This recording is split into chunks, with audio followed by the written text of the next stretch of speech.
You Only Live Twice by Fleming. Part 1. It is better to travel hopefully. Chapter 1. Scissors cut paper. The geisha, called Trembling Leaf, on her knees beside James Bond, leant forward from the waist and kissed him chastely on the right cheek. "That's a cheat," said Bond severely. "You agreed that if I won it would be a real kiss on the mouth. At the very least," he added. Grey Pearl, the madame, who had black lacquered teeth, a bizarre affectation, and was so thickly made up that she looked like a character out of a no play, translated. There was much giggling and cries of encouragement. Trembling Leaf covered her face with her pretty hands as if she were being required to perform some ultimate obscenity. But then the fingers divided, and the pert brown eyes examined Bond's mouth, as if taking aim, and her body lanced forward. This time the kiss was full on the lips, and it lingered fractionally. In invitation? In promise? Bond remembered that he'd been promised a pillow geisha. Technically, this would be a geisha of low caste. She would not be proficient in the traditional arts of her calling. She would not be able to tell humorous stories, sing, paint, or compose verses about her patron. But unlike her cultured sisters, she might agree to perform more robust services. Discreetly, of course, in conditions of the utmost privacy and at a high price. But to the boorish, brutalized tastes of a gaijin, a foreigner, this made more sense than having a tanka of 31 syllables, which in any case he couldn't understand, equate in exquisite ideograms his charms with budding chrysanthemums on the slopes of Mount Fuji. The applause which greeted this unbridled exhibition of lasciviousness died quickly and respectfully. The powerful, chunky man in the black yukata, sitting directly across the low, red lacquer table from Bond, had taken the Dunhill filter holder from between his golden teeth and had laid it beside his ashtray.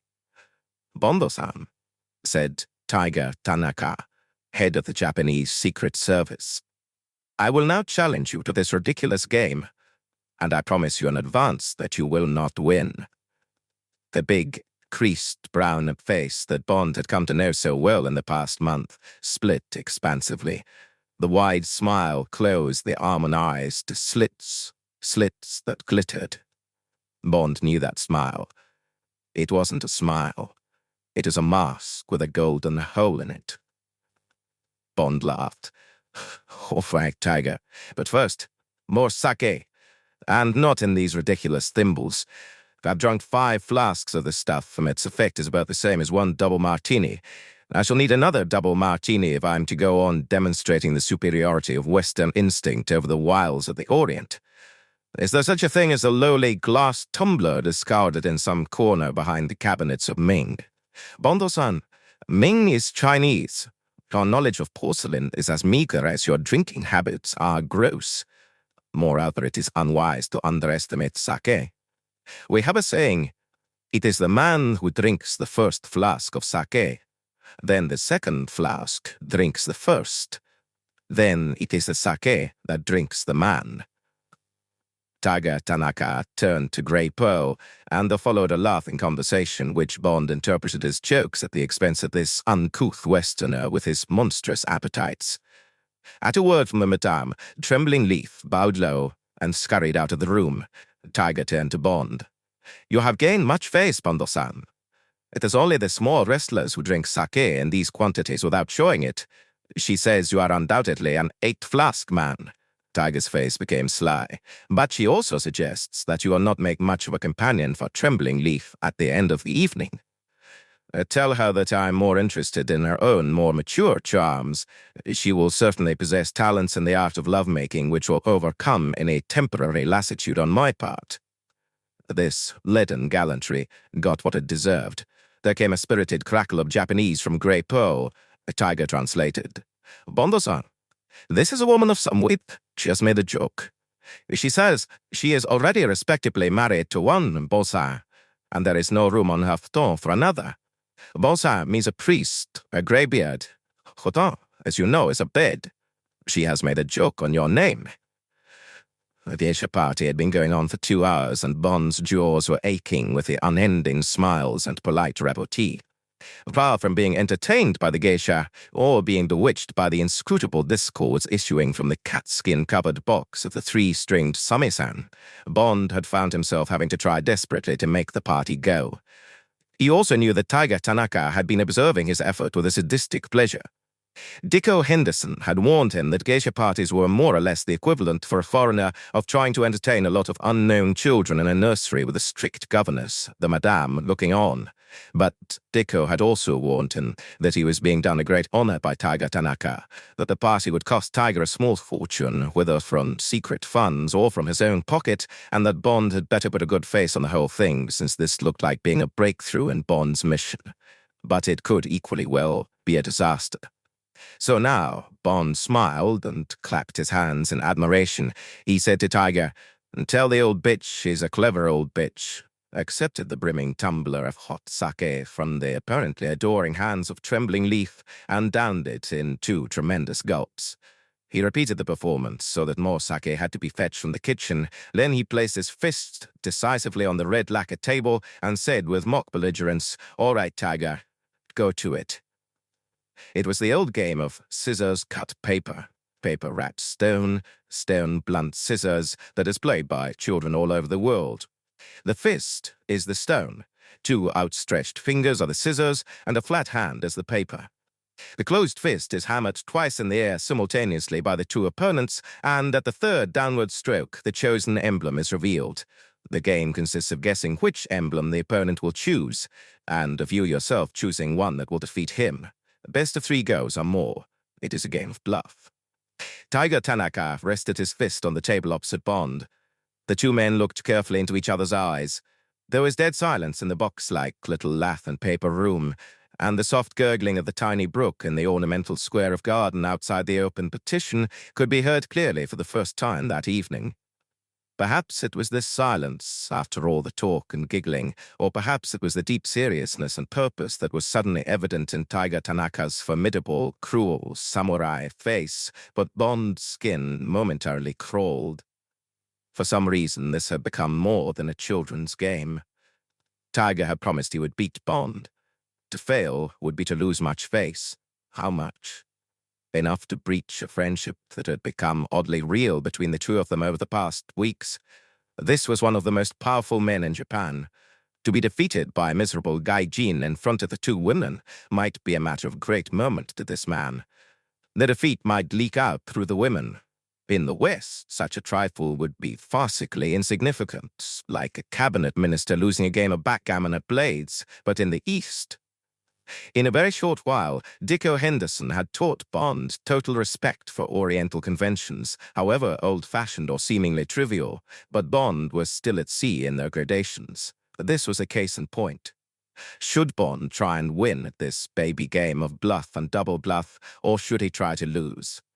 But to try and lose involved the same cleverness as correctly guessing the other man's symbols in advance. It was just as difficult to lose on purpose as to win. And anyway, did it really matter? Unfortunately, on the curious assignment in which James Bond was involved, he had a nasty feeling that even this idiotic little gambit had significance toward success or failure.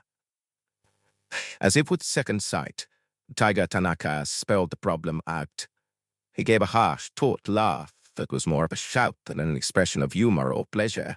"Bondo-san, with us, and certainly at a party at which I am the host and you are the honored guest, it would be good manners for me to let you win this game that we are to play together. It would be required behavior, so I must ask your forgiveness in advance for defeating you." Bond smiled cheerfully.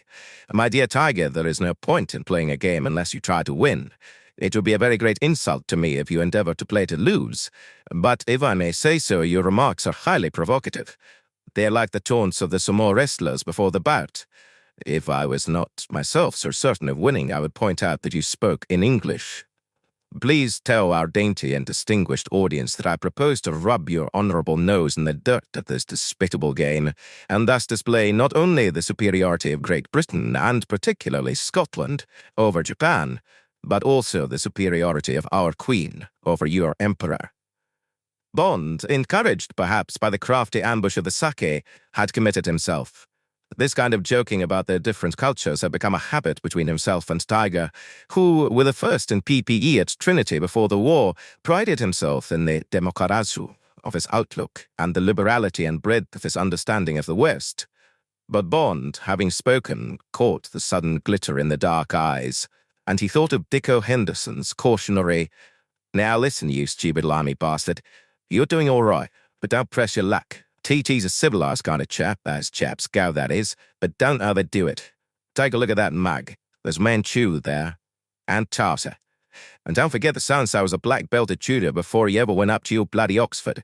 And don't forget he was spying for Japan when he called himself assistant naval attaché in the London embassy before the war. And you stupid bastards thought he was okay because he got a degree at Oxford. And don't forget his war record. Don't forget he ended up as personal aide to Admiral Onishi and was training as a kamikaze when the Americans made loud noises over Nagasaki and Hiroshima and the rising sun suddenly took a backward somersault into the sea. And if you forget all that, just ask yourself why it's TT rather than any of the other 90 million Japanese who happens to hold down the job as head of the Koan Chozakuku. Okay, Jones? Got the photo? Since Bond had arrived in Japan, he had assiduously practiced sitting in the lotus position. Dicko Henderson had advised it. If you make the grade with these people, he had said, or even if you don't, you'll be spending a lot of time sitting on your ass on the ground. There's only one way to do it without cracking your joints. That's in the Indian position, squatting with your legs crossed and the sides of your feet hurting like hell on the floor. It takes a bit of practice, but it won't kill you, and you'll end up gaining plenty of face. Bond had more or less mastered the art, but now, after 2 hours, his knee joints were on fire, and he felt that if he didn't alter his posture, he would end up bandy-legged for life. He said to Tiger, "Playing against a master such as yourself, I must first adopt a relaxed position so that my brain may be totally concentrated." He got painfully to his feet, stretched, and sat down again, this time with one leg extended under the low table and his left elbow resting on the bent knee of the other. It was a blessed relief. He lifted his tumbler and, obediently, tremblingly filled it from a fresh flagon. Bond downed the sake, handed the tumbler to the girl, and suddenly crashed his right fist down on the lacquer table so the little boxes of sweetmeats rattled and the porcelain tinkled. He looked belligerently across at Tiger Tanaka. "Right." Tiger bowed. Bond bowed back. The girl leant forward expectantly. Tiger's eyes bored into Bond's, trying to read his plan. Bond had decided to have no plan, display no pattern. He would play completely at random, showing the symbol that his fist decided to make at the psychological moment after the 2 hammer blows. Tiger said, 3 games of 3? Right.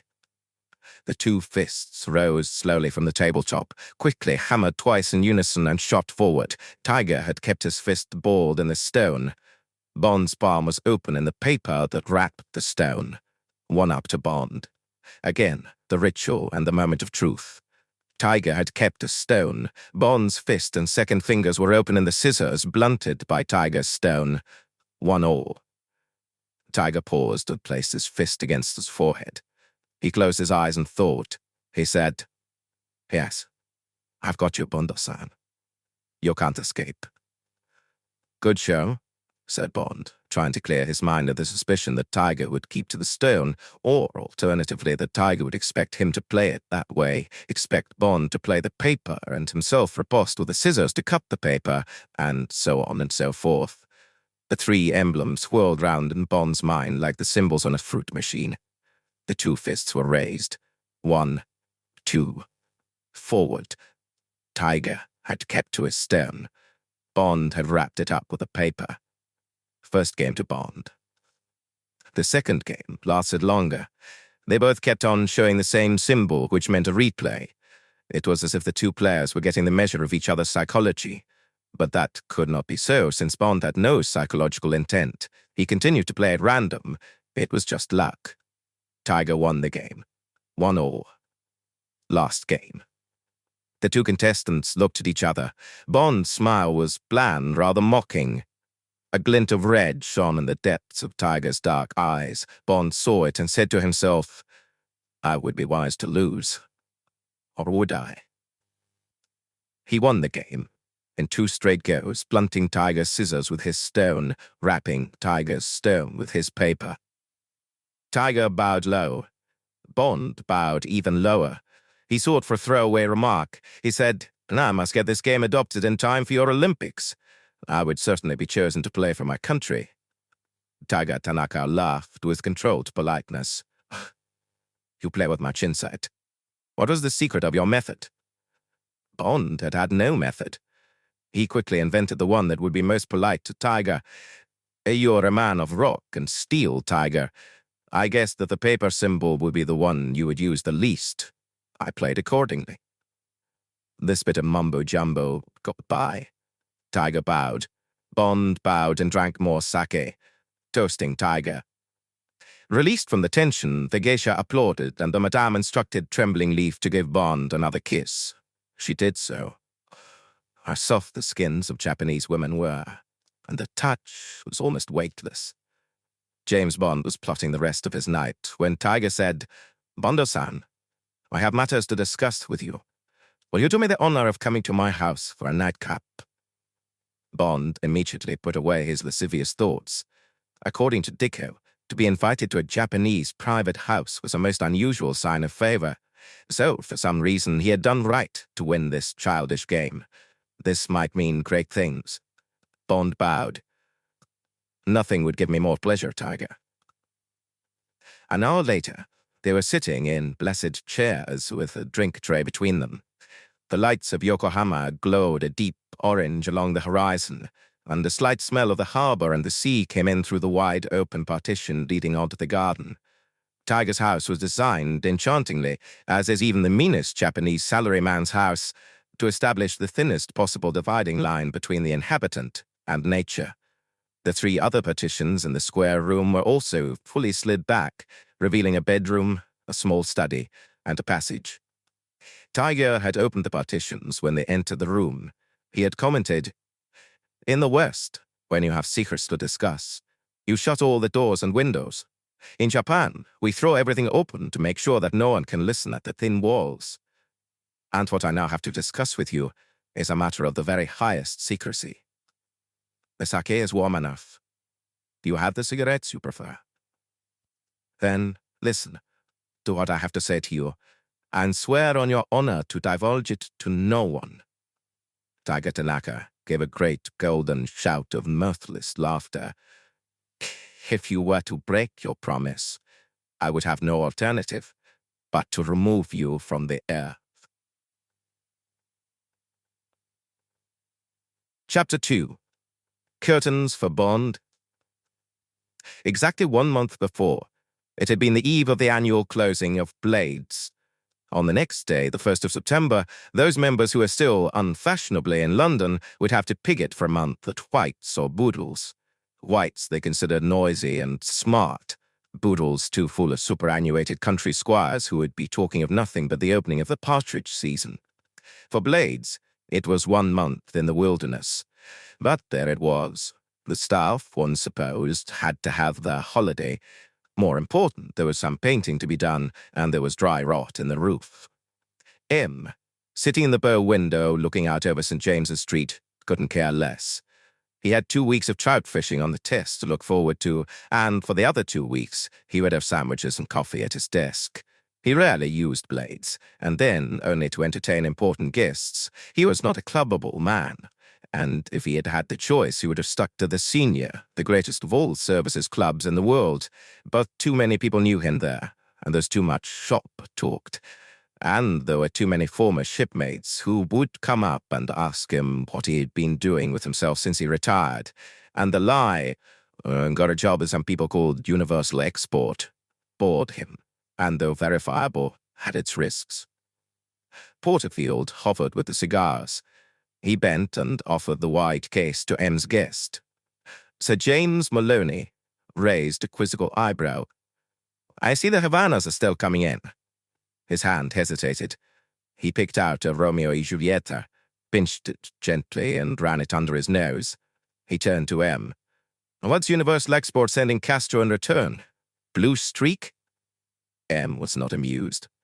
Porterfield observed that he wasn't. As Chief Petty Officer, he had served under M in one of his last commands. He said quickly, but not too quickly, As a matter of fact, said James, the best of the Jamaicans are quite up to the Havanas these days. They've got the outer leaf just right at last. He closed the glass lid of the case and moved away. Sir James Maloney picked up the piercer the head waiter had left on the table and punctured the tip of his cigar with precision. He lit a swan vesta and waved its flame to and fro across the tip and sucked gently until he had got the cigar going to his satisfaction. Then he took a sip, first at his brandy and then at his coffee, and sat back. He observed the corrugated brow of his host with affection and irony. He said, "All right, my friend, now tell me, what's the problem?" M's mind was elsewhere. He seemed to be having difficulty getting his pipe going. He said vaguely between puffs, "What problem?" Sir James Maloney was the greatest neurologist in England. The year before, he had been awarded a Nobel Prize for his now famous Some Psychosomatic Side Effects of Organic Inferiority. He was also a nerve specialist by appointment at the Secret Service. And though he was rarely called in, and then only in extremis, the problems he was required to solve intrigued him greatly because they were both human and vital to the state. And since the war, the second qualification was a rare one. M turned sideways to his guest and watched the traffic up St. James. Sir James Maloney said, "My friend, like everybody else, you have certain patterns of behavior.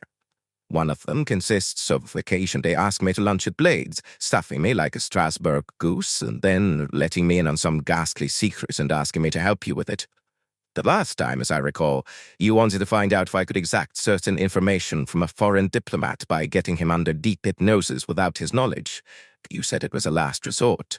I said I couldn't help you. 2 weeks later, I read in the paper that this same diplomat had come to a fatal end by experimenting with the force of gravity from a 10th-floor window. The coroner gave an open verdict of the fell or was pushed variety. What song am I to sing for my supper this time?" Sir James Maloney relented. He said with sympathy, "Come on, M. Get it off your chest." M looked him coldly in the eye. "It's 007. I'm getting more and more worried about him." "You've read my 2 reports in this condition. Anything new?" "No, just the same. He's going slowly to pieces. Late at the office, skimps his work, makes mistakes. He's drinking too much and losing a lot of money at one of these new gambling clubs. It all adds up to the fact that one of my best men is on the edge of becoming a security risk. Absolutely incredible considering his record." Sir James Maloney shook his head with conviction. "It's not in the least incredible.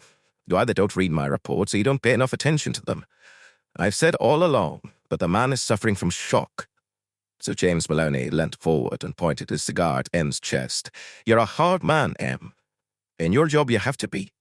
But there are some problems, the human ones, for instance, that you can't always solve with a rope's end. This is a case in point. Here's this agent of yours, just as tough and brave as I expect you were at his age. He's a bachelor and a confirmed womanizer. Then he suddenly falls in love. Partly, I suspect, because this woman was a bird with a wing down and needed his help. It's surprising what soft centers these so-called tough men always have. So he marries her. And within a few hours, she's shot dead by this super gangster chap. What was his name?" "Blofeld," said M. "Ernst Stavro Blofeld. All right. And your man got away with nothing worse than a crack on the head. But then he started going to pieces, and your M.O. thought he might have suffered some brain injury and sent him along to me. Nothing wrong with him at all. Nothing physical, that is. Just shock. He admitted to me that all his zest had gone, that he wasn't interested in his job anymore, or even in his life. I hear this sort of talk from patients every day. It's a form of psychoneurosis, and it can grow slowly or suddenly. In your man's case, it was brought on out of the blue by an intolerable life situation, or one that he found intolerable because he had never encountered it before. The loss of a loved one, aggravated in his case by the fact that he blamed himself for her death. Now, my friend, neither you nor I have had to carry such a burden, so we don't know how we would react to it. But I can tell you that it's a hell of a burden to lug around, and your man's caving in under it. I thought, and I said so in my report, that his job, its dangers and emergencies and so forth, would shake him out of it. I've found that one must try and teach people that there's no top limit to disaster, that so long as breath remains in your body, you've got to accept the miseries of life. They will often seem infinite, insupportable. They are part of the human condition. Have you tried him on any tough assignments in the last few months? Two, said M drearily. He bungled them both. On one, he nearly got himself killed, and on the other, he made a mistake that was dangerous for others. And that's another thing that worries me. He didn't make mistakes before. Now, suddenly, he's become accident-prone. Another symptom of his neurosis. So, what are you going to do about it? Fire him, said M brutally. Just as if he means shot to pieces or got some incurable disease. I got no room in his section for lame brain, whatever his past record or whatever excuses you psychologists can find for him. Pension, of course, honorable discharge and all that. Try and find him a job. One of these new security organizations for the banks might take him. M looked defensively into the clear, blue, comprehending eyes of the famous neurologist. He said, seeking support for his decision, You do see my point, Sir James. I'm tightly staffed at headquarters, and in the field, for that matter. There's just no place where I can tuck away 007 so that he won't cause harm. You'd be losing one of your best men. Used to be. Isn't any longer. Sir James Maloney sat back. He looked out of the window and puffed thoughtfully at his cigar. He liked this man Bond. He had had him as his patient perhaps a dozen times before. He had seen how the spirit, the reserves of the man, could pull him out of badly damaged conditions that would have broken the normal human being. He knew how a desperate situation would bring out those reserves again, how the will to live would spring up again in a real emergency. He remembered how countless neurotic patients had disappeared forever from his consulting rooms when the last war had broken out. The big worry had driven out the smaller ones, the greater fear, the lesser. He made up his mind. He turned back to M. Give him one more chance, M. If it'll help, I'll take the responsibility. What sort of chance are you thinking of? Well, no. I don't know much about your line of business, sir, and I don't want to. Got enough secrets in my own job to look after. But haven't you got something really sticky? Some apparently hopeless assignment you can give this man? I don't mean necessarily dangerous, like assassination or stealing Russian ciphers or whatever, but something that's desperately important but apparently impossible. By all means, give him a kick in the pants at the same time if you want to, but what he needs most of all is a supreme call on his talents, something that'll make him sweat so that he's simply forced to forget his personal troubles. He's a patriotic sort of chap. Give him something that really matters to this country. It would be easy enough if a war broke out. Nothing like death or glory to take a man out of himself. But can't you dream up something that simply stinks of urgency? If you can, give him the job. It might get him right back on the rails. Anyway, give him the chance, yes? The urgent thrill of the red telephone, that had been silent for so many weeks, shot Mary Goodnight out of her seat at the typewriter as if it had been fitted with a cartridge ejector. She dashed through into the next room, waited a second to get her breath back, and picked up the receiver, as if it had been a rattlesnake. Yes, sir? No, sir, it's his secretary speaking. She looked down at her watch, knowing the worst. It's most unusual, sir. I don't expect he'll be more than a few minutes. Shall I ask him to call you back, sir? Yes, sir. She put the receiver back in its cradle. She noticed that her hand was trembling. Damn the man. Where the hell was he? She said aloud, Oh, James, please hurry. She walked disconsolately back and sat down again at her empty typewriter. She gazed at the grey keys with unseeing eyes and broadcast with all her telepathic strength. James! James, M wants you. M wants you. M wants you. Her heart tried to beat. The synchrophone. Perhaps just this once he hadn't forgotten it. She hurried back into his room and tore open the right-hand drawer. No, there it was. The little plastic receiver on which he could have been bleeped by the switchboard. The gadget that it was mandatory for all senior headquarters staff to carry when they left the building. But for weeks he had been forgetting to carry it, or worse, not caring if he did or didn't. She took it out and slammed it down in the center of his blotter. Oh, damn you, damn you, damn you, she said out loud, and walked back into her room with dragging feet. The state of your health, the state of the weather, the wonders of nature. These are things that rarely occupy the average man's mind until he reaches the middle 30s. It is only on the threshold of middle age that you don't take them all for granted, just part of an unremarkable background to more urgent, more interesting things. Until this year, James Bond had been more or less oblivious to all of them. Apart from occasional hangovers and the mending of physical damage that was merely for him the extension of a child falling down and cutting its knee, he had taken good health for granted. The weather, just a question of whether or not he had to carry a raincoat or put the hood up on his Bentley convertible. As for birds, bees, and flowers, the wonders of nature, it only mattered whether or not they bit or stung, whether they smelled good or bad. But today, on the last day of August, just 8 months, as he had reminded himself that morning, since Tracy had died, he sat in Queen Mary's Rose Garden in Regent's Park, and his mind was totally occupied with just these things. First, his health. He felt like hell, and knew that he also looked it. For months, without telling anyone, he had tramped Harley Street, Wigmore Street, and Wimpole Street looking for any kind of doctor who would make him feel better. He had appealed to specialists, GPs, quacks, even to a hypnotist. He had told them, "I feel like hell. I sleep badly. I eat practically nothing. I drink too much. And my work has gone to blazes. I'm shot to pieces. Make me better."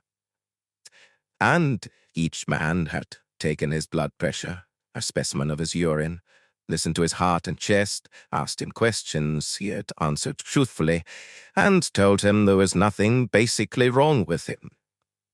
Then he had paid his 5 guineas and gone off to John Bell in Croydon to have the new lot of prescriptions for tranquilizers, sleeping pills, energizers made up. And now, he had just come from breaking off relations with the last resort, the hypnotist, whose basic message had been that he must go out and regain his manhood by having a woman. As if he hadn't tried that. The ones who had told him to take it easy up the stairs. The ones who had asked him to take them to Paris. The ones who had inquired indifferently, "Feeling better now, dearie?" The hypnotist hadn't been a bad chap. Rather a bore about how he could take away warts and how he was persecuted by the BMA, but Bond had finally had enough of sitting in a chair and listening to the quietly droning voice, while, as instructed, he relaxed and gazed at a naked electric light bulb. And now he had thrown up the 50-guinea course after only half the treatment, and had come to sit in this secluded garden before going back to his office 10 minutes away across the park. He looked at his watch. Just after 3 o'clock, and he was due back at 2:30. What the hell? God, it was hot. He wiped a hand across his forehead and then down the side of his trousers. He used not to sweat like this. The weather must be changing. Atomic bomb, whatever the scientists might say to the contrary. It would be good to be down somewhere in the south of France, somewhere to bathe whenever he wanted. But he had had his leave for the year. That ghastly month they had given him after Tracy. Then he had gone to Jamaica. And what hell that had been. No, bathing wasn't the answer. It was all right here, really. Lovely roses to look at. They smelled good, and it was pleasant looking at them and listening to the faraway traffic. Nice hum of bees. The way they went around the flowers doing their work for their queen. Must read that book about them by the Belgian chap, Metternich or something. Same man who wrote about the ants. Extraordinary purpose in life. They didn't have troubles, just lived and died. Did what they were supposed to do and then dropped dead. Why didn't one see a lot of bees' corpses around? Ants' corpses. Thousands. Millions of them must die every day. Perhaps the others ate them. Oh well. Better go back to the office and get help from Mary. She's a darling. She was right to nag him as she did. She was his conscience. But she didn't realize the troubles he had. Oh, troubles. Oh, well, let's go into that. James Bond got to his feet and went over and read the lead labels of the roses he had been gazing at. They told him that the bright vermilion ones were superstar, and the white ones iceberg.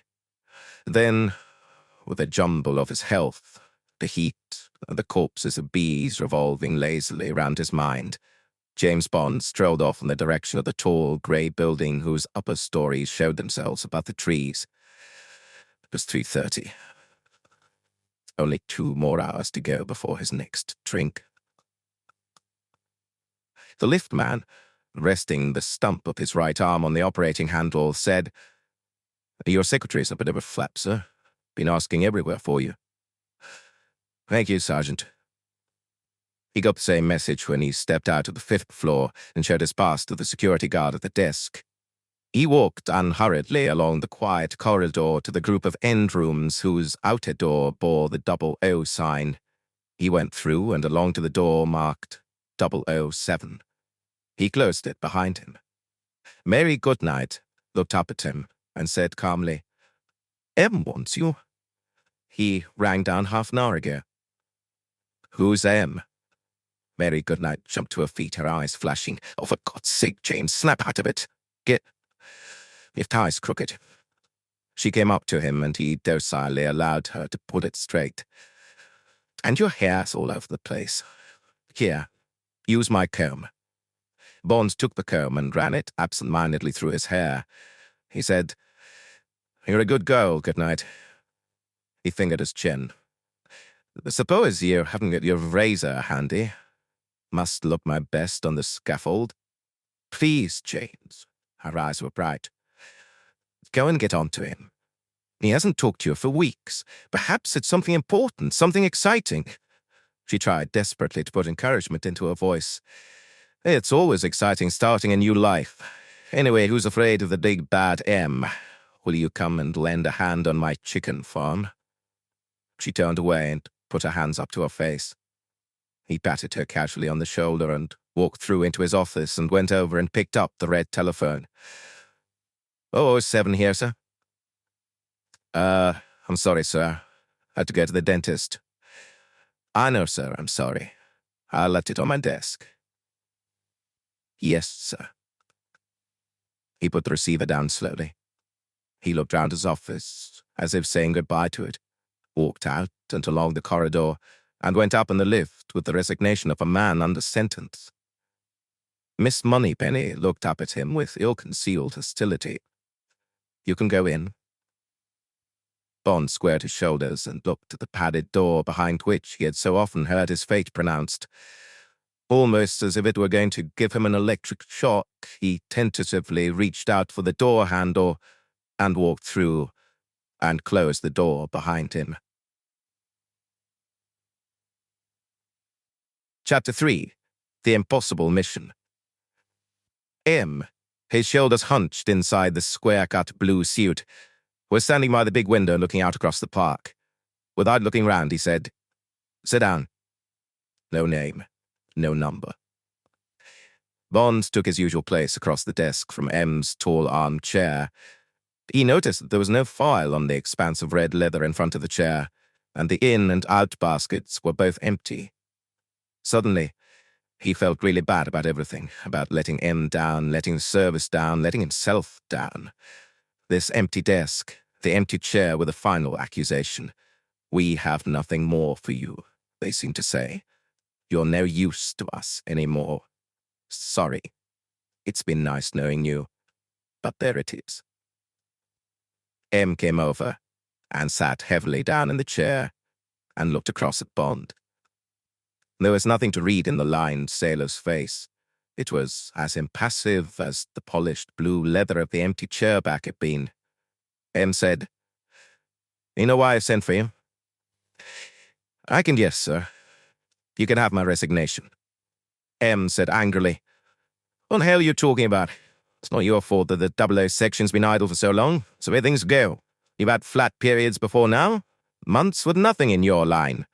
But I made a mess of the last 2 jobs, and I know my medical's been pretty poor these last few months." "Nonsense. What's nothing the matter with you? We've been through a bad time. We've had good reason to be a bit under the weather. And as for the last 2 assignments, anyone can make mistakes. But I can't have idle hands around the place, so I'm taking you out of the 00 section. Bond's heart had temporarily risen. Now it plummeted again. The old man was being kind, trying to let him down lightly. He said, "Then if it's all the same to you, sir, I'd still like to put in my resignation. I've held the 00 number for too long. I'm not interested in staff work, I'm afraid, sir, and I'm no good at it either." M did something Bond had never seen him do before. He lifted his right fist and brought it crashing down on the desk. "Who the devil do you think you're talking to? Who the devil do you think's running this show? God in heaven! I sent for you to give you promotion of the most important job of your career, and you talk to me about resignation. Pig-headed young fool." Bond was dumbfounded. A great surge of excitement ran through him. What in hell was all this about? He said, "I'm terribly sorry, sir. I thought I'd been letting the side down lately." "I'll soon tell you when you're letting the side down." M thumped the desk for a second time, but less hard. "Now listen to me. I'm giving you acting promotion to the diplomatic section, 4-figure number and 1,000-year extra pay. You don't know much about the section, but I can tell you there are only 2 other men in it. You can keep your present office and your secretary if you like. Invite how it prefers. I don't want your change of duty to get about. Understood?" "Yes, sir. In any case, you'll be leaving for Japan inside a week. The Chief of Staff is handling the arrangements personally. Not even my secretary knows about it. As you can see," M waved his hand, "there's not even a file on the case. That's how important it is." "But why have you chosen me, sir?" Bond's heart was thumping. This was the most extraordinary change in his fortunes that had ever come about. 10 minutes before, he had been on the rubbish heap, his career, his life in ruins, and now, here he was, being set up in a pinnacle. What the hell was it all about? "Well, the simple reason. The job's impossible. No, I won't go as far as that. Let's say totally improbable of success. You've shown in the past that you have an aptitude for difficult assignments. The only difference here is that there won't be any strong-arm stuff." N gave a frosty smile. "None of the gunplay you pride yourself on so much. It'll just be a question of your wits, nothing else. But if you bring it off, which I very much doubt, you'll just about double our intelligence about the Soviet Union. Can you tell me some more about it, sir?" "I have to, as there's nothing written down. Lower echelon stuff about the Japanese Secret Service and so forth you can get from Section J. The Chief of Staff will tell Colonel Hamilton to answer your questions freely, though you will tell him nothing about the purpose of your mission. Understood?" "Yes, sir." "Well, now, you know a bit about cryptography." "The bare bones. I prefer to keep clear of the subject. Better that way in case the opposition ever got hold of me." "Quite right. Well, now, the Japanese are past masters at it. They've got the right mentality for finicky problems in letters and numbers. Since the war, under CIA guidance, they built incredible cracking machines, far ahead of IBM and so forth. And for the last year, they've been reading the cream of the Soviet traffic from Vladivostok and Oriental Russia. Diplomatic, naval, air force, the lot. That's terrific, sir. Terrific for the CIA. Aren't they passing it on to us, sir? I thought we were hand in glove with CIA all along the line. Not in the Pacific. They regard that as their private preserve.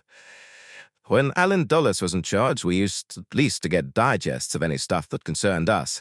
But this new man, the Cone, has cracked down on all that. He's a good man, all right, and we get along well personally, but he's told me candidly that he's acting under orders, National Defense Council. They're worried about our security. Can't blame them. I'm equally worried about theirs. 2 of their top cryptographers defected a couple of years ago, and they must have blown a lot of stuff we gave the Americans. The trouble with this so-called democracy of ours is that the press get hold of these cases and write them up too big. Pravda doesn't burst into tears when one of their men come over to us. His Vestia doesn't ask for a public inquiry. Somebody in KGB gets hell, I suppose. But at least they're allowed to get on with their job, instead of having retired members of the Supreme Soviet pawing through their files and telling them how to run a secret service. Bond knew that M had tendered his resignation after the Prendergast case. This had involved a head of section with homosexual tendencies who had recently, amidst worldwide publicity, been given 30 years for treason. Bond himself had had to give evidence in that particular case, and he knew that the questions in the House, the case at the Old Bailey, and the hearings before the Farrer Tribunal on the intelligence services that had followed had held up all the work at headquarters for at least a month, and had brought about the suicide of a totally innocent head of section who had taken the whole affair as a direct reflection on his own probity. To get M back on the track, Bond said, "About this stuff the Japanese are getting, where do I come in, sir?" M put both hands on the table. It was the old gesture when he came to the $64 question. and Bond's heart lifted even further at the sight of it. There's a man in Tokyo called Taiga Tanaka, head of their secret service. I can't remember what they call it, some unpronounceable Japanese rubbish. He's quite a man. First at Oxford, came back here and spied for them before the war. Joined the Kempai Tai, their wartime Gestapo, trained as a kamikaze, and would be dead by now but for the surrender. Well, he's the chap who has control of the stuff we want, I want, the chiefs of staff want. You ought to go out there and get it often. How, I don't know. That's up to you. But you can see why I say you're unlikely to succeed. He's in thief. Bond was amused by the old Scottish expression, to the CIA. He probably doesn't think much of us. M's mouth bent down at the corners. People don't these days. They may be right or wrong, I'm not a politician. He doesn't know much about the service except what he's penetrated or heard from the CIA. And that wouldn't be greatly to our advantage, I'd say. We haven't had a station in Japan since 1950. No traffic. It all went to the Americans. You'll be working under the Australians. They tell me their man's good. Section J says so too. Anyway, that's the way it is. If anyone can bring it off, you can. Care to have a try, James? M's face was suddenly friendly. It wasn't friendly often. James Bond felt a quick warmth of affection for this man who had ordered his destiny for so long, but whom he knew so little. His instinct told him that there were things hidden behind this assignment, motives which he didn't understand. Was this a rescue job on him? Was M giving him his last chance? But it sounded solid enough. The reasons for it stood up. Hopeless? Impossible. Perhaps. Why hadn't M chosen a Jap speaker? Bond had never been east of Hong Kong. But then Orientalists had their own particular drawbacks, too much tied up with tea ceremonies and flower arrangements and Zen and so forth. No, it sounded a true bill. He said, "Yes, sir. I'd like to have a try." M gave an abrupt nod. "Good." He leant forward and pressed a button on the intercom. "Their team of staff, one number you lost at 007. Right. He's going to see you straight away." M leant back. He gave one of his rare smiles. "You're stuck with your old digit. Right, 4 7s. Go along, get briefed." Bond said, "Right, sir. Thank you." He got up and walked over to the door and let himself out. He walked straight over to Miss Moneypenny and bent down and kissed her on the cheek. She turned pink and put a hand up to where he had kissed her. Bond said, "Be an angel, Penny, and ring down to Mary and tell her she's got to get out of whatever she's doing tonight. I'm taking her out to dinner. Scott's. Tell her we'll have our first roast grouse of the year and pink champagne. Celebration." "What half?" Miss Moneypenny's eyes were suddenly wide and excited. "Oh, I don't know. Queen's birthday or something, right?" James Bond crossed the room and went into the Chief of Staff's office. Miss Moneypenny picked up the inter-office telephone and passed on the message in a thrilled voice. She said, "I do think he's all right again, Mary.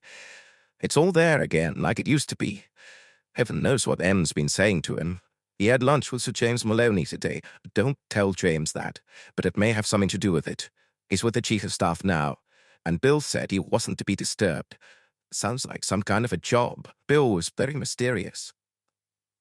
Bill Tanner, late Colonel Tanner of the Sappers and Bond's best friend in the service, looked up from his heavily laden desk. He grinned with pleasure at what he saw. He said, "Take a pew, James. So you bought it. Thought you might. It was a stinker, all right. Think you can bring it off?" "Not an earthly, I'd guess," said Bond cheerfully. "This man Tanaka sounds a tough nut, and I'm no great hand at diplomacy. But why did M pick on me, Bill? I thought I was in the doghouse because of messing up those last 2 jobs. I was all set to go into chicken farming. Now be a good chap and tell me what's the real score." Bill Tanner had been ready for that one. He said easily, "Balls, Janes. You've been running through a bad patch. We'll hit him sometimes. M just thought you'd be the best man for the job. You know he's got an entirely misplaced opinion of your abilities. Anyway, we'd changed from your usual roughhousing. Time you moved up out of that damn 00 section of yours. Did you ever think about promotion?" "Absolutely not," said Bond with fervor. "As soon as I get back from this caper, I'll ask for my old number back again. But tell me, how am I supposed to set about this business? What's this Australian cover consist of? Have I got anything to offer this wily Oriental in exchange for his jewels? How is the stuff to be transmitted back here if I do get my hands on it? Must be the hell of a lot of traffic." He could have the entire product to Station H. He can send one of his own staffers down to Hong Kong to sit in with us if he likes. He'll probably be pretty well off in China already, but he won't have anything as high-grade as our Macau link, the Blue Route. Hamilton will tell you all about that. In Tokyo, the man you'll be working with is an Aussie called Henderson, Richard Lovelace Henderson. Fancy name, but Section J and all the Japan say he's a good man. You'll have an Australian passport, and we'll fix for you to go out as his number 2. That'll give you diplomatic status and a certain amount of face, which counts for damn near everything out there, according to Hamilton. If you get the stuff, Henderson will push it back to us through Melbourne. We'll give him a communication staff to handle it. Next question.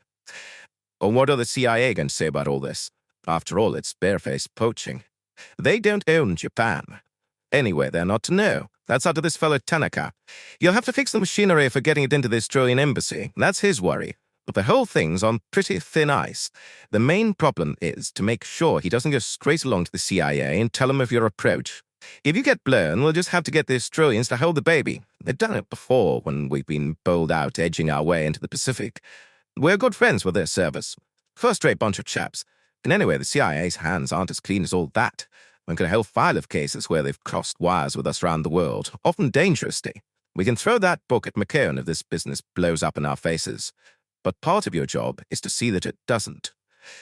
It seems to me I'm getting all balled up in high politics, not my line of country at all. But is this stuff really as vital as M says? Absolutely. If you get hold of it, your grateful country will probably buy you that chicken farm you're always talking about. So be it.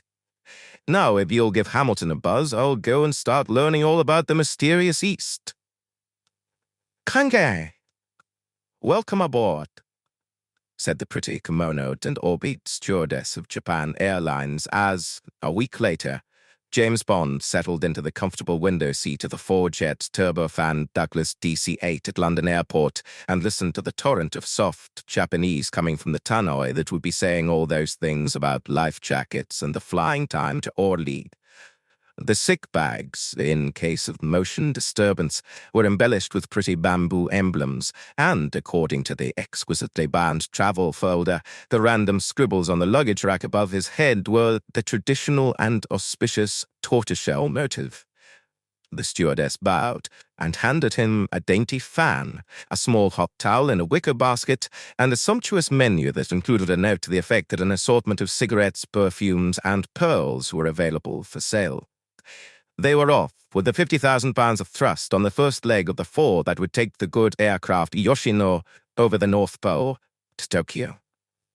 Bond gazed at the picture of the 3 oranges. No, after an hour he decided they were persimmons in the blue bowl that faced him, and when the aircraft flattened out at 30,000 feet, ordered the first of the chain of brandies and ginger ales that was to sustain him over the Channel, a leg of the North Sea, the Kattegat, the Arctic Ocean, the Beaufort Sea, the Bering Sea, and the North Pacific Ocean, and decided that whatever happened on this impossible assignment, he would put up no resistance to his old skin being sloughed off him on the other side of the world. By the time he was admiring the huge, stuffed polar bear at Anchorage in Alaska, the embrace of JAL's soft wings had persuaded him that he didn't even mind the color of the new skin was to be yellow. Chapter 4. Dicko on the Ginza. The huge right fist crashed into the left palm with the noise of a .45 pistol shot. The great square face of the Australian turned almost purple, and the veins stood out on the grizzled temples. With controlled violence, but almost under his breath, he intoned savagely, "I bludge, thou bludgest, he bludges, we bludge, you bludge, they all bludge." He reached under the low table and then seemed to think better of it, and moved his hand to the glass of sake, picked it up, and poured it down his throat without a swallow. Bond said mildly, "Take it easy, Dicko. What's bitten you? And what does this vulgar-sounding colonial expression mean?" Richard Lovelace Henderson, of Her Majesty's Australian Diplomatic Corps, looked belligerently around the small, crowded bar in a by-street off the Ginza, and said out of the corner of his large and usually cheerful mouth that was now turned down in bitterness and anger, "You stupid pommy bastard, we've been milked. That bludger Tannock has milked us. Here, onto the table. See your little wire down the leg? And see that wingy over at the bar, chap with one arm looking bloody respectable in his blue suit and black tie? It's one of Tiger's men. I can smell 'em by now. They've been tailing me off and on for 10 years.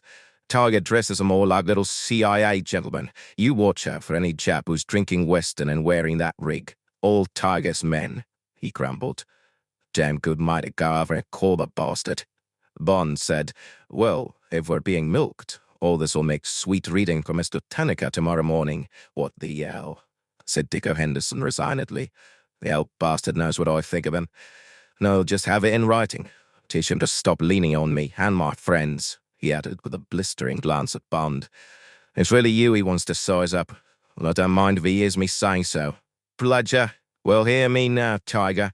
This is a great Australian insult. You can use it anyways." He raised his voice. "But in general, it means a worthless pervert, ponce, scoundrel, liar, traitor, and rogue with no redeeming feature. And I hope your stewed seaweed sticks in your gullet at breakfast tomorrow when you know what I think of you." Bond laughed. The torrent of powerful swear words had started its ceaseless flow the day before at the airport, Haneda, the field of wings. It had taken Bond nearly an hour to extract his single suitcase from the customs area, and he had emerged fuming into the central hall, only to be jostled and pushed aside by an excited crowd of young Japanese bearing paper banners that said International Laundry Convention. Bond was exhausted from his flight. He let out one single four-letter expletive. Behind him, a big voice repeated the same word and added some more. "That's my boy. That's the right way to greet the East. You've been eating all those words and more before you're through with the area." Bond had turned. The huge man in the rumpled grey suit thrust out a hand as big as a small ham. "Glad to meet you. I'm Henderson. As you were the only pommy on the plane, I guess you're Bond. Here, give me that bag. Got a car outside, and the sooner we get away from this blankety-blank madhouse, the better." Henderson looked like a middle-aged prize-fighter who was retired and taken to the bottle. His thin suit bulged with muscle round the arms and shoulders and with fat round the waist. He had a craggy, sympathetic face, rather stony blue eyes, and a badly broken nose. He was sweating freely. Bond was to find that he was always sweating. And as he barged his way through the crowd, using Bond's suitcase as a battering ram, he extracted a rumpled square of terry cloth from his trouser pocket and wiped it round his neck and face. The crowd parted unresentfully to let the giant through, and Bond followed in his wake to a smart Toyopet saloon waiting in a no-parking area. The chauffeur got out and bowed. Henderson fired a torrent of instructions at him in fluent Japanese and followed Bond into the back seat, settling himself with a grunt. "Taking you to your hotel first. The Okara, latest of the Western ones. American tourist got murdered in the Royal Oriental the other day, and we don't want to lose you all that soon. Then we'll do a bit of serious drinking. Had some dinner? About 6 of them, as far as I can remember. JAL certainly takes good care of your stomach. Why do you choose the willow pattern route? That was the old ruptured duck. They told me the bird was a crane. Very dainty, but efficient. I thought I might as well practice being inscrutable before plunging into all this." Bond waved at the cluttering shambles of the Tokyo suburbs through which they were tearing at what seemed to Bond a suicidal speed. "Doesn't look the most attractive city in the world. And why are we driving on the left?" "God knows," said Henderson moodily. "The bloody Japs do everything the wrong way round. Read the old instruction books wrong, I dare say. Light switches go up instead of down. Taps turn to the left. Door handles likewise. Why, they even race their horses clockwise instead of anti-clockwise like civilized people.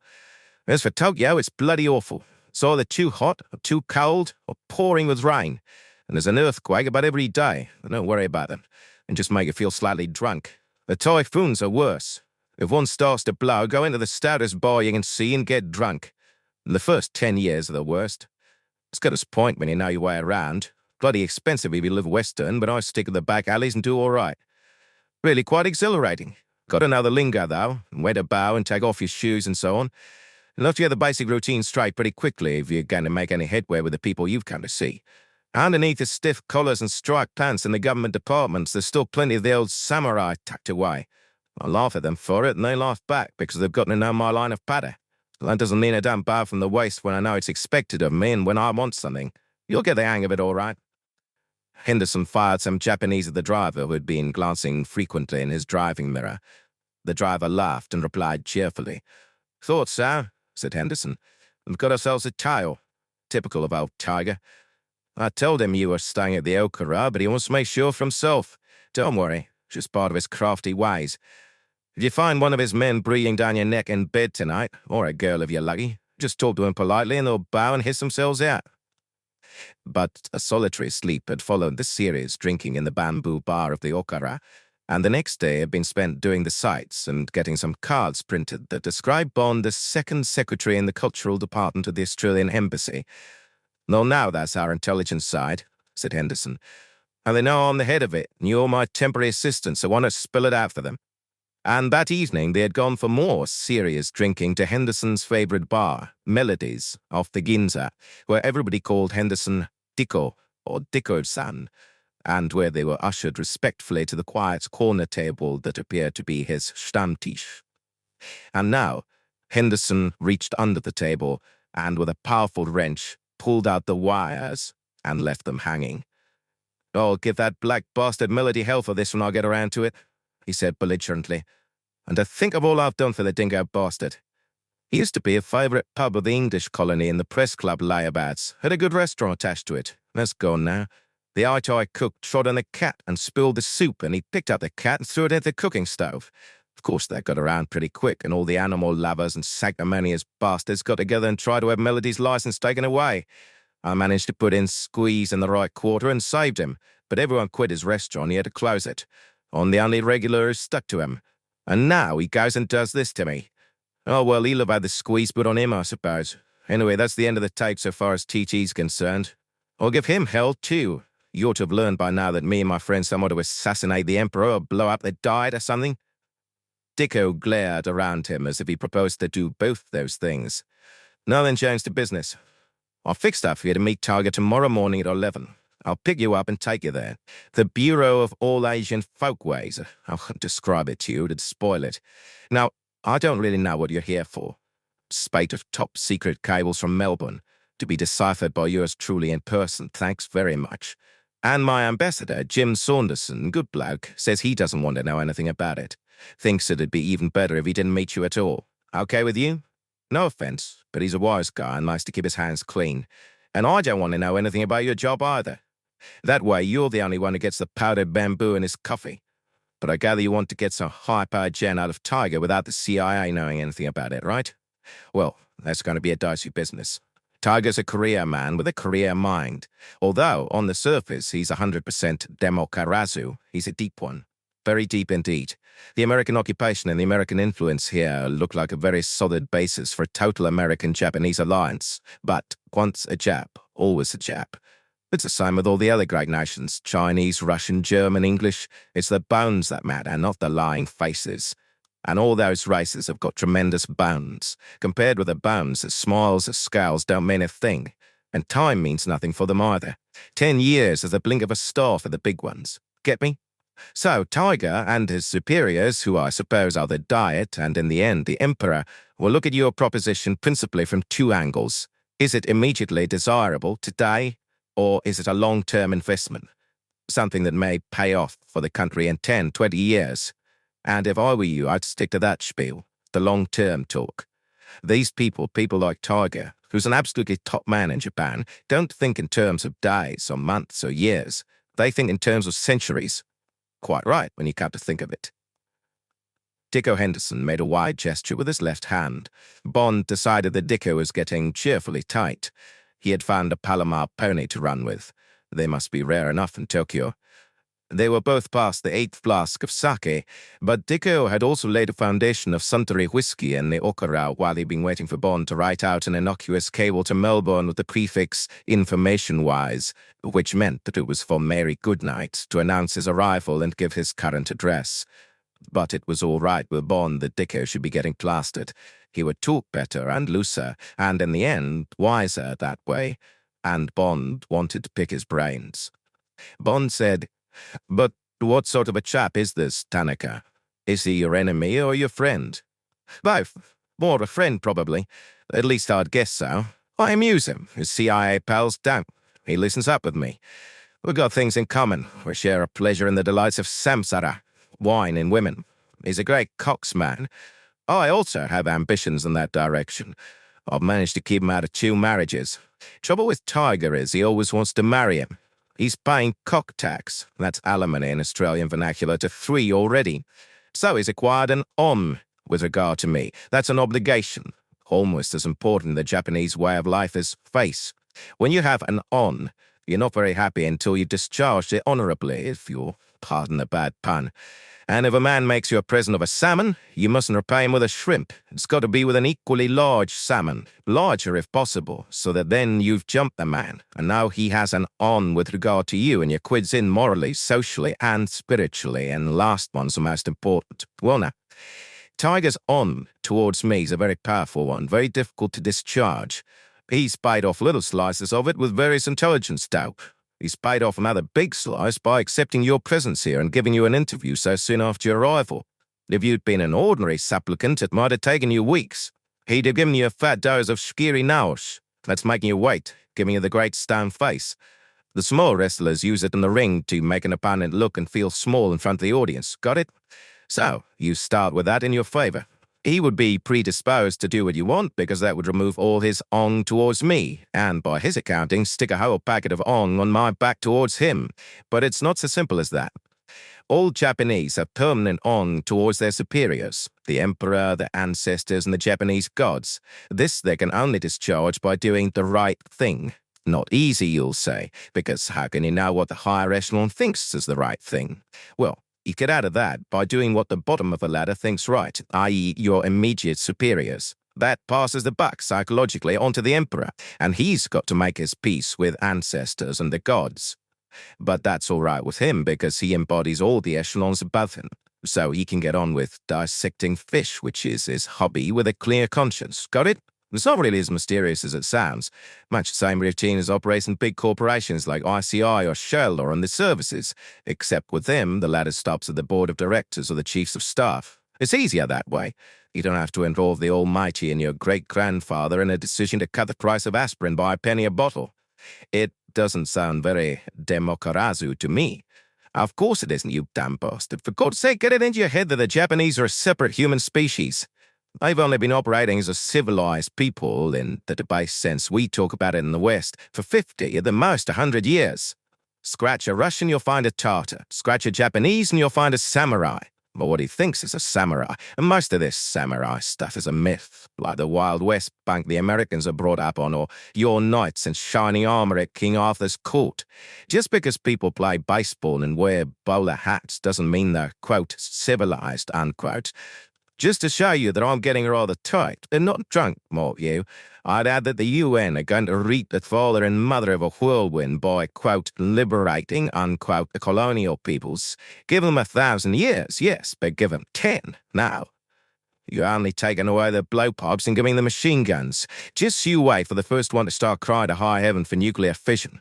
Because they must have, quote, parity, unquote, with the lousy colonial powers. I'll give you 10 years for that to happen, my friend, and when it does, I'll dig myself a deep hole in the ground and sit in it.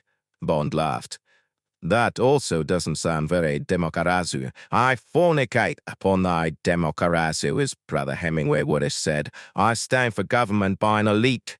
Dicko Henderson downed his 9th pint of sake. And voting graded by each individual's rating in that elite. And 1/10 of a vote for my government if you don't agree with me. For God's sake, Dicko, how in hell did we get out of politics? Let's go and get some food. I'll agree there's a certain aboriginal common sense in what you say. Don't talk to me about the Aborigines. What in hell do you know about the Aborigines?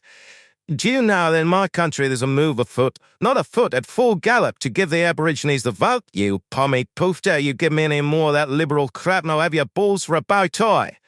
Bond said mildly, well, what's a poofter? What you'd call a pansy. Now, Dicko Henderson got to his feet and fired a string of what sounded like lucid Japanese at the man behind the bar. Before I condemn you utterly, we'll go and eat eels. Place where you can get a serious bottle of Plonk to match. Then we'll go to the House of Total Delight. After that, I will give you my honest verdict, honestly come by. Bond said, you're no good kangaroo bum, Dicko. But I like eels, and as long as they're not jellied.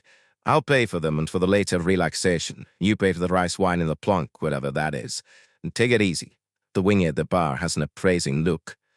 I come to apprise Mr. Richard Lovelace Henderson not to bury him.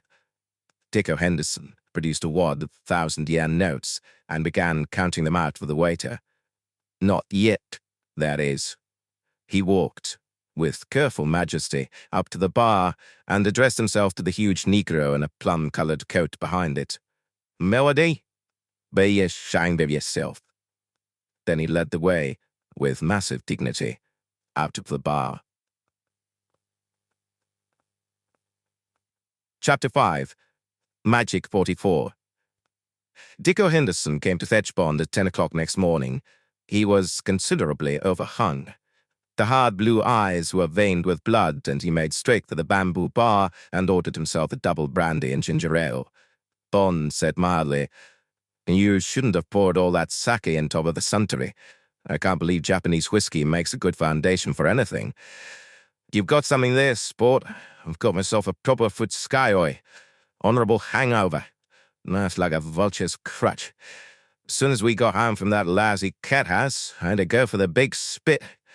But you're wrong about Suntory. It's good enough brew. Stick to the cheapest, the white label at around 15 bob a bottle.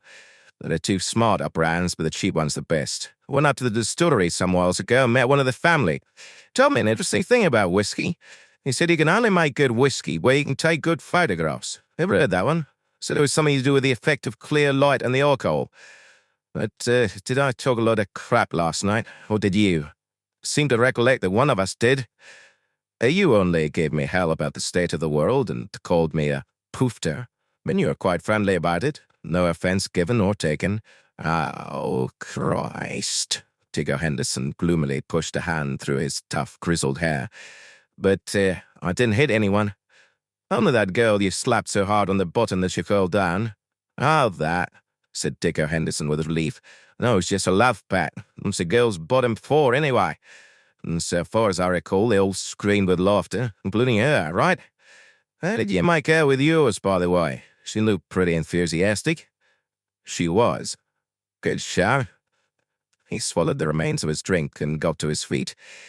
Go on, bud. Let's go. I wouldn't dare to keep Tiger waiting. I once did, and he wouldn't speak to me for a week. It was a typical Tokyo day in late summer. Hot, sticky and grey, the air full of fine dust from the endless demolition and reconstruction work.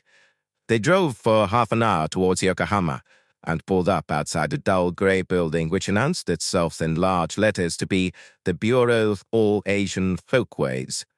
There was a busy traffic of Japanese scurrying in and out through the bogusly important-looking entrance, but no one glanced at Dicko and Bond, and they were not asked their business as Dicko led the way through an entrance hall where there were books and postcards on sale as if the place was some kind of museum.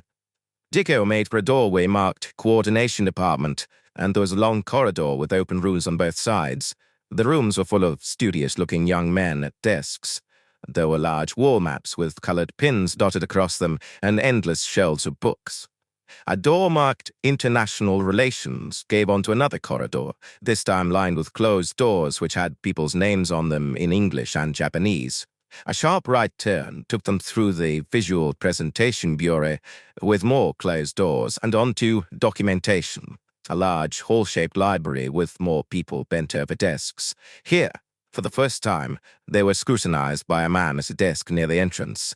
He rose to his feet and bowed wordlessly. As they walked on, Dicko said quietly, "This is where the cover tapers off. Up till now, all these people really were researching Asian folkways. But these here are part of Tiger's outside staff doing more or less classified work, the sort of archivists. This is where we'd be politely turned back and we'd lost our way."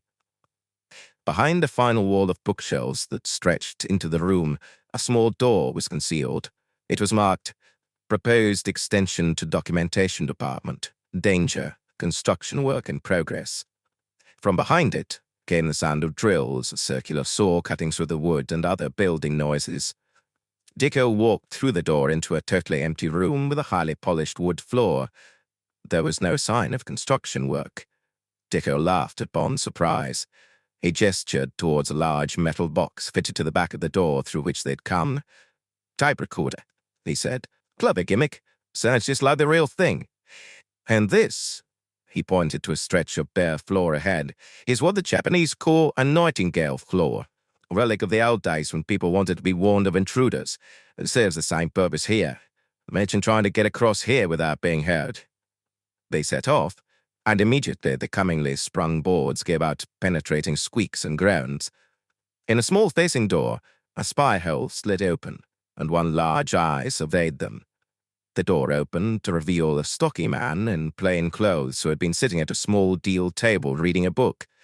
It was a tiny box-like room that seemed to have no other exit. The man bowed. Dicko said some phrases containing the words, "Talaka-san." The man bowed again. Dicko turned to Bond. "You're on your own now. Be in it, champ. Tiger'll send you back to your hotel. See ya." Bond said, "Tell Mother I died, game," and walked into the little box, and the door was closed behind him. There was a row of buttons by the desk, and the guard pressed one of them. There came a barely perceptible whine, and Bond got the impression of dissent. So, the room was a lift.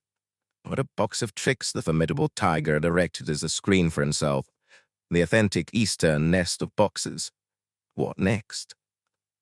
The descent continued for some time. When it stopped, the guard opened the door and Bond stepped out and stood, stock still. He was standing on the platform of an underground station. There it all was. The red and green signals over the two yawning tunnels, the conventional white tiles on the walls and the curved roof, even an empty cigarette kiosk let into the wall beside him. A man had come out of this.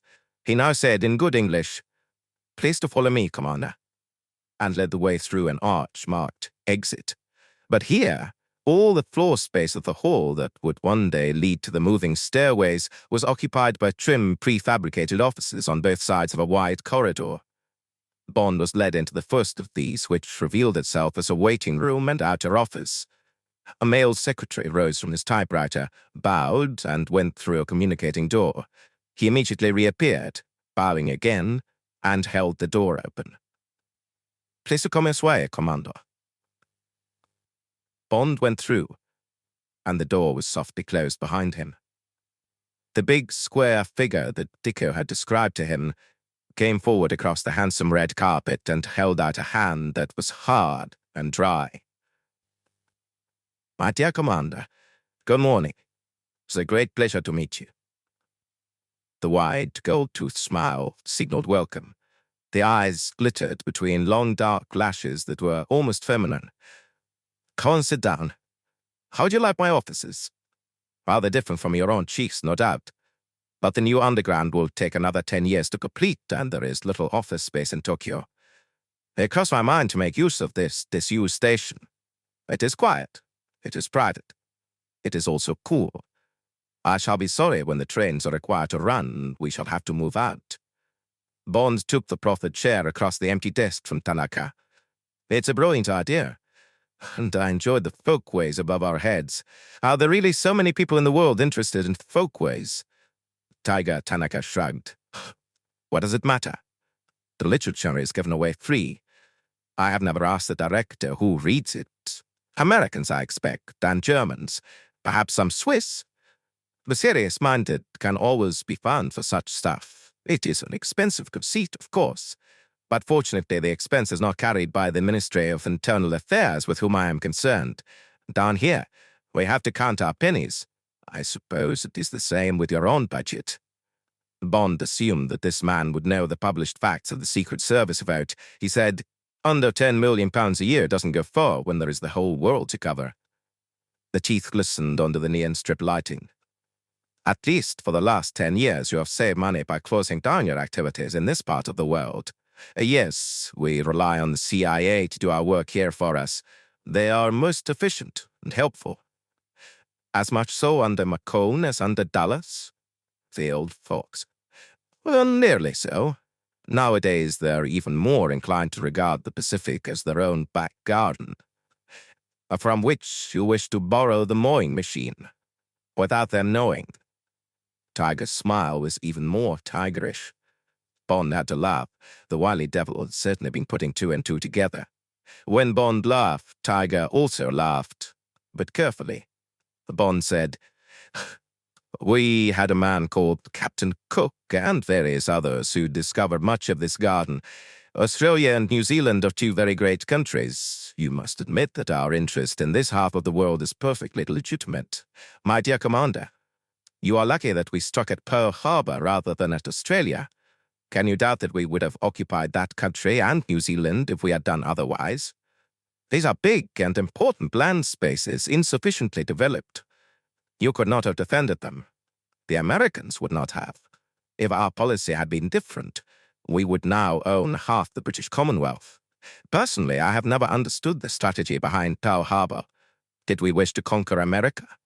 The supply lines were too long, but Australia and New Zealand were ripe for the plucking."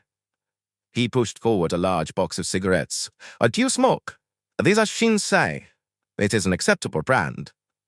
James Bond was running out of his Moreland specials. He would soon have to start in the local stuff. He also had to collect his thoughts. This was rather like being involved in a summit meeting between the United Kingdom and Japan. He felt way out of his depth. He took a cigarette and lit it. It burned rapidly with something of the effect of a slow-burning firework. It had a vague taste of American blends, but it was good and sharp on the palate and lungs, like 90-proof spirits. He let the smoke out in a quiet hiss and smiled. "Mr. Tanaka, these are matters for political historians. I'm concerned with much lower matters, and matters concerning the future rather than the past." "I quite understand, Commander." Tiger Tanaka was obviously displeased that his game of generalities had been dodged by Bond. "But we have a saying, speak of next year, and the devil laughs. The future is inscrutable. But tell me, what are your impressions of Japan? You have been enjoying yourself." "I imagine that one always enjoys oneself with Dicko Henderson." "Yes, he is a man who lives as if he were going to die tomorrow. This is the correct way to live. He is a good friend of mine. I greatly enjoy his company. We have certain tastes in common." Bond said ironically, "Folkways?" "Exactly. He has a great affection for you. I do not know him well, but I suspect that he is a lonely man. It is an unfortunate combination to be both lonely and intelligent. Wouldn't it be a good thing for him to marry a Japanese girl and settle down? Couldn't you find him one?" Bond was pleased that the conversation had descended to personalities. He sensed that he was on the right track, at least on a better track than this talk about power politics. But there would come a bad moment when he would have to get down to business. He didn't care for the prospect. As if he had sensed this, Tiger Tanaka said, "I have arranged for our friend to meet many Japanese girls. The result in every case has been negative, or at the best, fleeting. But tell me, Commander, we have not met here to discuss Mr. Henderson's private life. In what respect can I be of service to you? Is it the lawnmower?" Bond smiled. "It is. The manufacturer's trademark for this particular implement is Magic 44. Ah, yes. A most valuable implement of many uses. I can understand that your country would wish to have the services of this implement. A case in point is an example of its capabilities which came into my hands only this morning." Tiger Tanaka opened a drawer in his desk and extracted a file. It was a pale green file stamped in a square box with the word Bokuhi in black Japanese and Roman characters. Bond assumed this to be the equivalent of top secret. He put this to Mr. Tanaka, who confirmed it. Mr. Tanaka opened the file and extracted 2 sheets of yellow paper. Bond could see that one was covered with Japanese ideograms and that the other had perhaps 50 lines of typewriting. Mr. Tanaka slipped the typewritten one across the desk. He said, "May I beg you, on oath, not to reveal to anyone what you're about to read?" "If you insist, Mr. Tanaka, I am afraid I must, Commander." "So be it." Bond drew the sheet of paper towards him. The text was in English. This is what it said. "To all stations of grade 2 and above, to be deciphered by addressee personally and then destroyed. When destruction has been effected, confirm by the code word, quote, Saturn, unquote. Text begins. In amplification of Number One's published speech to the Supreme Soviet on September 1st, this confirms that we are in possession of the 200-megaton weapon and that a test firing will take place on September 20th at high altitude in the Novaya Zemlya area. Stop. Considerable fallout can be expected, and public outcry can be anticipated in the Arctic, North Pacific, and Alaskan areas. Stop. This should be countered and will be countered from Moscow by reference to the more recent tests by America and to Number One's repeated demands for an end to tests of nuclear fission weapons of defense, which have successively been rebuffed. Stop. For information, the delivery of one such weapon by ICBM on London would destroy all life and property south of a line drawn between Newcastle and Carlisle. Stop. It follows that a second missile dropped in the neighborhood of Aberdeen would inevitably result in the total destruction of Britain and all Ireland. Stop. This fact will shortly be employed by Number One as the teeth in a diplomatic démarche designed to achieve the removal of all American bases and offensive weapons from Britain and the nuclear disarmament of Britain itself. Stop. This will test to the uttermost and probably destroy the Anglo-American alliance, since it can be assumed that America will not risk a nuclear war involving her territory for the sake of rescuing a now more or less valueless ally, an ally now openly regarded in Washington as of little more account than Belgium or Italy. Stop. If this diplomatic démarche, which must of course be categorized as carrying some degree of risk, is successful, it follows that similar démarche will be undertaken in Europe and later in the Pacific area, individual countries being singled out one by one for terrorization and demoralization. Stop. The final fruits of the grand stratagem, if successful, will guarantee the security of the USSR for the foreseeable future and ultimately result in peaceful coexistence with America. Stop. Peaceful intent of the USSR will therefore be emphasized throughout by Number One and by all government agencies. Stop. This line of reasoning you will also follow should your station be at any time involved or affected. Stop. Informatively, all Soviet citizens working in Britain will be withdrawn from that country 1 week before the initial démarche. Stop. No explanation will be given, but a considerable and desirable heightening of tension will thus be achieved. Stop. The same procedure, which can be categorized as a softening up of the target country, will be followed in the secondary démarche referred to above. Stop. For the time being, you should take no precautionary steps on your station except to prepare your mind in total secrecy for the eventuality that your station may become involved at some later date, and that evacuation of your staff and the burning of archives will become mandatory on receipt of the code word, quote, lightning, unquote, addressed to you personally over circuit 40-4. Stop. End of text. Signed, Central. James Bond pushed the document away from him as if he feared contamination from it. He let out his breath in a quiet hiss.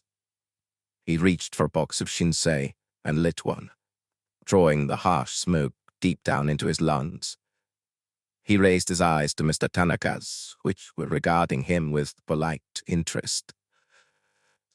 I suppose Number One is Khrushchev. That is correct. And the meaning of stations grade 2 and above is consulates general and embassies. It is interesting material, is it not? It is a mistake that you are keeping this material from us. We have a treaty of friendship and a trade treaty with you. Do you not regard the withholding of this vital information as a dishonorable act? Honor is a very serious word in Japan, Commander. Would it not be even more dishonorable to break our word to our good American friends? They have several times assured me and my government that any information of vital importance to our other friends and allies will be passed on to them in such a way as not to divulge the source. I have no evidence that they are not pursuing this routine. You know as well as I do, Mr. Tanaka, that rewriting and doctoring to conceal the source reduces this type of material to a grade no higher than secret reports from countless other delicate and reliable sources. The nature of this particular source, the fact that one is reading the very words of the enemy, is at least 50% of the value of the information this message contains. And no doubt Washington will pass on a garbled version of this message to London. I hope they already have. But you realize that it might be in their interest to keep quiet about this terrible threat that hangs over England. At the same time, it is in England's interest to use every hour in devising some counter to this plan. One small step, which at once comes to mind, is preparations for the internment of all Soviet citizens in Britain at the first sign of the evacuation measures mentioned in the message. I appreciate your point of view, Commander. There is, of course, in this instance, an alternative route for this information to reach your government. Mr. Tanaka's face crinkled wickedly. Bond leant urgently over the desk. But I gave my word of honor. Mr. Tanaka's face underwent a curious change. All the upward lines turned downwards. The dark eyes lost their glitter and assumed an inward look. In a curious way, the whole face slumped into melancholy. He said, "Commander, I was very happy in England. Your people were very good to me. I repaid them in an unworthy fashion." Ah, thought Bond, I plead youth and the heat of a war that I thought would bring much glory to my country. I was mistaken. We were defeated. The expiation of that dishonor is a large matter, a matter for the youth of this country. I am not a politician, and I do not know what course that expiation will take. At present, we are going through the usual transition period of the vanquished, but I, Tanaka, have my own private accounting to balance. I am in great debt to your country. This morning I have betrayed a state secret to you. I was encouraged in my action by my friendship for Dicko. I was also encouraged by the sincerity of your bearing and the honesty of your approach to the duty that has been laid upon you. I fully realize the importance of this piece of paper to Britain. Your remember its contents. Exactly, I think. And you are on your honor not to communicate it elsewhere? Yes. Tiger Tanaka got to his feet and held out his hand. Goodbye, for the time being, Commander. I hope that we shall be seeing more of each other. The powerful face lit up again. Now there was no pretense in the great golden smile. Honor is a pattern of behavior, Commander. The bamboo must bend to the breeze, but equally, the cedar must bend to the typhoon. The meaning of this is that sometimes duty is more compelling than any words. A car is waiting to take you back to your hotel. Please give my deep respects to Dicko and tell him he owes me 1,000 yen for repairs to electronic equipment that is the property of the state. James Bond took the hard, dry pull. He said from his heart, "Thank you, Mr. Tanaka." He walked out of the little secret room with one thought uppermost in his mind. How fast were Dicko's communications to Melbourne? How fast from Melbourne to London?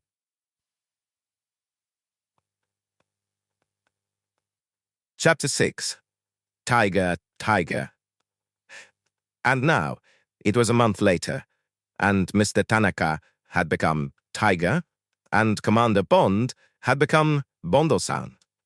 Tiger had explained his name for James Bond. James, he had said, that is a very difficult word in Japanese. It does not convey sufficient respect.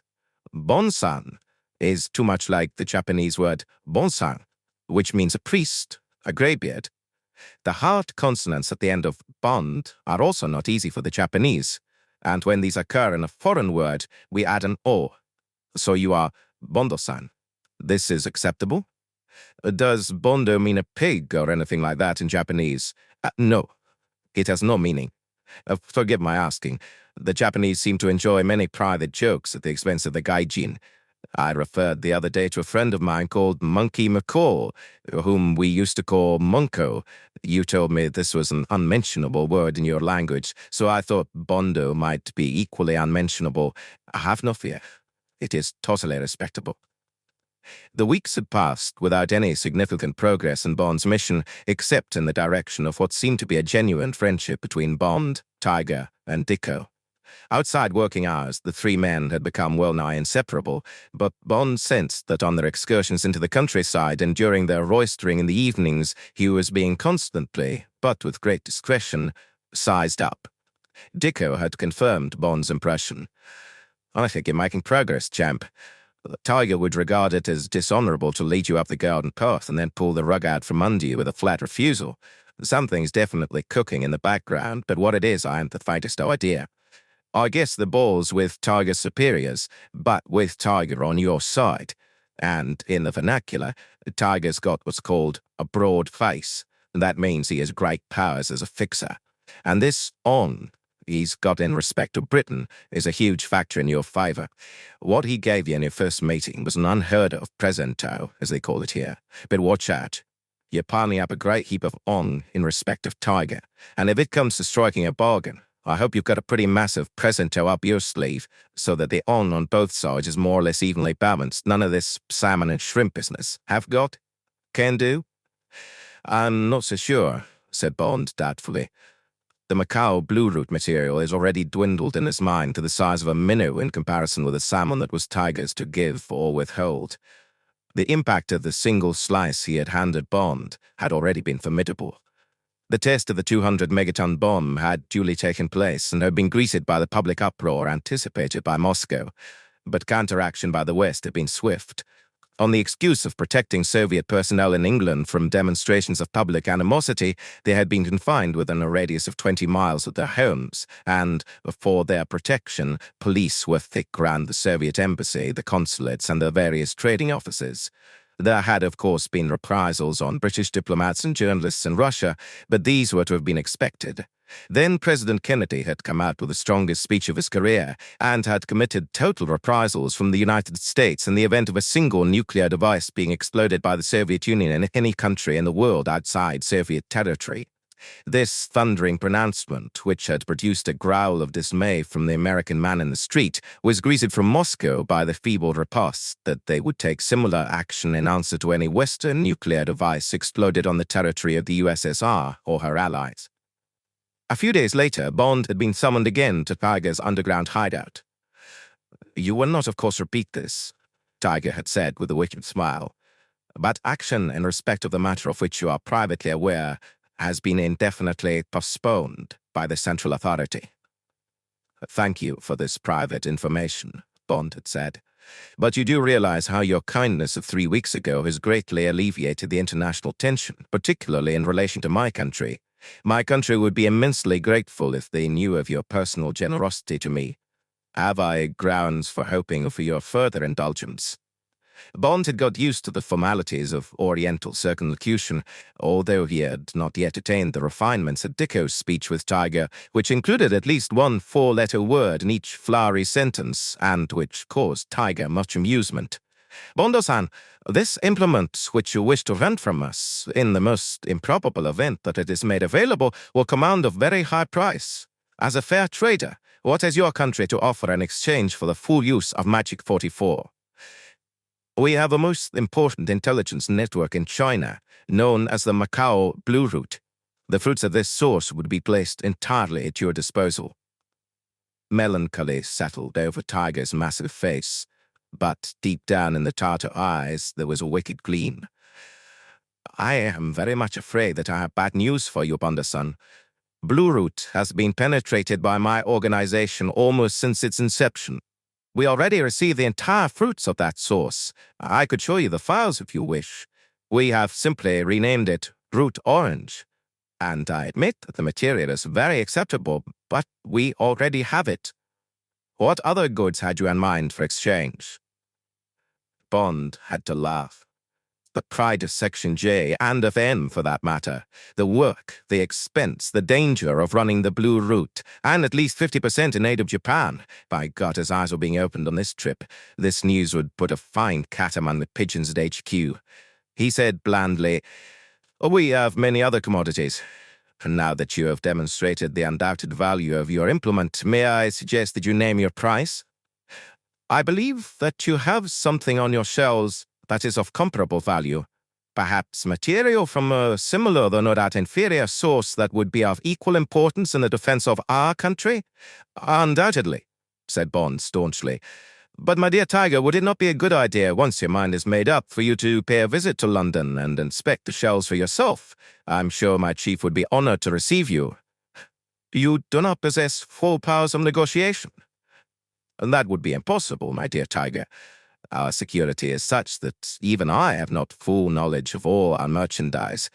So far as I personally am concerned, I'm only in a position to pass on to my chief the substance of what you say, or to render you any other personal services you might ask of me." For a moment, Tiger Tanaka looked thoughtful. He seemed to be turning Bond's last words over in his mind. Then he closed the interview with the invitation to a geisha restaurant, and Bond went off, with mixed feelings, to report to Melbourne and London what he had gleaned. In the room where he now sat after the geisha party, and where Tiger had just cheerfully threatened him with death, Tiger's heads snarled at him from the walls and gnashed at him from the floor. His ashtray was enclosed in a stuffed tiger's paw, and the chair in which he was sitting was upholstered in tiger's skin. Mr. Tanaka had been born in the year of the tiger, whereas Bond, as Tiger had taken much pleasure in telling him, had been born in the year of the rat. Bond took a deep drink of sake and said, "My dear Tiger, I would hate to put you to the inconvenience of having to remove me from the face of the earth. You mean that this time the cedar may not bow before the typhoon? So be it. This time you have my very topmost word of honor." Tiger pulled up a chair and faced Bond across the low drink table.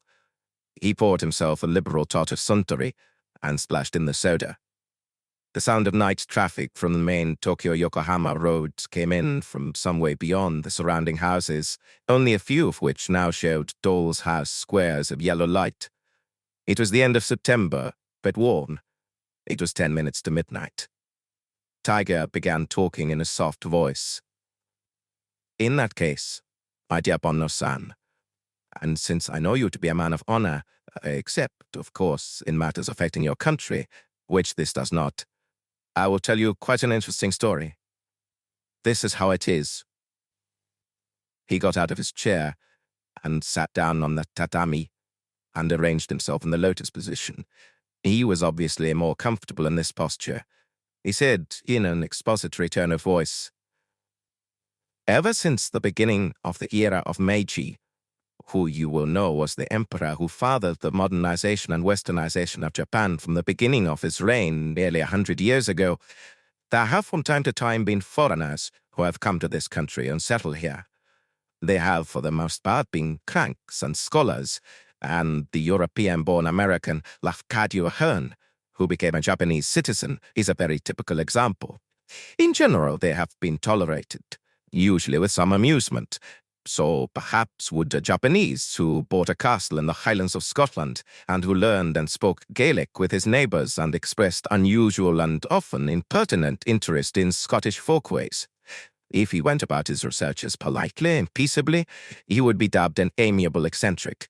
And so it has been with the Westerners who have settled and spent their lives in Japan, though occasionally, in time of war, as would no doubt be the case with our mythical Japanese in Scotland, they have been regarded as spies and suffered internment and hardship. Now, since the occupation, there have been many such settlers, the great majority of whom, as you can imagine, have been American. The Oriental way of life is particularly attractive to the American who wishes to escape from a culture which, I am sure you will agree, has become, to say the least of it, more and more unattractive, except to the lower grades of the human species, to whom bad but plentiful food, shiny toys such as the automobile and the television, and the quick buck, often dishonestly earned or earned in exchange for minimal labor or skills, are the summum bonum, if you will allow the sentimental echo from my Oxford education. "I will," said Bond, "but is this not a picture of the life that is being officially encouraged in your own country?" Tiger Tanaka's face darkened perceptibly. "For the time being," he said with distaste, "we are being subjected to what I can best describe as the scuola di Coca-Cola. Baseball, amusement arcades, hot dogs, hideously large bosoms, neon lighting, these are the part of our payment for defeat in battle. They are the tepid tea of the way of life we know under the name of demokarazu.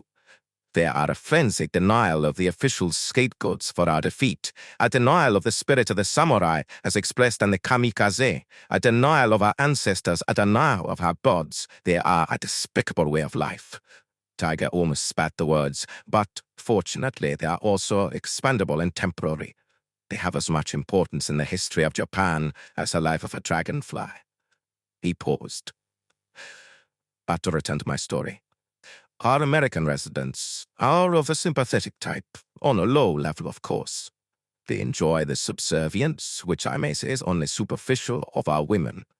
They enjoy the remaining strict patterns of our life, the symmetry compared with the chaos that reigns in America. They enjoy our simplicity, with its underlying hint of deep meaning, as expressed, for instance, in the tea ceremony flower arrangements No plays, none of which, of course, they understand. They also enjoy, because they have no ancestors and probably no family life worth speaking of, our veneration of the old and our worship of the past. For, in their impermanent world, they recognize these as permanent things, just as, in an ignorant and childish way, they admire the fictions of the Wild West and other American myths that have become known to them not through their education, of which they have none, but through television. This is tough stuff, Tiger. I've got a lot of American friends who don't equate with what you're saying. Presumably, you're talking of the lower-level GIs, second-generation Americans who are basically Irish or Germans or Czechs or Poles, who probably ought to be working in the fields or coal mines of their countries of origin instead of swaggering around a conquered country under the blessed coverlet of the Stars and Stripes with too much money to spend. I dare say they occasionally marry a Japanese girl and settle down here, but surely they pull up stumps pretty quickly. Our Tommies have done the same thing in Germany, but that's quite a different thing from the Lafcadio Hearns of the world. Tiger Tanaka bowed almost to the ground. Forgive me, Bondo-san. Of course, you are right, and I have been diverted from my story down most unworthy paths. I did not ask you here to pour out my innermost repugnance at the occupation of my country. This is, of course, repugnance against the fact of defeat. I apologize, and of course you are correct. There are many cultured Americans who have taken up residence in this country and who are most valued citizens. You are right to correct me, for I have friends of this nature in the arts, sciences, in literature, and they are indeed valued members of the community. I was, let us say, letting off steam. You understand? Of course, Tiger. My country has not been occupied for many centuries. The imposition of a new culture on an old one is something we have not suffered. I cannot imagine my reactions in the same circumstances. Much the same as yours, I expect. Please, go on with your story. Bond reached for the sake flask. It stood in a jar of warm water being heated over a slow flame from a charcoal burner. He filled his glass and drank. Tiger Tanaka rocked 2 or 3 times on his buttocks and the sides of his feet. He resumed. As I have said, there are a number of foreigners who have taken up residence in Japan, and for the most part, they are inoffensive eccentrics. But there is one such person who entered the country in January of this year, who has revealed himself to be an eccentric of the most devilish nature. This man is a monster. You may laugh, Bondo-san, but this man is no less than a fiend in human form. I have met many bad men in my time, Tiger, and generally they have been slightly mad. Is that the case in this instance? Very much the reverse. The calculated ingenuity of this man, his understanding of the psychology of my people, show him to be a man of quite outstanding genius. In the opinion of our highest scholars and savants, he is a scientific research worker and collector, probably unique in the history of the world. What does he collect? He collects death.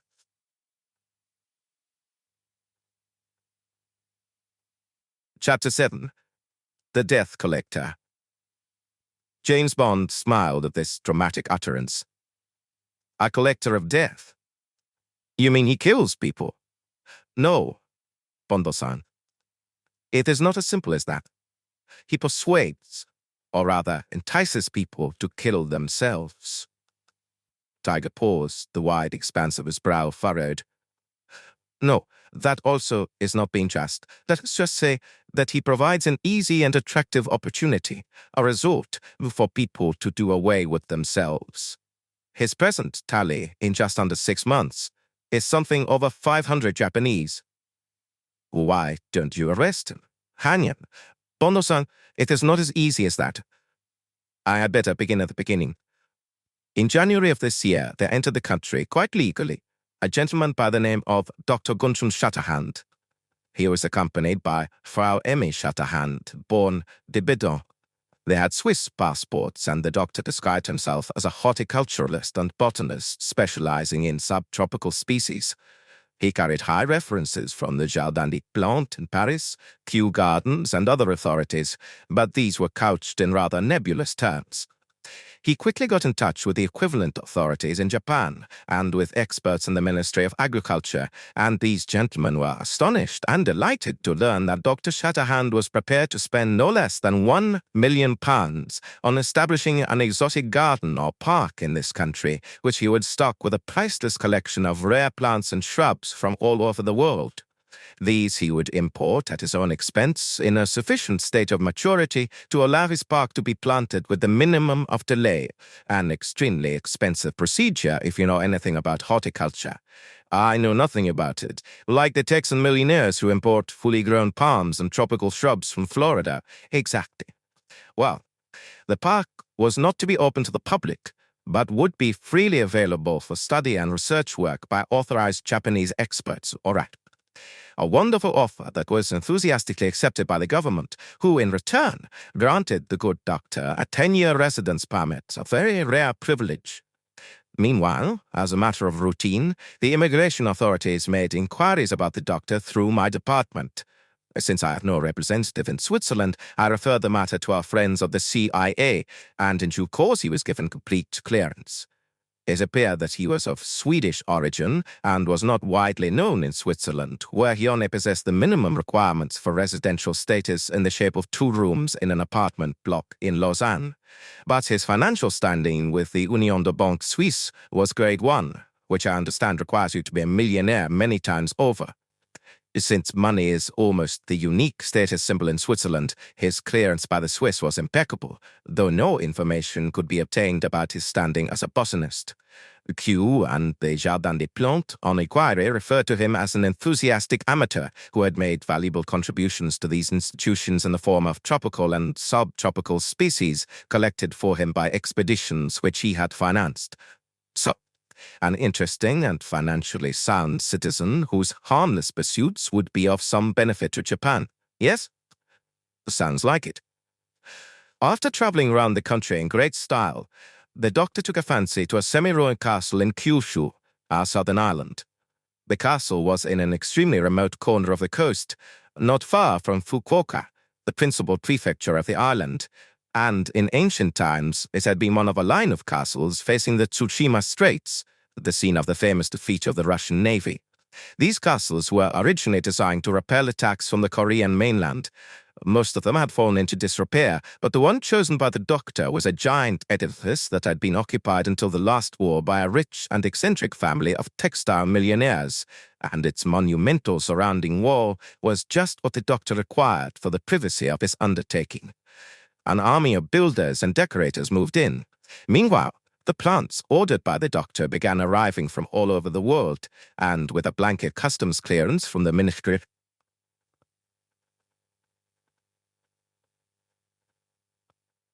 that an additional reason for the doctor's choice of site was that the property, which extends for some 500 acres, is highly volcanic and furnished with many geysers and fumaroles, which are common in Japan. These would provide all the year round the temperature needed for the successful propagation of these tropical shrubs, trees, and plants from the equatorial zones.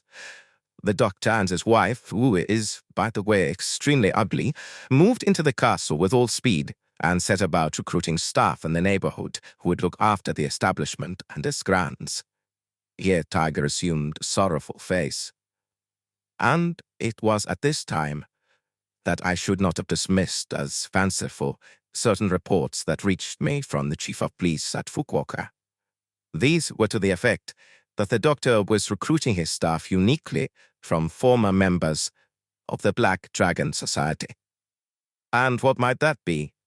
Have been, Tiger corrected him. The society was officially disbanded before the war, but in its heyday, it was the most feared and powerful secret society in Japan. It consisted originally of the dregs of the Soshi, the unemployed samurai who were left high and dry after the Meiji restoration of about 100 years ago. But it later recruited terrorists, gangsters, fascist politicos, cashiered officers from the Navy and Army, secret agents, soldiers of fortune, and other riffraff, but also big men in industry and finance, and even the occasional cabinet minister who found Black Dragon support of much practical value when dirty work had to be done. And the odd thing is, though it does not seem so odd to me today, that the doctor should have chosen his site, leaving out its practical amenities, in just that corner of Japan that used to be the headquarters of the Black Dragons and has always been a hotbed of extremists. Toyama Mitsuru, the former head of the Black Dragons, came from Fukuoka, so did the anarchist Hirota, and Nakano, leader of the former Tokai, or fascist group, in the Diet. It has always been a nest of scoundrels, this district, and it remains so today. These extreme sects never die out completely, as you have recently, my dear Bondo-san, found in the resurgence of the black shirts in England, and this Dr. Shatterhand found no difficulty in collecting some 20 extremely tough and dangerous characters around him, all most correctly clothed as servants and gardeners, and, no doubt, perfectly good at their ostensible jobs. On one occasion, the prefect of police thought it his duty to make a courtesy call and give his distinguished inhabitant a word of caution, but the doctor dismissed the matter on the grounds that competent guards would be necessary to maintain his privacy and keep trespassers away from his valuable collection of plants. This seemed reasonable enough, and anyway the doctor appeared to be under high patronage in Tokyo. The prefect bowed himself out, much impressed with the lavish display of wealth in evidence in the heart of his poor province. Tiger Tanaka paused and poured out more sake for Bond and more Suntory for himself. Bond took the opportunity to ask just how dangerous this Black Dragon society had really been. Was it the equivalent of the Chinese tongs? Much more powerful. You have heard of the Qingpang and Hongpang tongs that were so much feared in China in the days of the Kuomintang, no? Well, the Black Dragons were 100 times worse. To have them on your heels was certain death. They were totally ruthless and not out of any particular political conviction. They operated strictly for cash. Oh, well, under this doctor from Switzerland, have they done any harm yet? Oh, no, they are nothing more than he says. Personal staff at the worst, if you like, a bodyguard. No, the trouble is quite different, much more complex. You see, this man Shatterhand has created what I can only describe as a garden of death. Bond raised his eyebrows. Really, for the head of a national secret service, Tiger's metaphors were almost ridiculously dramatic. Tiger exploded his golden smile. Hondo-san, I can see from your face that you think I am either drunk or mad. Now listen. This Dr. Shatterhand has filled this famous park of his uniquely with poisonous vegetation, the lakes and streams with poisonous fish, and he has infested the place with snakes, scorpions, and poisonous spiders. He and this hideous wife of his are not harmed by these things because whenever they leave the castle, he wears full suits of armor of the 17th century, and she wears some other kind of protective clothing. His workers are not harmed because they wear rubber boots up to the knee and maskers, that is, antiseptic gauze masks, such as many people in Japan wear over the mouth and nose to avoid infection or the spreading of infection. What a daft setup. Tiger reached into the folds of the yukata he had changed into when they entered the house. He brought out several sheets of paper pinned together. He handed them over to Bond and said, "Be patient. Do not judge what you do not understand. I know nothing of these poisonous plants, nor, I expect, do you. Here is a list of those that have so far been planted by this doctor, together with comments by our Ministry of Agriculture. Read it. Take your time. You will be interested to learn what charming vegetation grows on the surface of the globe." Bond took the papers. The first page was a general note on vegetable poisons. There followed an annotated list. The papers bore the seal of the Ministry of Agriculture. This is what he read. The poisons listed fall into 6 main categories. 1. Deliriant. Symptoms: spectral illusions, delirium, dilated pupils, thirst and dryness, incoordination, then paralysis and spasms. 2. Inebriant. Symptoms: excitement of cerebral functions and of circulation, loss of coordination and muscular movements, double vision, then sleep and deep coma. 3. Convulsivant. Symptoms: intermittent spasms from head downwards, death from exhaustion, usually within 3 hours, or rapid recovery. 4. Depressant. Symptoms: vertigo, vomiting, abdominal pain, confused vision, convulsions, paralysis, fainting, sometimes asphyxia. 5. Asthenic. Symptoms: numbness, tingling mouth, abdominal pain, vertigo, vomiting, purging, delirium, paralysis, fainting. 6. Irritant. Symptoms: burning pain in throat and stomach, thirst, nausea, vomiting, death by shock, convulsions or exhaustion, or starvation by injury to throat or stomach. Specimens listed by Customs and Excise Department as imported by Dr. Guntram Shatterhand. Jamaica dogwood, fish poison tree, Cascidia erythrina, tree, 30 foot, white and blood-colored flowers, inebriant, toxic principle, piscidine, West Indies. Nux vomica tree, poison nut, crowfig, cachita, Strychnos nux vomica, tree, 40 foot, smooth bark, attractive fruits which have bitter taste, greenish-white flowers, seeds, most poisonous part, convulsivant, toxic principle, strychnine, brucine, South India, Java. Guyana poison tree, Strychnos toxifera, curare arrow poison taken from bark, creeper, death within 1 hour from respiratory paralysis, toxic principles, curare, strychnine, brucine, Guyana. St. Ignatius bean, Strychnos ignatii, small tree, seeds yield brucine, convulsivant, Philippines. False upas tree, Strychnos tuti, large climbing shrub, strychnine or brucine from leaf, seed, stem, or root bark, Java. East Indian snakewood, Strychnos calabrina, climbing tree, yields strychnine, brucine, convulsivant, Java, Timor. Ipecacuana, Psychotria ipecacuana, shrubby plant, depressant, toxic principle emetine from root, Brazil. White woolly combi bean, Gabon arrow poison, Strophanthus hispidus, woody climber, 6 foot, toxic principle strophanthin, insine, asthenic, West Africa. Ordeal tree, poison tangan, Tanginia venenifera, or Cerebra tangan, small evergreen tree, 20 foot, fruit purplish tinged with green, toxic principle tanginine, cerberin, asthenic, Madagascar. Upas tree, Malay arrow poison tree, Antiaria toxicaria, jungle tree, 100 foot, before branches start.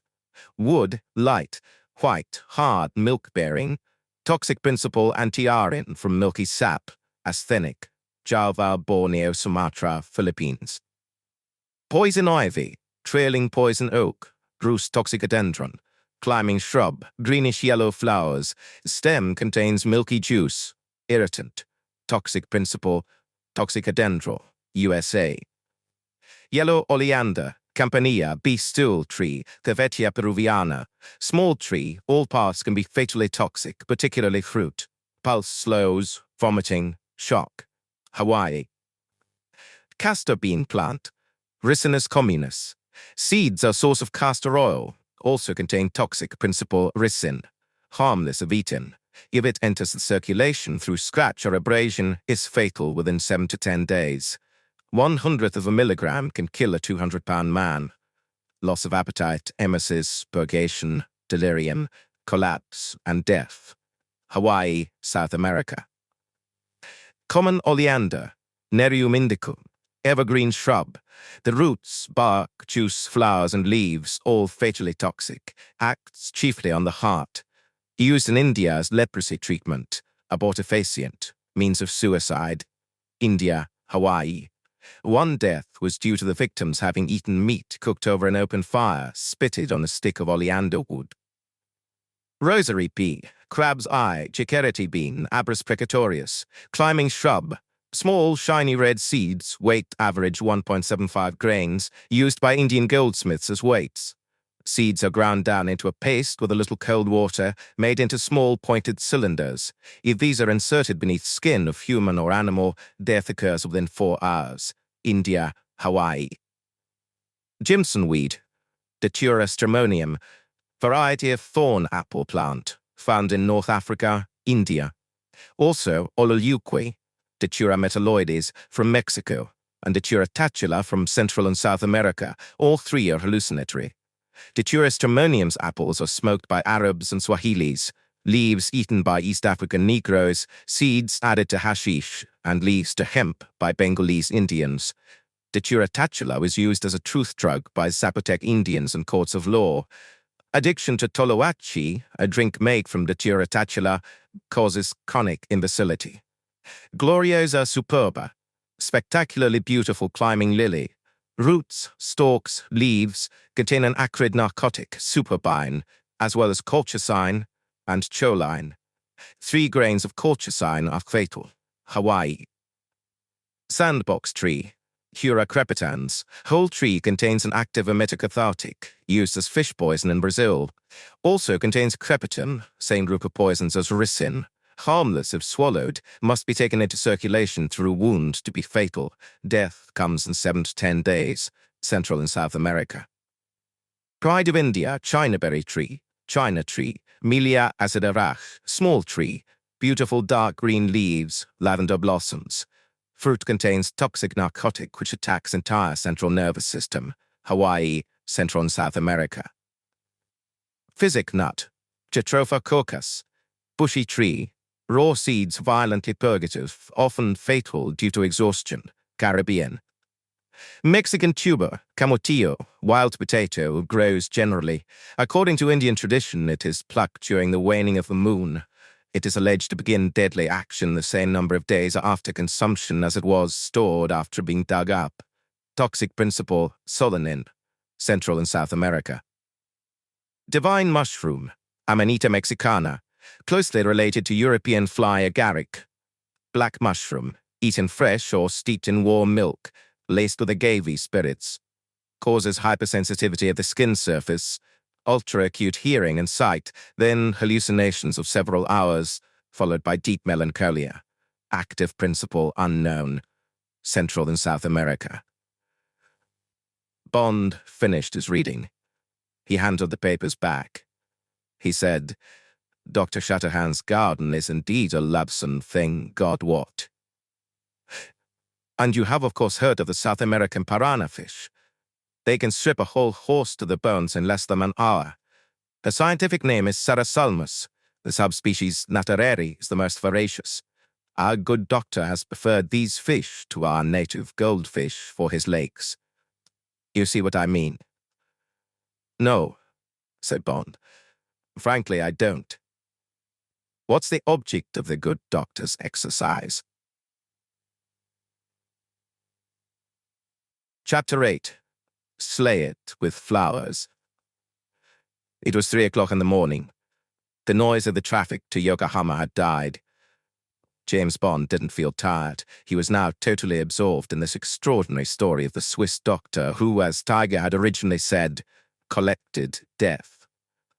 Tiger wasn't telling him this bizarre case history for his entertainment.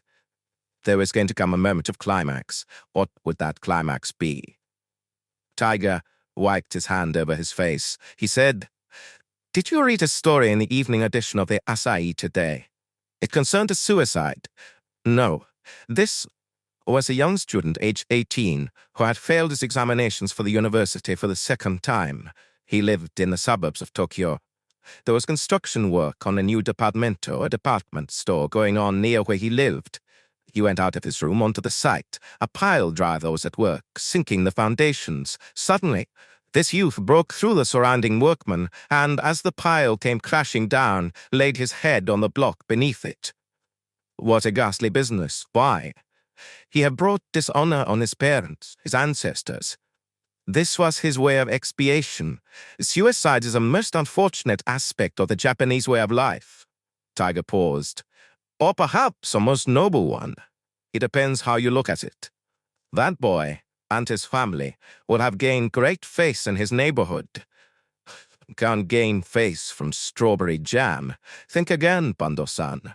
Your posthumous VCs, for instance. They're not awarded for committing suicide after failing in an examination. We are not so demakarazu as you are. There was irony in Tiger's voice. Dishonor must be expunged, according to those of us who remain what you would describe as old-fashioned. There is no apology more sincere than the offering up of your own life. It is literally all you have to give. But even if this boy failed for the university, he could have gone for a lower standard of examination or a lower grade of college. As you know, we say blast, or perhaps a stronger word if we fail an examination in Britain, but we readjust our sights, or our parents do it for us, and we have another bash. We don't kill ourselves. It wouldn't occur to us.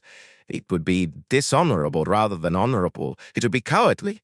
A refusal to stand up to reverses, to life. And it would give great pain to our parents, and certainly no satisfaction to our ancestors. With us, it is different. And despite demokarazu, the parents of this youth will be rejoicing this evening, and their neighbors will be rejoicing with them. Honor is more important to us than life, more proud, more beautiful. Bond shrugged. Well, I just think that if the boy had the guts to do this thing, it was the waste of a perfectly good Japanese life. In fact, of course, this suicide business in Japan is nothing more than a form of hysteria, an expression of the streak of violence that seems to run all through the history of Japan. If you hold your own life so cheaply, it follows that you will hold others' lives even more cheaply. The other day, I saw a traffic accident at one of the main crossings. I don't know the name of it. It was a multiple affair, and there were bodies all over the place. The police came, but instead of concentrating on getting the wounded to hospital, insisted that they should lie where they were so that they could draw chalk lines round them and photograph them, presumably for use when the case came to court. That is common practice, said Tiger indifferently. We are much overpopulated. Abortion is legal. It is helping to solve one of our problems if a few extra people die in an automobile accident. But there is something in what you said earlier. Our word for suicide is jisatsu, literally self-murder, and although it is a violent solution to a personal problem, it carries no stigma as it would in your country. In fact, one of our most famous folk tales, known to all children, is the 47 Ronin, or bodyguards. Through their negligence, their lord, Asano, was assassinated. They swore to avenge him, and they did so. But then, they came together at a place called Aku, and all committed seppuku to expiate their negligence. This is what you know as harakiri, which is a vulgar term meaning belly cutting. Today, at the time of the festival at the Aku shrine, special trains have to be laid on to accommodate the respectful pilgrims. Well, if you bring your children up on that sort of stuff, you can't expect them not to venerate the act of suicide. Just so, said Tiger proudly. 25,000 Japanese commit suicide every year. Only the bureaucrats regard that as a shameful statistic. And the more spectacular the suicide, the more warmly it is approved. Not long ago, a young student achieved great renown by trying to saw his own head off. Lovers link hands and throw themselves over the very high Kigon Falls at Nikko. The Mihara volcano on the island of Oshima is another favorite locale.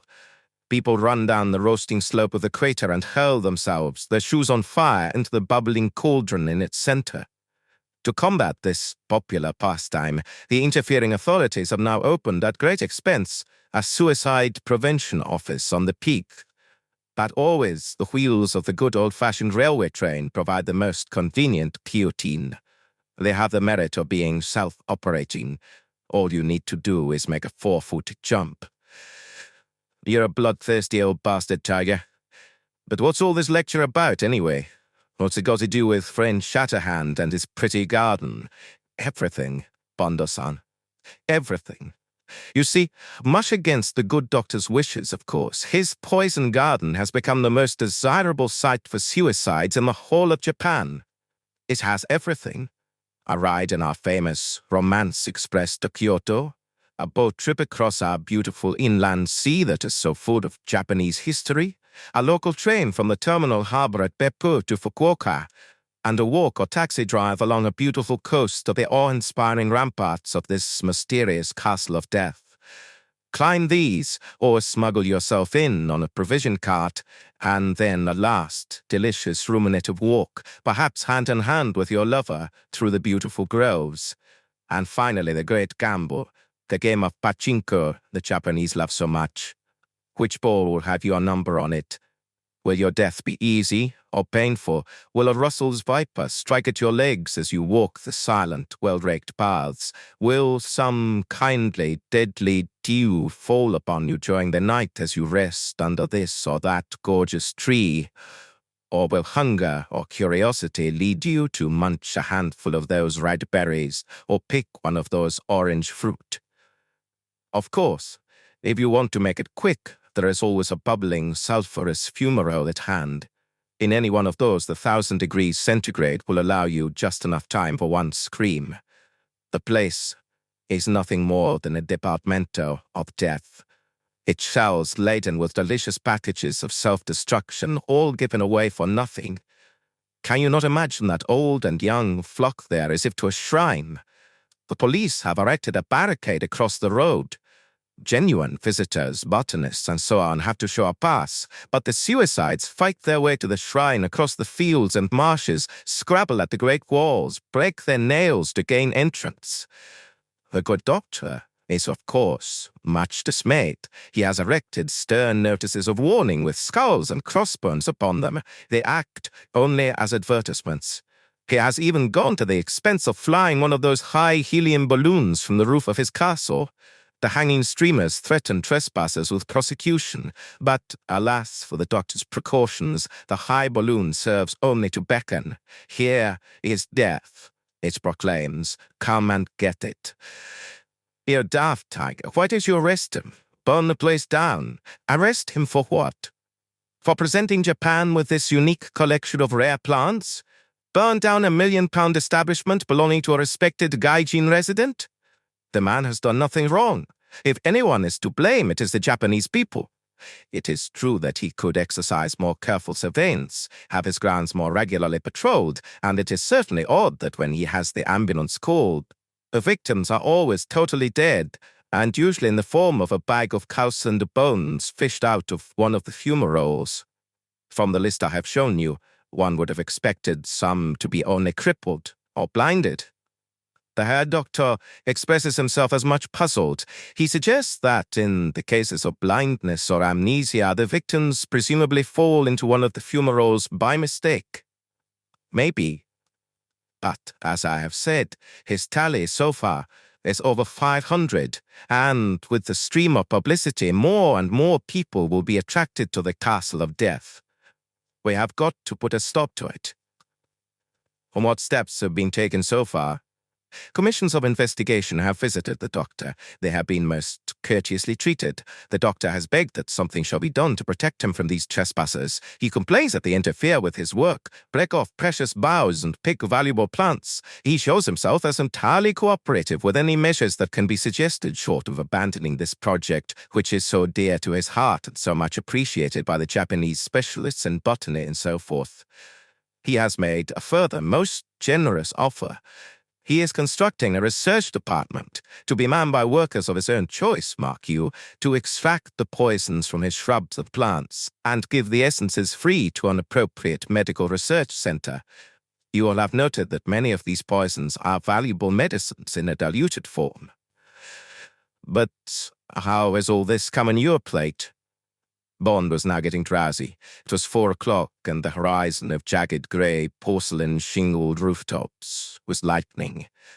He poured down the last of the sake. It had the flat taste of too much. It was time he was in bed. But Tiger was obviously obsessed with this lunatic business, and subtle, authentic glimpses of Japan were coming through the ridiculous nightmare story with its undertones of Poe, de Fanu, Bram Stoker, Ambrose Bierce. Tiger seemed unaffected by the lateness of the hour. The samurai face was perhaps etched in more sinister, more brutal lines. The hint of Tartar, tamed and civilized, lurked with less concealment, like a caged animal, in the dark pools of his eyes. But the occasional rocking motion on the buttocks and sides of the feet was the only sign that he was interested, even excited. He said, "1 month ago, Bondo-san, I sent one of my best men into this place to try and discover what it was all about. I was so instructed by my minister, the Minister of the Interior. He, in turn, was under orders from a prime minister. The matter was becoming one of public debate. I chose a good man. He was instructed to get into the place, observe and report. 1 week later, Bondo-san, he was recovered from the sea on a beach near this castle of death. He was blinded and in delirium. All the lower half of his body was terribly burned. He could only babble a haiku about dragonflies. I later discovered that as a youth he had indulged in the pastime of our youngsters. He had tied a female dragonfly on a thread and let it go. This acts as a lure for the male dragonfly, and you can quickly catch many males in this way. They attach themselves to the female and will not let go. The haiku, that is a verse of 17 syllables, he kept on reciting until his death, which came soon, was desolation. Pink dragonflies flitting above the graves. James Bond felt he was living inside a dream. The little room, partitioned in imitation rice paper and cedar plywood, the open vista of a small inscrutable garden in which water tinkled, the distant redness of an imminent dawn, the long background of sake and cigarettes, the quiet voice of the storyteller telling a fairy tale, as it might be told in a tent under the stars. And yet this was something that had happened the other day, close by, was happening now, something that Tiger had brought him here to tell. Why? Because he was lonely. Because there was no one else he could trust. Bond pulled himself out of his Sunderland slouch. He said, "I'm sorry, Tiger. What did you do next?" Tiger Tanaka seemed to sit slightly more upright on his black-edged rectangle of golden tatami. He looked very directly at James Bond and said, "What was there to do? I did nothing except apologize to my superiors. I waited for an honorable solution to present itself. I waited for you to come." "Me? You were sent." It might have been another. James Bond yawned. He couldn't help it. He could see no end to the evening. Tiger had got some Japanese bee in his Japanese bonnet. How in hell could Bond stop it buzzing? He said, "Tiger, it's time for bed. Let's talk about the rest of this tomorrow. Of course, I'll give you any advice I can. I can see it's a difficult problem, but those are just the ones to sleep on." He made to rise from his chair. Tiger said, and it was an order, "Sit down, Bondo-san. If you have any regard for your country, you'll leave tomorrow." He consulted his watch. "By the 12:20 from Tokyo main station. Your ultimate destination is Fukuoka, on the southern island of Kyushu. You will not be going back to your hotel. You will not be seeing Dicko. From now on, you are under my personal orders." The voice went very quiet and velvety. "Is that understood?" Bond sat up as if he'd been stung. "What in God's name are you talking about, Tiger?" Tiger Tanaka said. "In my office the other day, you made a significant statement. You said words to the effect that in exchange for Magic 44, you were empowered to carry out any personal services that I might require of you." "I didn't say that I was empowered. I meant that I would do anything for you on my personal responsibility." "That is quite good enough. I took you at your word, and I requested an audience with the Prime Minister. He instructed me to proceed, but to regard the matter as a state secret, not only to him and to me, and of course to you." "Come on, Tiger," said Bond impatiently. "Cut the cackle. What is it you want me to do?" But Tiger was not to be hurried. He said, "Bondo-san, I will now be blunt with you, and you will not be offended because we are friends, yes? Now, it is a sad fact that I, and many of us in positions of authority in Japan, have formed an unsatisfactory opinion about the British people since the war. You have not only lost a great empire, you have seemed almost anxious to throw it away with both hands. All right, he held up a hand. We will not go deeply into the reasons for this policy. But when you apparently sought to arrest this slide into impotence at Suez, you succeeded only in stage managing one of the most pitiful bungles in the history of the world, if not the worst. Further, your governments have shown themselves successively incapable of ruling and have handed all the effective control of the country to the trade unions, who appear to be dedicated to the principle of doing less and less work for more money. This feather-bedding, this shirking of an honest day's work is sapping at ever-increasing speed the moral fibre of the British, a quality the world once so much admired. In its place, we now see a vacuous, aimless horde of seekers after pleasure, gambling at the pools and bingo, whining at the weather and the declining fortunes of the country, and wallowing nostalgically in gossip about the doings of the royal family and of your so-called aristocracy in the pages of the most debased newspapers in the world. James Bond roared with laughter. You've got a bloody cheek, Tiger. You ought to write that out and sign it octogenarian and send it to the Times. You just come over and take a look at the place. It's not doing all that badly. Bondo-san, you have pleaded guilty out of your own mouth. Not doing too badly indeed. That is the crybaby excuse of a boy who gets a thoroughly bad end-of-term report. In fact, you are doing very badly indeed in the opinion of your few remaining friends. And now, you come to me and ask for some very important intelligence material to bolster up the pitiful ruins of a once great power. Why should we give it to you? What good will it do us? What good will it do you, Bondo-san? It is like giving smelling salts to a punch-drunk heavyweight just before the inevitable knockout.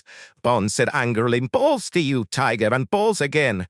Just because you're a pack of militant potential murderers here, longing to get rid of your American masters and play at being samurai again, snarling behind your subservient smiles, you only judge people by your own jungle standards. Let me tell you this, my fine friend. England may have been bled pretty thin by a couple of world wars. Our welfare state politics may have made us expect too much for free, and the liberation of our colonies may have gone too fast. But we still climb Everest and beat plenty of the world at plenty of sports, and win Nobel Prizes.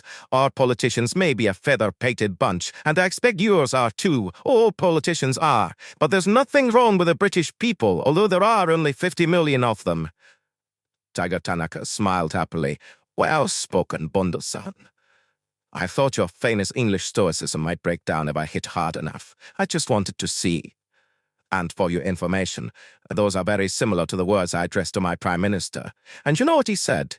He said, all right, Mr. Tanaka, put this Commander Bond to the test. If he succeeds, I will agree that there is still an elite in Britain and that this valuable material would be safe in their hands. If he fails, you will politely turn down the request. Bond shrugged impatiently. He was still smarting under Tiger's onslaught and the half-truths which he knew lay behind his words. All right, Tiger. What is this ridiculous test? Some typical bit of samurai nonsense, I suppose. More or less, agreed Tiger Tanaka with equanimity. You are to enter this castle of death and slay the dragon within. Chapter 9. Instant Japan. The black Toyopet hurtled through the deserted streets, which were shiny with the dew of what would be a beautiful day. Tiger had dressed in casual clothes, as if for a country outing. He had a small overnight bag on the seat beside him. They were on the way to a bathhouse, which Tiger said was of a very special, a very pleasurable nature.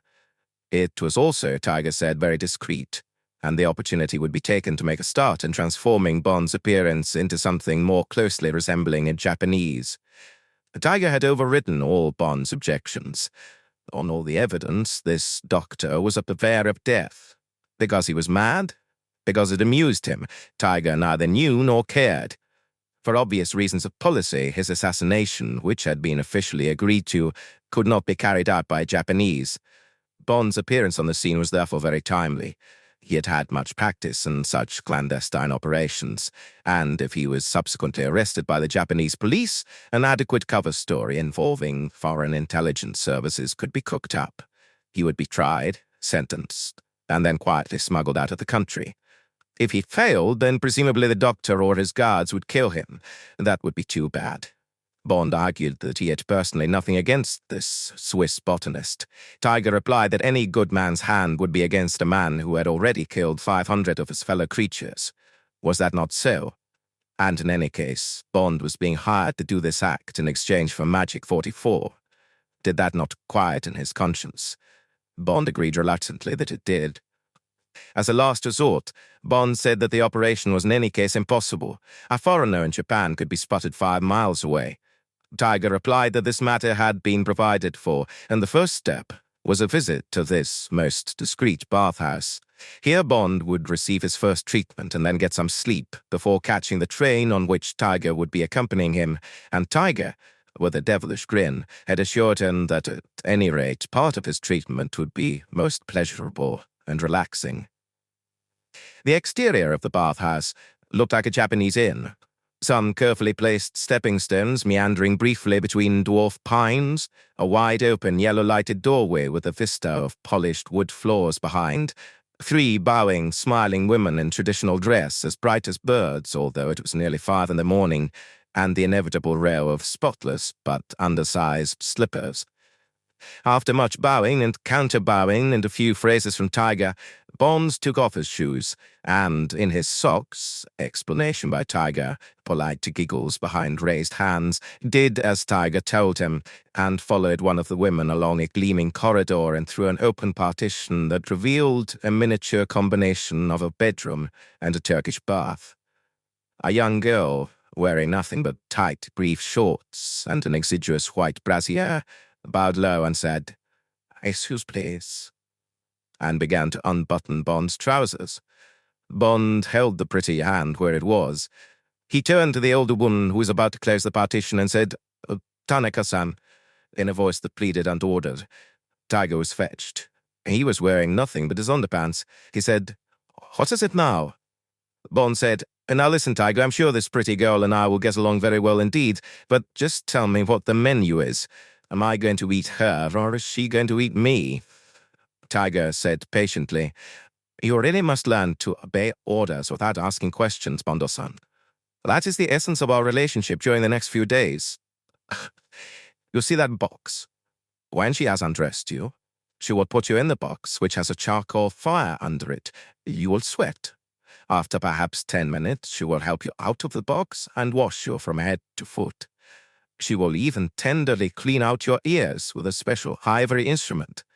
She will then pour a very tenacious dark dye, with which she has been supplied, into that tiled bath on the floor, and you will get in. You will relax and bathe your face and hair. She will then dry you and cut your hair in the Japanese style.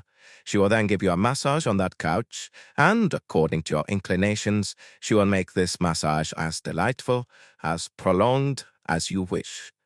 You will then go to sleep. When you are awakened with eggs and bacon and coffee, you'll kiss the girl good morning and shave, or the other way round, and that would be that." Tiger curtly asked the girl a question. She brushed back her bang of black hair coquettishly and replied, "The girl says she is 18, and that her name is Mariko Ichiban. Mariko means truth, and Ichiban means number 1. The girls in these establishments are numbered. And now, please don't disturb me any more. I'm about to enjoy myself in a similar fashion, but without the walnut stain. And please, in future, have faith. You're about to undergo a period of entirely new sensations. They may be strange and surprising. They will not be painful. While you are under my authority, that is. Savor them. Enjoy them, as if each one was your last. All right? Now good night, my dear Bono-san. The night will be short, alas, but if you embrace it fully, it will be totally delightful up to the last squirm of ecstasy." And Tiger gave a malicious wave of the hand as he went out and closed the partition. "You'll arise from it, what is known as a new man." James Bond got at any rate part of the message. As Mariko's busy fingers proceeded to remove his trousers and then his shirt, he lifted her chin and kissed her full on the soft, yielding, bud-like mouth. Later, sitting, sweating, and reflecting in the comfortable wooden box, very tired, slightly but cheerfully drunk, He remembered his dismal thoughts in Queen Mary's rose garden. He also remembered his interview with M, and M saying that he could leave the hardware behind on this purely diplomatic assignment. And the lines of irony around Bond's mouth deepened. Mariko was looking into the wall mirror and fiddling with her hair and eyebrows. Bond said, "Mariko, out." Mariko smiled and bowed. She unhurriedly removed her brassiere and came towards the wooden box. Bond reflected. What was it that Tiger had said about becoming a new man? And he reached for Mariko's helping hands and watched her breasts tauten as she pulled him out and towards her. It was indeed a new man who followed Tiger through the thronged halls of Tokyo Main Station. Bond's face and hands were of a light brown tint. His black hair, brightly oiled, was cut and neatly combed in a short fringe that reached halfway down his forehead, and the outer corners of his eyebrows had been carefully shaved so that now they slanted upwards. He was dressed, like so many of the other travelers, in a white cotton shirt buttoned at the wrists and a cheap knitted silk black tie exactly centered with a rolled gold pin. His ready-made black trousers, held up by a cheap black plastic belt, were rather loose in the fork because Japanese behinds are inclined to hang low, but the black plastic sandals and dark blue nylon socks were exactly the right size. A much-used overnight bag of Japan Airlines was slung over his shoulder, and this contained a change of shirt, singlet, pants and socks, Shinsei cigarettes, and some cheap Japanese toilet articles. In his pockets were a comb, a cheap used wallet containing some 5,000 yen in small denomination notes, and a stout pocket knife, which, by Japanese law, had a blade not more than 2 inches long. There was no handkerchief, only a packet of tissues. Later, Tiger explained, "Bondo-san, this Western habit of blowing the nose and carefully wrapping up the result in silk or fine linen and harboring it in your pocket as if it was something precious. Would you do the same thing with the other excretions of your body?" "Exactly. So, if in Japan you wish to blow your nose, perform the act decorously and dispose at once tidily of the result." Despite his height, Bond merged quite adequately into the bustling, shoving crowd of passengers. His disguise had mysteriously appeared in his room at the bathhouse, and Mariko had greatly enjoyed dressing him up. "Now, Japanese gentleman," she had said approvingly, as, with a last, lingering kiss, she had gone to answer Tiger's rap on the partition. Bond's own clothes and possessions had already been taken away. "They and your things from the hotel will be transferred to Diko's apartment," Tiger had said. "Later today, Diko will inform your chief that you have left Tokyo with me for a visit to the magic establishment, which is in fact a day's journey from Tokyo, and that you will be away for several days. Diko believes that this is so. My own department merely know that I shall be absent on a mission to Fukuoka. They do not know that you are accompanying me, and now we will take the express to Gamagori on the south coast, and the evening hydrofoil across Isa Bay to the fishing port of Toba. There we will spend the night. This is to be a slow journey to Fukuoka for the purpose of training and educating you. It is necessary that I make you familiar with Japanese customs and folkways, so that you make as few mistakes as possible when the time comes." The gleaming orange and silver express slid to a stop beside them. Tiger barged his way on board. Bond waited politely for 2 or 3 women to precede him. When he sat down beside Tiger, Tiger hissed angrily, "Fast lesson, Bondo-san. Do not make way for women. Push them, trample them down. Women have no priority in this country. You may be polite to very old men, but to no one else. Is that understood?" "Yes, master," said Bond sarcastically, "and do not make Western-style jokes while you are my pupil.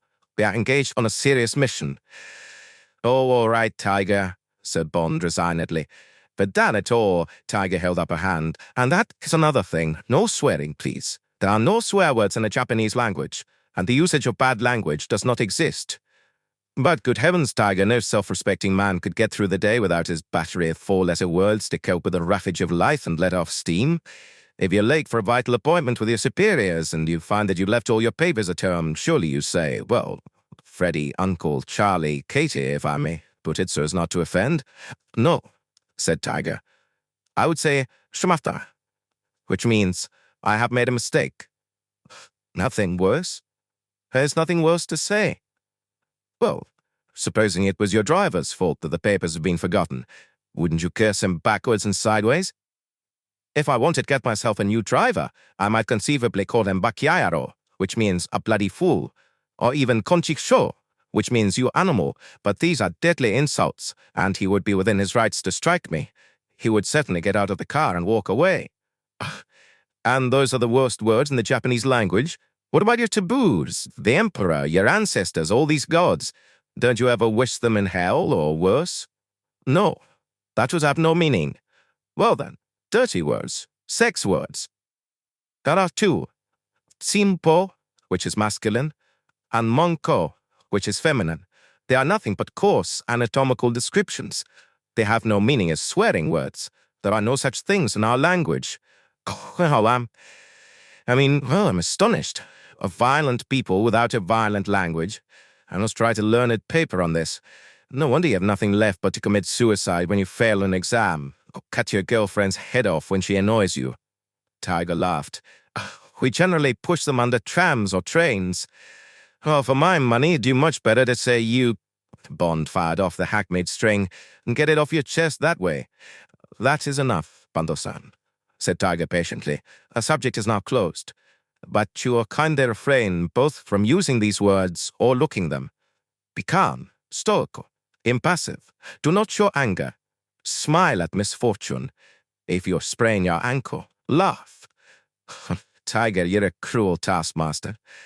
Tiger grinned with satisfaction. Bando-san, you don't know the half of it.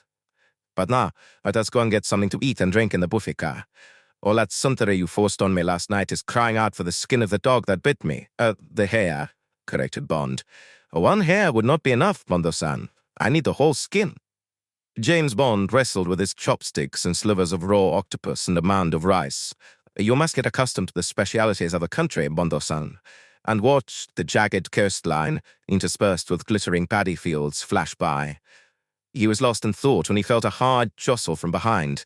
He had been constantly jostled as he sat up at the counter. The Japanese are great jostlers. But he now turned and caught a glimpse of the stocky back of a man disappearing into the next compartment. There were white strings round his ears, which showed that he was wearing a mask, and he wore an ugly black leather hat. When they went back to their seat, Bond found that his pocket had been picked. His wallet was gone. Tiger was astonished. This is very unusual in Japan, he said defensively. But no matter. I will get you another toba. It would be a mistake to call the conductor. We do not wish to draw attention to ourselves. The police would be sent for at the next station, and there would be much interrogation and filling out of forms, and there is no way of finding the thief. The man will have pocketed his mask and hat and would be unrecognizable. I regret the incident, Bando-san. I hope you'll forget it. Of course. It's nothing. They left the train at Gamagori, a pretty seaside village with a humped island in the bay that Tiger said housed an important shrine, and the 50-knot ride in the hydrofoil to Toba, an hour away across the bay, was exhilarating. As they disembarked, Bond caught a glimpse of a stocky silhouette in the crowd. Could it be the thief on the train? But the man wore heavy horn-rimmed spectacles, and there were many other stocky men in the crowd. Bond dismissed the thought, and followed Tiger along the narrow streets, gaily hung with paper banners and lanterns, to the usual discreet frontage and dwarf pines that he had become accustomed to. They were expected, and were greeted with deference. Bond had had about enough of the day. There weren't many bows and smiles left in him, and he was glad when he was at last left alone in his maddeningly dainty room with the usual dainty pot of tea, dainty cup, and dainty sweetmeats wrapped in rice paper. He sat at the open partition that gave onto a handkerchief of garden, and then the sea wall, and gazed gloomily across the water at a giant statue of a man in a bowler hat and morning coat that Tiger had told him was Mr. Mikimoto, founder of the cultured pearl industry, who had been born as Toba, and had there, as a poor fisherman, invented the trick of inserting grains of sand under the mantle of a live oyster to form the kernel of a pearl. Bond thought, to hell with Tiger and his crazy plan. What in God's name have I got myself into? He was still sitting there, cursing his lot, when Tiger came in and brusquely ordered him to don one of the yukatas that hung with the bedding in the single cupboard in the paper wall. You really must concentrate, Bando-san, said Tiger mildly, but you are making progress. As a reward, I've ordered sake to be brought in large quantities, and then a dinner of the speciality of this place, mobster." Bond's spirits rose minutely. He undressed to his pants, donned the dark brown yukata. "Stop!" from Tiger. "Wrap it round to the right. Only a corpse wraps it round to the left," and adopt the lotus position across the low table from Tiger. He had to admit that the kimono was airy and comfortable. He bowed low. "That sounds a most sincere program. Now then, Tiger, tell me about the time you were training as a kamikaze. Every detail. What was it all about?" The sake came. The pretty waitress knelt on the tatami and served them both. Tiger had been thoughtful. He had ordered tumblers. Bond swallowed his at one gulp. Tiger said, "The grossness of your drinking habits fits well with your future identity." "And what is that to be?" "A coal miner from Fukuoka. There are many tall men in that profession. Your hands are not rough enough, but you pushed a truck underground. Your nails will be filled with coal dust when the time comes. You were too stupid to wield a pick. You are deaf and dumb. Here." Tiger slipped across a scrubby card, creased and dog-eared. There were some Japanese characters on it. "That is Tsumbo de Oshi, deaf and dumb. Your disability will inspire pity and some distaste. If someone talks to you, show that, and they will desist. They may also give you a few pieces of small coin. Accept them and bow deeply." "Thanks very much. And I suppose I have to account for these tips to your secret fund." That will not be necessary." Tiger was wooden-faced. "Our expenses on this mission are a direct charge on the Prime Minister's purse." Bond bowed. "I'm honored." He straightened himself. "And now, you bastard, more sake, and tell me about the kamikaze. In due course, I'm prepared to become a deaf and dumb miner from Fukuoka.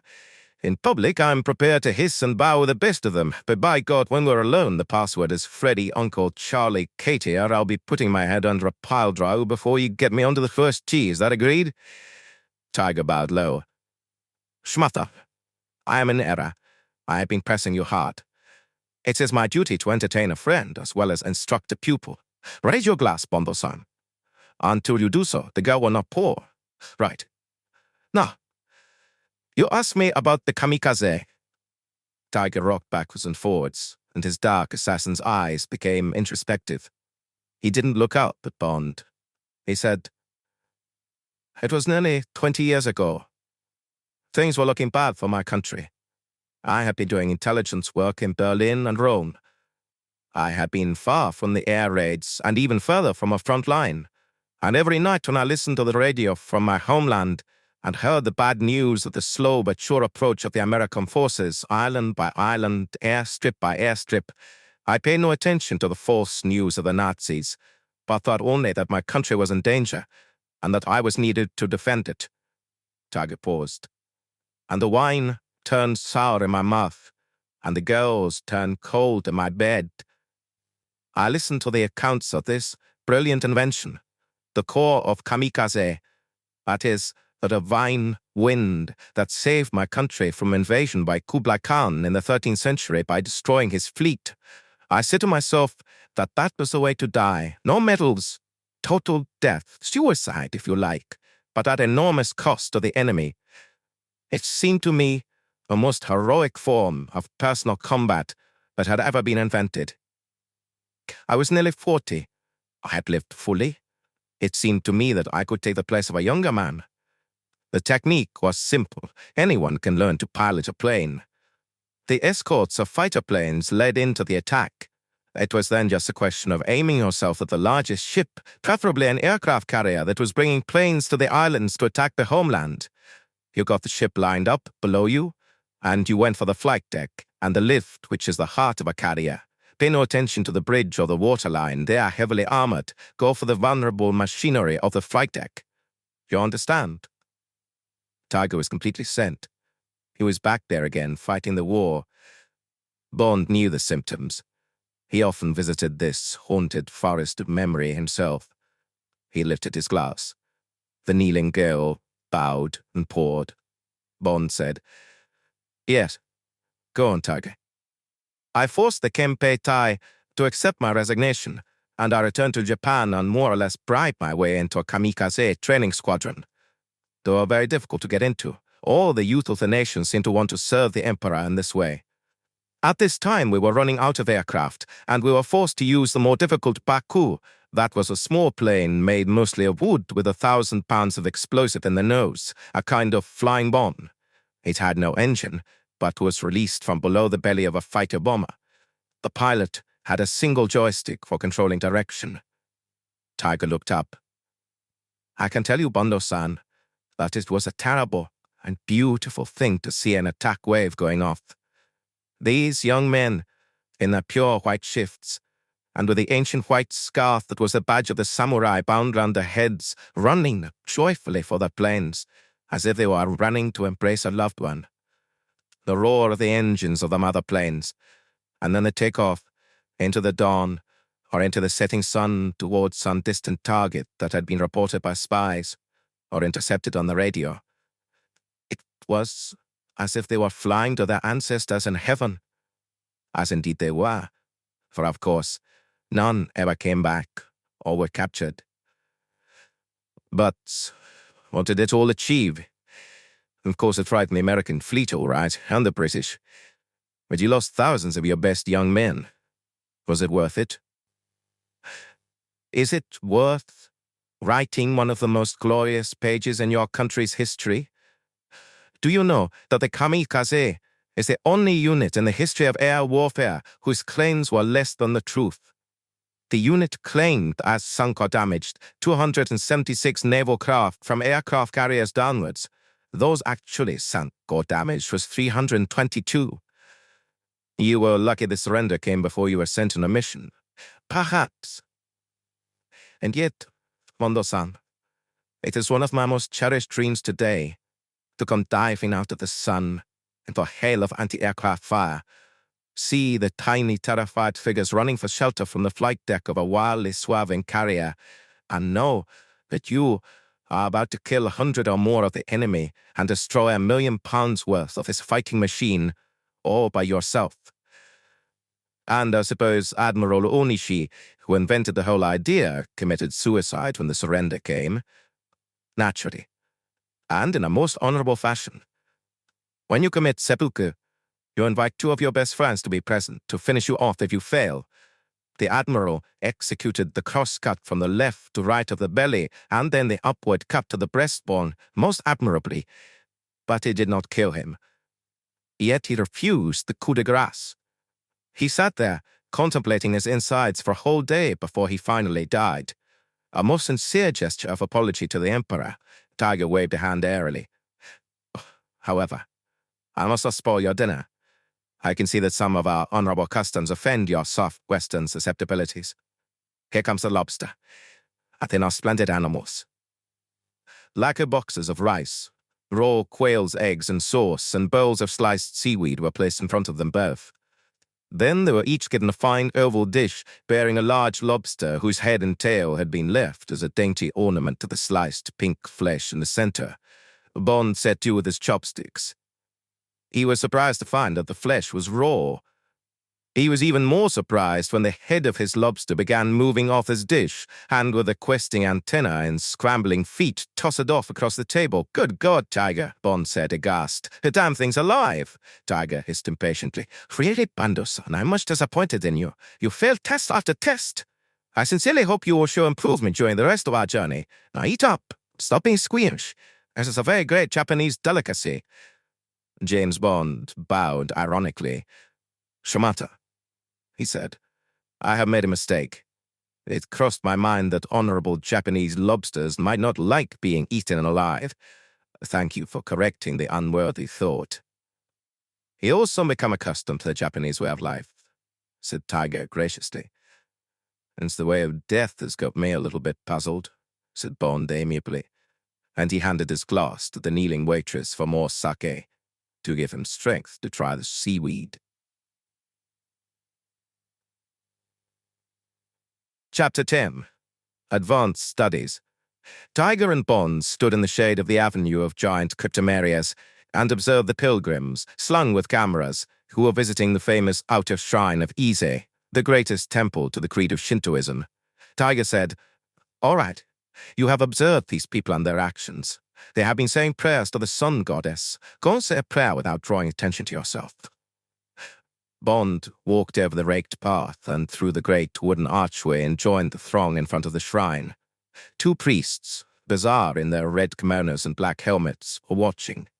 Bond bowed towards the shrine, tossed a coin onto the wire netting designed to catch the offerings, clapped his hands loudly, bent his head in an attitude of prayer, clapped his hands again, bowed, and walked out. "You did well," said Tiger. "One of the priests barely glanced at you. The public paid no attention. You should perhaps have clapped your hands more loudly. It is to draw the attention of the goddess and your ancestors to your presence at the shrine. Then they will pay more attention to your prayer. What prayer did you in fact make?" "I'm afraid I didn't make any, Tiger. I was concentrating on remember the right sequence of motions. The goddess will have noted that, Bondo-san. She will help you to concentrate still more in the future. Now we will go back to the car and proceed to witness another interesting ceremony in which you will take part." Bond groaned. In the parking place beyond the vast torii that guarded the entrance, charabangs were disgorging hordes of students, while the conductresses shouted, "Aure! Aure! Aure!" and blew whistles to help the drivers of other charabangs to back in. The giggling girls were severely dressed in dark blue with black cotton stockings. The youths wore the handsome, high-collared black uniform of Japanese students. Tiger led the way through the middle of the crowd. When they emerged, Tiger looked pleased. "Did you notice anything, Bondo-san?" "Only a lot of pretty girls, rather too young for me." "Ron, yesterday, many of them would have stared and giggled behind their hands and said, 'Gaijin.' Today, you are not recognized as a foreigner. Your appearance is one thing, but your comportment has also improved. You exude more self-confidence. You are more at home." Tiger gave his golden sunburst of a smile. "Platanaka system. It is not so foolish as you think." Wadakin, on the road across the mountains to the ancient capital of Kyoto, was a little upland hamlet without distinction. Tiger gave decisive orders to the driver of the hired car, and they arrived at a tall, barn-like building in a back street. There was a strong smell of cattle and manure. The chief herdsman, as he turned out to be, greeted them. He had the apple cheeks and wise, kindly eyes of his counterparts in Scotland and the Tyrol. Tiger had a long conversation with him. The man looked at Bond, and his eyes twinkled. He bowed perfunctorily and led the way inside. It was cool out of the sun. There were rows of stalls in which vastly fat brown cows lay chewing the cud. A gay small dog was licking the muzzle of one of them and being occasionally given a lick in return. The herdsman lifted a barrier and said something to one of the cows, which got unsteadily up onto legs that had become spindly through lack of exercise. It ambled unsteadily out into the sunshine and looked warily at Tiger and Bond. The herdsman hauled out a crate of beer bottles. He opened one and handed it to Bond. Tiger said peremptorily, "Give it to the cow to drink." Bond took the bottle and walked boldly up to the cow, who raised her head and opened her slavering jaws. Bond thrust the bottle between them and poured. The cow almost ate the bottle in its delight and ran its harsh tongue gratefully over Bond's hand. Bond stood his ground. He was getting used to Tiger's ploys by now, and he was determined to show at any rate an approximation of the kamikaze spirit, whatever test Tiger put him to. The herdsman now handed Bond a bottle of what appeared to be water. Tiger said, "This is shochu. It's a very raw gin. Fill your mouth with it and spray it over the back of the cow and then massage it into the cow's flesh." Bond guessed that Tiger hoped he would swallow some of the gin and choke. He closed his throat, but lustily filled his mouth with the stuff, compressed his lips, and blew hard so that the vapor from the stuff would not go up his nostrils. He wiped his hands across his lips that were already stinging with the harsh spirit and scrubbed energetically at the rough pelt. The cow bent her head in ecstasy. Bond stood back. "Now what?" he said belligerently. "What's the cow going to do for me?" Tiger laughed and translated for the herdsman, who also laughed and looked at Bond with some respect. Money changed hands, and with much happy talk between Tiger and the herdsman and final bows, they got back into the car and drove into the village, where they were welcomed into a shuttered and discreet restaurant, polished, spotless, and blessedly deserted. Tiger ordered, and they sat in wonderful Western chairs at a real table, while the usual dimpling waitress brought sake. Bond swallowed down his first flask at one long gulp to wash away the rasp of the gin. He said to Tiger, "No, what was all that about?" Tiger looked pleased with himself. "You're about to eat what it was all about. A finest, most succulent beef in the world. Kobe beef, but of a grade you wouldn't find in the most expensive restaurant in Tokyo. This herd is owned by a friend of mine. The herdsman was a good man, was he not? He feeds each of his cows 4 pints of beer a day and massages them with shochu, as you did. They also receive a rich meal of oaten porridge. You like beef?" "No," said Bond stolidly. "As a matter of fact, I don't." "That is unfortunate," said Tiger, not looking as if it were. "For what you're about to eat is the finest steak that will be eaten today anywhere outside the Argentine. And you have earned it. The herdsman was greatly impressed by your sincere performance with the cow." "And what does that prove?" said Bond sourly. "And what honorable experience is awaiting me this afternoon?" The steak came. It was accompanied by various succulent side dishes, including a saucer of blood, which Bond refused. But the meat could be cut with a fork, and was indeed without equal in Bond's experience. Tiger, munching with gusto, answered Bond's question. "I'm taking you to one of the secret training establishments of my service," he said. "It is not far from here, in the mountains, in an old fortified castle. It goes under the name of the Central Mountaineering School. It arouses no comment in the neighborhood, which is just as well, since it is here that my agents are trained in one of the arts most dreaded in Japan, ninjutsu, which is literally the art of stealth or invisibility. All the men you will see have already graduated in at least 10 of the 18 martial arts of Bushido, or ways of the warrior, and they are now learning to be ninja, or stealers in, which has for centuries been part of the basic training of spies and assassins and saboteurs. You will see men walk across the surface of water, walk up walls and across ceilings, and you will be shown equipment which makes it possible for them to remain submerged underwater for a full day, and many other tricks besides, for of course, apart from physical dexterity, the ninja were never the superhumans they are built up to be in the popular imagination. But nevertheless, the secrets of ninjutsu are still closely guarded, and are the property of two main schools, the Yiga and the Togakure, from which my instructors are drawn. I think you'll be interested, and perhaps learn something yourself at this place. I have never approved of agents carrying guns and other obvious weapons. In China, Korea, and Oriental Russia, which are, so to speak, my main beats, the possession of any offensive weapon on arrest would be an obvious confession of guilt. My men are expected to be able to kill without weapons. All they may carry is a staff and a length of thin chain, which can be easily explained away. You understand?" "Yes, that makes sense. We have a similar commander training school for unarmed combat attached to headquarters. But of course, your judo and karate are special skills requiring years of practice. How high did you get in judo, Tiger?" Tiger picked his teeth reminiscently. "No higher than a black belt or the 7th dan. I never graduated to a red belt, which is from the 8th to the 11th dan. To do so would have meant abandoning all other forms of activity, and with what object? To be promoted to the 12th and final dan on my death, in exchange for spending the whole of my life tumbling about in the cool Dokan Academy in Tokyo? No, thank you. That is the ambition of a lunatic." He smiled. "No sake, no beautiful girls. Worse still, probably no opportunity in a whole lifetime to exercise my art in anger, to tackle a robber or murderer with a gun and get the better of him. In the higher realms of judo, you are nothing but a mixture between a monk and a ballet dancer. Not for me." Back on the open, dusty road, some instinct made Bond glance through the rear window between the dainty lace blinds that are both the hallmark of a truly sincere hired car and a dangerous impediment to the driver's vision. Far behind, there was a solitary motorcyclist. Later, when they turned up a minor road into the mountains, he was still there. Bond mentioned the fact. Tiger shrugged. "He is perhaps a speed cop. If he is anyone else, he has chosen a bad time and place." The castle was the usual horned-roof affair of Japanese prints. It stood in a cleft between the mountains that must once have been an important pass, for ancient cannon pointed out from the summit of giant, slightly sloping walls of black granite blocks. They were stopped at the gate to a wooden causeway across a brimming moat, and again at the castle entrance.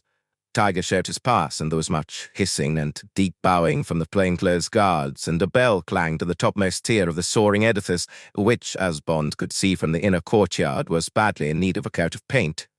As the car came to a stop, young men in shorts and gym shoes came running from various doors in the castle and formed up behind three older men.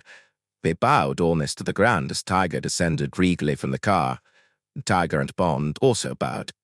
Brief greetings were exchanged with the older men, and Tiger then proceeded to fire off a torrent of staccato Japanese, which was punctuated by respectful highs from the middle-aged man who was obviously the commandant of the team. For the final, "Hai, Tanaka-san," this official turned to the 20-odd students whose ages seemed to be somewhere between 25 and 35. He called numbers, and 6 men fell out of the ranks. They were given orders and ran off into the castle. Tiger commented to Bond, "They will put on camouflage clothes and go off into the mountains through which we have come. If anyone is lurking about, they will bring him to us. And now we will see a little demonstration of an attack on the castle." Tiger fired off some more orders. The men dispersed at the double, and Bond followed Tiger out onto the causeway, accompanied by the chief instructor, with whom Tiger had a long and animated discussion. Perhaps a quarter of an hour later, there came a whistle from above them on the ramparts, and at once 10 men broke cover from the forest to their left. They were dressed from head to foot in some black material, and only their eyes showed through slits in the black hoods. They ran down to the edge of the lote, donned oval battens of what must have been some light wood such as balsa, and skimmed across the water with a kind of skiing motion until they reached the bottom of the giant black wall.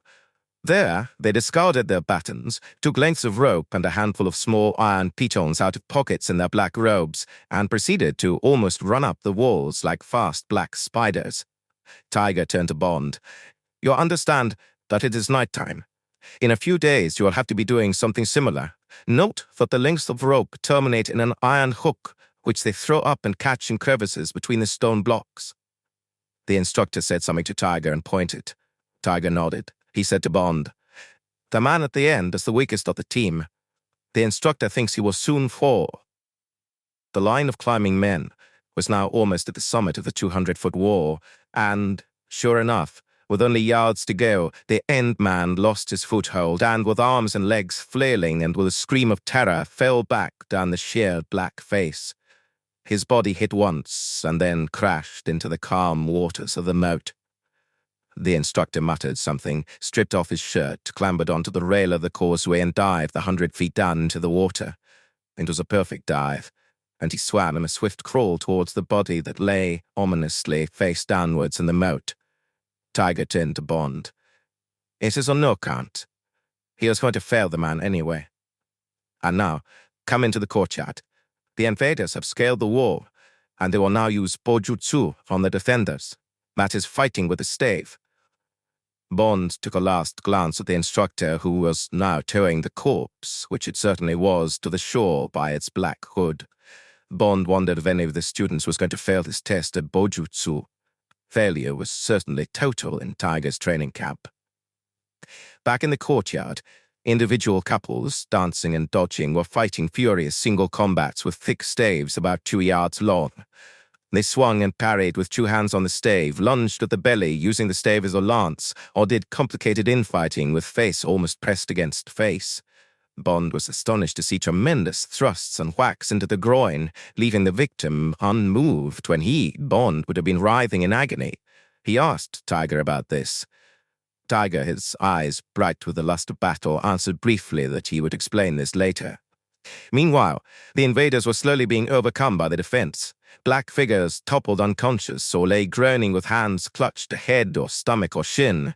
Then there came a shrill blast on the whistle from one of the instructors, and it was all over. The defenders had won. A doctor appeared and attended the fallen, and those who were on their feet bowed deeply to one another, and then in the direction of Tiger. Tiger made a brief and fierce speech, which he later told Bond was of congratulation on the sincerity of the display, and Bond was then led into the castle to drink tea and view the Museum of Ninja armament. This included spiked steel wheels, the size of a silver dollar, which could be whirled on the finger and thrown, chains with spiked weights at each end used like the South American bolas for catching cattle, sharp nails twisted into knots for defeating barefoot pursuers, and Bond remembered similar devices spread on the roads by the resistance to puncture the tires of German staff cars, hollowed bamboo for breathing underwater. Bond had used the same device during an adventure on a Caribbean island. Varieties of brass knuckles, gloves whose palms were studded with very sharp, slightly hooked nails for walking up walls and across ceilings, and a host of similar, rather primitive gadgets of offense and defense. Bond made appropriate noises of approval and amazement, and reflected on the comparable Russian invention used with much success in West Germany, a cyanide gas pistol that left no trace and a sure diagnosis of heart failure. Tiger's much-vaunted ninjutsu just wasn't in the same league. Out in the courtyard again, the leader of the camouflage troop reported the discovery of motorcycle tire tracks that stopped and turned back a mile from the castle. That had been the only trace of a tail. Then came to Bond the blessed bows and farewells, and they were on their way again, bound for Kyoto. "Well, Bondo-san, what did you think of my training school?" "I thought it was very sincere. I can imagine that the skills that are learned would be most valuable, but I would have thought that the black dress for night work and the various gadgets would have been as incriminating if you were caught as a pistol. But they certainly went up that wall damned quick, and that bojutsu business would be very effective against the usual night prowler with a bicycle chain or a flick knife. I must get Swain and Aidney to make me a 2-yard long walking stick." Tiger sucked his teeth impatiently. "You speak like a man who only knows the sort of fighting that goes on in cheap Western. You would not get very far with your methods if you are trying to penetrate North Korea dressed as a simple peasant with his staff." James Bond was rather exhausted by the day. He was also sorry for the student who had died showing off for his and Tiger's delectation. He said shortly, "None of your ninjas would last very long in East Berlin," and relapsed into a surly silence. Chapter 11. Anatomy Class. To Bond's unspeakable relief, they put up that night at the smartest hotel in Kyoto, the Miyako. The comfortable bed, air conditioning, and Western-style lavatory on which one could actually sit were out of this world. Better still, Tiger said that unfortunately he had to dine with the chief of police of the prefecture, and Bond ordered a pint of Jack Daniels and a double portion of Eggs Benedict to be brought up to his room. Then, from a belated sense of duty, he watched The Seven Detectives, a famous Japanese television series, failed to spot the villain, and went to bed and slept for 12 hours. The next morning, hungover and conscience-stricken, he obediently fell in with Tiger's plans that they should visit the oldest whorehouse in Japan before a quick drive to Osaka, the day's journey across the inland sea to the southern island of Kyushu. "A bit early for visiting a whorehouse," had been his only comment. Tiger laughed. "It is a matter of great regret to me that your baser instinct should always be in the ascendancy, Bondo-san. Prostitution is now illegal in Japan. What we are about to visit is a national monument." "No, good show." There was a great deal of bowing and hissing at the whorehouse, a spacious establishment in the now-defunct Red Lamp Street of the ancient capital, and they were presented with handsomely bound descriptive booklets by the earnest curator. They wandered over polished floors from chamber to chamber, and gravely inspected the sword cuts in the wooden supports that had been inflicted, according to Tiger, by samurai infuriated by lust and impatience. Bond inquired how many actual bedrooms there had been. It seemed to him that the whole place was taken up by a vast kitchen and many dining rooms. "4 rooms," answered the curator. "That's no way to run a whorehouse," commented Bond. "You need quick throughput, like a casino." "Bondo-san," complained Tiger, "please try and put out of your mind comparisons between your way of life and ours. In former times, this was a place of rest and recreation. Food was served, and there was music and storytelling. People would write tankas. And take that inscription on the wall. It says, 'Everything is new tomorrow.' Some man with a profound mind will have written that." And then he threw his pen away and reached for his sword and shouted, "When is room number 4 going to be empty?" National monument, indeed. It's like in the new African states where they pretend the cannibal stew pot in the chief's hut was for cooking yams for the hungry children. Everyone tries to forget his rowdy past instead of being proud of it. like we are of Bloody Morgan or Nell Gwyn, for instance. The great murderer and the great whore are part of our history. You shouldn't try and pretend that your oldest whorehouse is a sort of Stratford-on-Avon. Tiger uttered an explosive laugh. Bondos, your comments on our Japanese way of life become more and more outrageous. Come, it is time to cleanse your mind in the salubrious breezes of the Inland Sea. The Murasaki Maru was a very modern 3,000-ton ship with all the luxuries of an ocean liner. Crowds waved her goodbye as if the ship was setting off across the Atlantic instead of doing a day trip down the equivalent of a long lake. There was much throwing of paper streamers by groups bearing placards to show whom they represented, business outings, schools, clubs, part of the vast traveling population of Japan, forever on the move, making an outing, visiting relatives or shrines, or just seeing the sights of the country. The ship throbbed grandly through the endless horned islands. Tiger said that there were fine whirlpools, like great lavatory pans, especially designed for suicides, between some of these. Meanwhile, Tiger and Bond sat in the first-class dining room and consumed hamlets, ham omelets, and sake. Tiger was in a lecturing mood. He was determined to correct Bond's boorish ignorance of Japanese culture. Bondo-san, I wonder if I'll ever get you to appreciate the nuances of the Japanese tanka, all of the haiku, which are the classical forms of Japanese verse. Have you ever heard of basho, for instance? No, said Bond with polite interest. Who's he? Just so, said Tiger bitterly. And yet, you'll think me grossly uneducated if I had never heard of Shakespeare, Homer, Dante, Cervantes, Goethe. And yet Basho, who lived in the 17th century, is the equal of any of them. What did he write? He was an itinerant poet. He was particularly at home with the haiku, the verse of 17 syllables. Tiger assumed a contemplative expression. He intoned, "In the bitter radish that bites into me, I feel the autumn wind." Does that not say anything to you? Or this?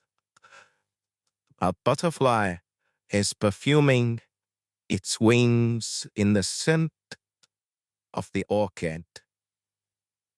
You do not grasp the beauty of that image, rather elusive compared to Shakespeare. In a fisherman's hut, mingled with dried shrimps, crickets are chirping.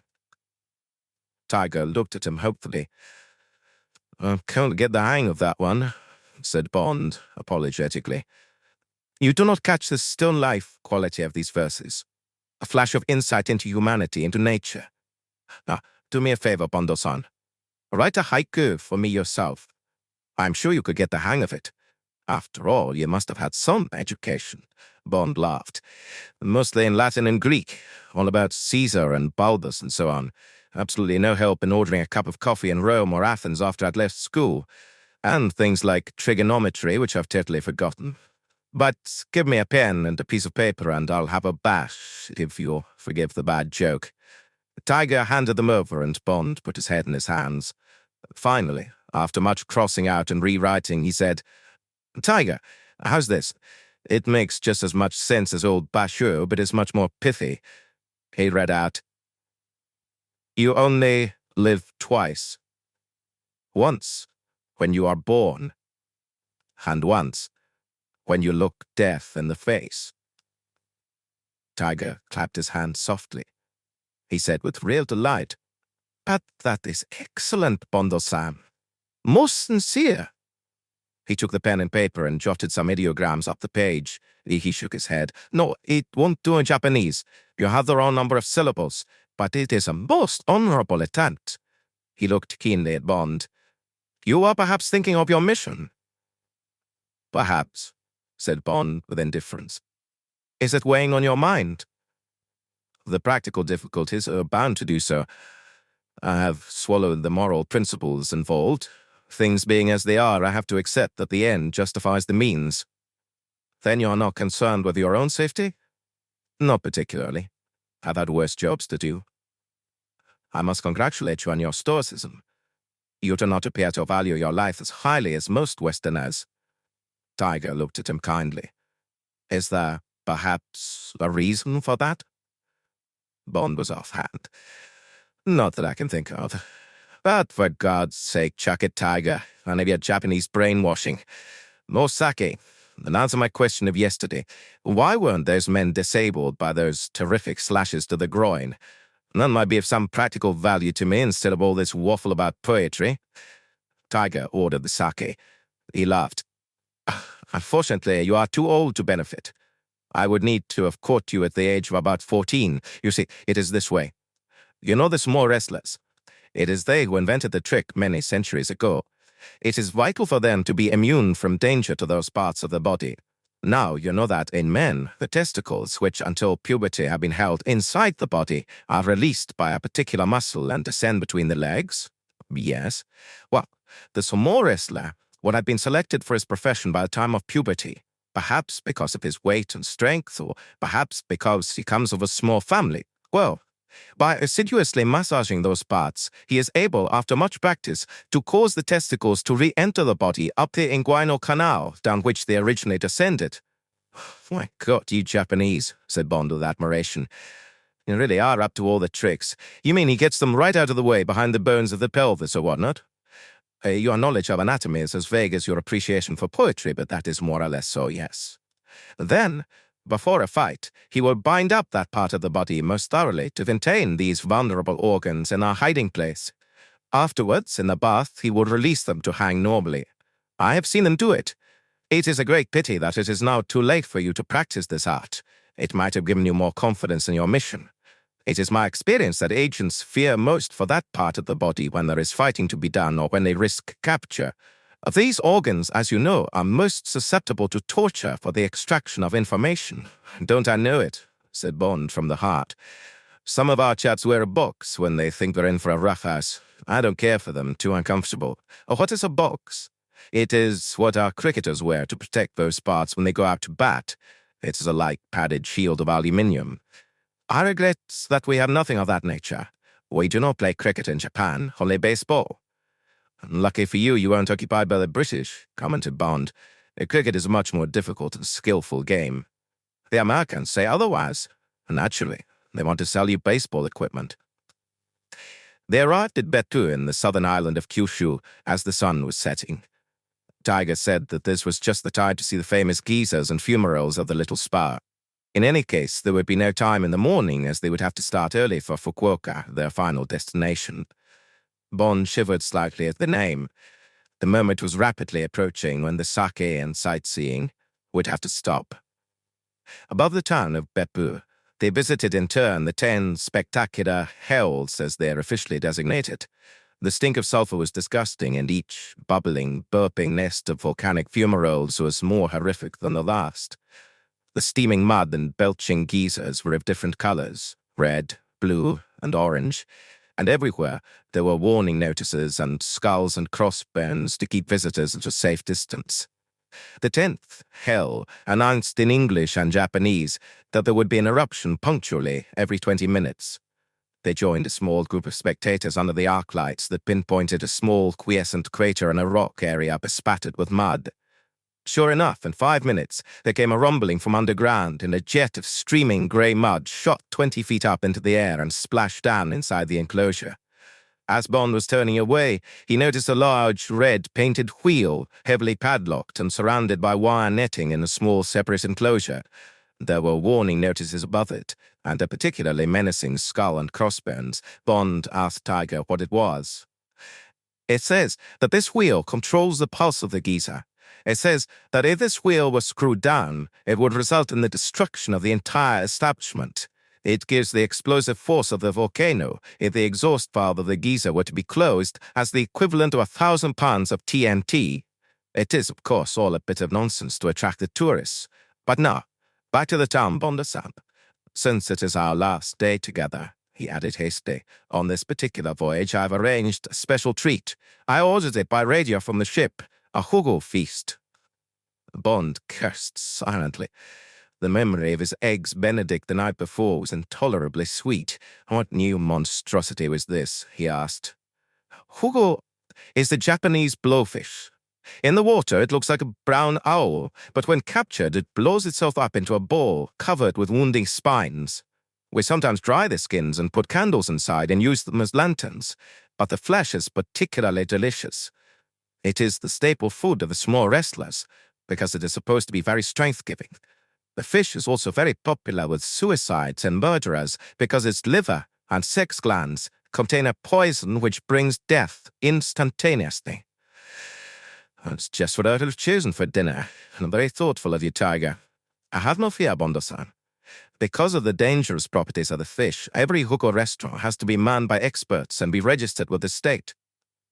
They left their bags at a Japanese inn where Tiger had reserved rooms, enjoyed the ofuro, honorable bath, together in the blue-tiled miniature swimming pool whose water was very hot and smelled of sulfur, and then, totally relaxed, went off down the street leading to the sea. Bond had become enamored of the civilized, vaguely Roman bathing habits of the Japanese. Was it because of these, because they washed outside the bath instead of wallowing in their own effluvia, that they all smelled so clean? Tiger said bluntly that, at the very best, Westerners smelled of sweet pork. The restaurant had a giant blowfish hanging as a sign above the door, and inside, to Bond's relief, there were Western-style chairs and tables at which a smattering of people were eating with the intense concentration of the Japanese. They were expected, and the table had been prepared. Bond said, "Now then, Tiger, I'm not going to commit honorable suicide without at least 5 bottles of sake inside me." The flasks were brought, all 5 of them, to the accompaniment of much tittering by the waitresses. Bond downed the lot, tumbler by tumbler, and expressed himself satisfied. "Now you can bring on this blasted blowfish," he said belligerently, "and if it kills me, it will be doing a good turn to our friend the doctor and his castle." A very beautiful white porcelain dish as big as a bicycle wheel was brought forward with much ceremony. On it were arranged, in the pattern of a huge flower, petal upon petal of a very thinly sliced and rather transparent white fish. Bond followed Tiger's example and set to with his chopsticks. He was proud of the fact that he had reached black belt standard with these instruments, the ability to eat an underdone fried egg with them. The fish tasted of nothing, not even of fish, but it was very pleasant on the palate, and Bond was effusive in his compliments because Tiger, smacking his lips over each morsel, obviously expected it of him. There followed various side dishes containing other parts of the fish and more sake, but this time containing raw fugu fins. Bond sat back and lit a cigarette. He said, "Well, Tiger, this is nearly the end of my education. Tomorrow you say to leave the nest. How many marks out of 100? Tiger looked at him quizzically. "You have done well, Bondo-san. Apart from your inclination to make Western jokes about Eastern customs. Fortunately, I am a man of infinite patience, and I must admit that your company has given me much pleasure and a certain amount of amusement. I will award you 75 marks out of a possible 100. As they rose to go, a man brushed past Bond to get to the exit. He was a stocky man, with a white masku over his mouth, and he wore an ugly leather hat. The man on the train. Well, thought Bond. If he shows up on the last lap to Fukuoka, I'll get him.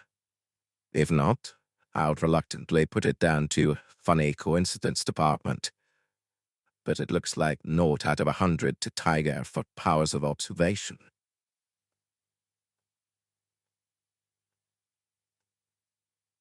Part 2. It is better to travel hopefully than to arrive. Chapter 12. Appointments in Samura. At 6 in the morning, a car from the prefect of police in Fukuoka came for them. There were 2 police corporals in the front seat. They went off northwards on the coast road at a good pace. After a while, Bond said, "Tiger, we're being followed. I don't care what you say. The man who stole my wallet was in the Fuku restaurant last night, and he's now a mile behind on a motorcycle or I'll eat my hat. Be a good chap and tell the driver to dodge up a side road and then go after him and get him. I've got a sharp nose for these things, and I ask you to do what I say." Tiger grunted. He looked back and then issued rapid instructions to the driver. The driver said, "Hi," briskly, and the corporal at his side unbuttoned the holster of his M14 automatic. Tiger flexed his powerful fingers. They came to a track on the left, which went into the scrub. The driver did a good racing change and pulled in out of sight of the road. He cut his engine. They listened. The roar of a motorcycle approached and receded. The driver reversed sharply onto the road and tore off in pursuit. Tiger issued more sharp instructions. He said to Bond, "I have told him to try warning the man with his siren, and if he doesn't stop, to ride him into the ditch." "Well, I'm glad you're giving him a chance," said Bond, beginning to have qualms. "I may be wrong, and he may only be a full of brush man in a hurry." They were doing 80 along the winding road. They soon came up with the man's dust, and then there was the machine itself. The man was hunched over the handlebars, going like hell. The driver said something. Tiger translated. He says, "It's a 500cc Honda. On that, he could easily get away from us. But even Japanese crooks are men of discipline. He will prefer to obey the siren." The siren wailed and then screamed. The white mask gleamed as the man glanced over his shoulder. He braked slowly to a stop. His right hand went inside his jacket. Bond had his hand on the door latch. He said, "Watch out, Tiger, he's got a gun." And as they pulled up alongside, he hurled himself out of the door and crashed into the man, knocking him and his machine to the ground. The corporal beside the driver took a flying leap, and the two bodies rolled into the ditch. Almost immediately, the corporal got to his feet. He had a blood-stained knife in his hand. He threw it aside and tore at the man's coat and shirt. He looked up and shook his head.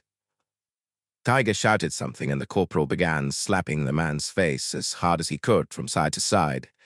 A masker was knocked off, and Bond recognized the snarling rictus of death. He said, sickened, "Stop in, Tiger. The man's dead." Tiger walked down into the ditch. He picked up the man's knife and bent down and slit the right sleeve of the corpse up to the shoulder. He looked and then called Bond down. He pointed to the black ideogram tattooed on the crook of the man's arm. He said, "You're right, Bondo-san. Here's a black dragon." He stood up, and his face contorted, spat out, "Shimata." The two policemen were standing by, looking politely baffled. Tiger gave them orders.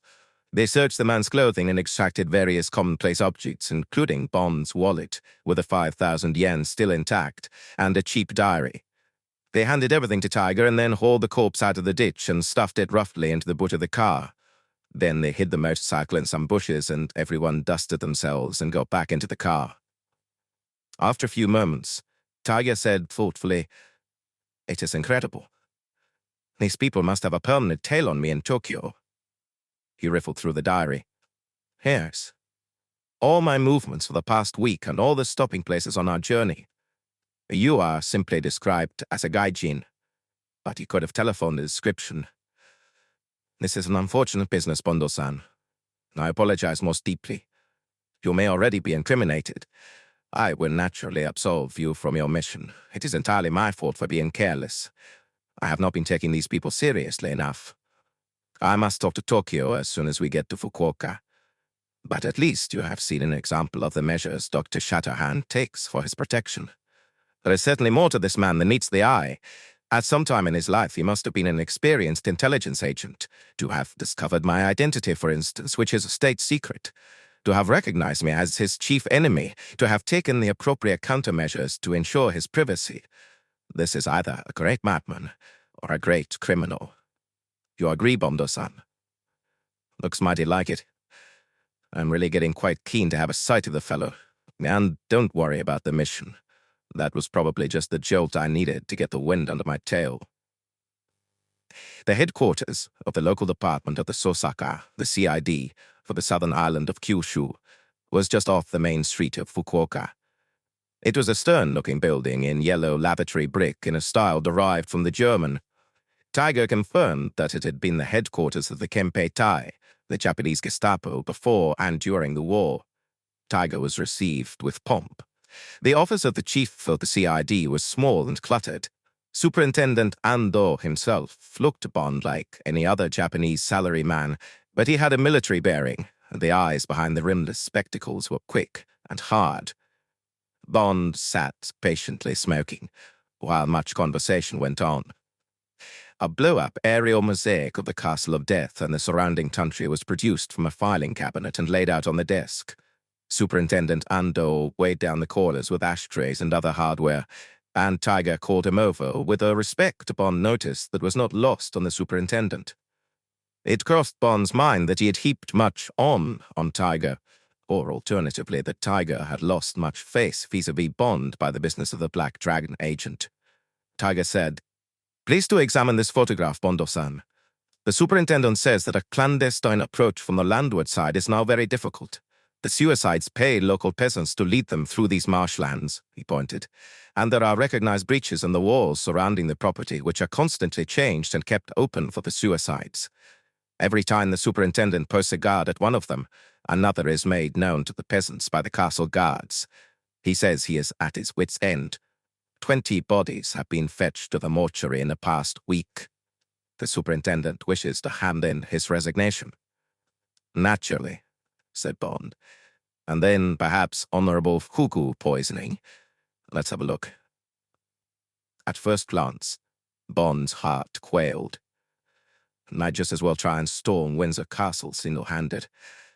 The estate covered the whole expanse of a small promontory that jutted out into the sea from a rocky coast, and the 200-foot cliff round the promontory had been riveted with giant stone blocks down to the breaking waves to form an unbroken wall that sloped slightly up to gun ports and the irregularly sited tiled watchtowers. From the top of this wall, there appeared to be a 10-foot drop into the park, heavily treed and shrubbed between winding streams and a broad lake with a small island in its center. Steam appeared to be rising from the lake, and there were occasional wisps of it among the shrubbery. At the back of the property stood the castle, protected from the low-lying countryside by a comparatively modest wall. It would be over this wall that the suicides gained access. The castle itself was a giant, 5-storied affair in the Japanese tradition, with swooping winged roofs of glazed tile. Dolphin-shaped finials decorated the topmost story, and there was a profusion of other decorative devices, small balconies, isolated turrets and gazebos, so that the whole black-painted edifice, edged here and there with what Tiger said was gold paint, gave the impression of a brilliant attempt to make a stage setting for Dracula. Bond picked up a large magnifying glass and ran over the whole property inch by inch, but there was nothing more to be gleaned, except the presence of an occasional diminutive figure at work in the park, or raking the gravel round the castle. Bond laid down the glass. He said gloomily, "That's not a castle. That's a fortress. How am I supposed to get into the bloody place?" "The superintendent asks if you are a good swimmer. I have had a complete outfit sent down from my ninjutsu establishment. The seaward wall would present no problems. I can swim well enough. But how do I get to the base of the wall? Where do I start from? The superintendent says there is an ama island called Kuro, only half a mile out to sea. What's an ama island? They exist in different places around Japan. I believe there are some 50 such settlements. The ama are a tribe whose girls dive for the awabi shells, that is our local abalone. A clan. It is a great delicacy. They sometimes dive for pearl oysters. They dive naked. Some of them are very beautiful, but they keep themselves very much to themselves, and visitors to their islands are completely discouraged. They have their own primitive culture and customs. I suppose you could compare them to sea gypsies. They rarely marry outside the tribe, and it is that which has made them a race apart. It sounds intriguing, but how am I going to make a base on this Kuro Island? I may have to wait days for the weather to be right." Tiger spoke rapidly to the superintendent, and thus a lengthy reply. "Oh, so desu ka," said Tiger with interest and enthusiasm. He turned to Bond. "It seems that the superintendent is distantly related to a family on Kuro. It is a most interesting family. There is a father and a mother and one daughter. She is called Kisi Suzuki. I have heard of her. When she was 17, she became famous in Japan by being chosen to go to Hollywood to make a film. They wanted a Japanese diving girl of great beauty, and someone had heard of her. She made the film but hated Hollywood and longed only to return to her ama life. She could have made a fortune, but she retired to this obscure island. There was a great to-do in the press at the time, and it was judged that she had behaved most honorably. They christened her the Japanese Garbo. But Kisi will now be 23, and everyone has forgotten about her. The superintendent says that he could arrange for you to stay with his family. They seem to have some obligation towards him. He says it is a simple house, but comfortable because of the money this girl earned in Hollywood. The other houses on the island are nothing but fishermen's shacks. But won't the rest of the community resent me being there? No. The people of this island belong to the Shinto religion. The superintendent will speak to the Shinto priest, and everything will be okay. All right. So I stay on this island, and then one night I swim across to the wall. How do I get up it? You will have the ninja outfit. It is here. You have seen how it is used. You will use it. It is very simple. As I saw from the man who fell into the moat. Then what do I do? You hide in the grounds and wait for an opportunity to kill him. How you do that is up to you. As I told you, he goes about in armor. A man in armor is very vulnerable. You only have to knock him off his feet. Then you'll throttle him with a ninja chain you'll be wearing round your waist. If his wife is with him, you will throttle her too. She is certainly involved in all this business, and anyway she is too ugly to live. Then you escape over the wall and swim back to Koro. There you will be picked up by the police launch, which will visit the place at once. The news of the death will quickly get round. Bond said doubtfully, Well, it all sounds very simple. But what about these guards? The place is crawling with them. You must just keep out of their way.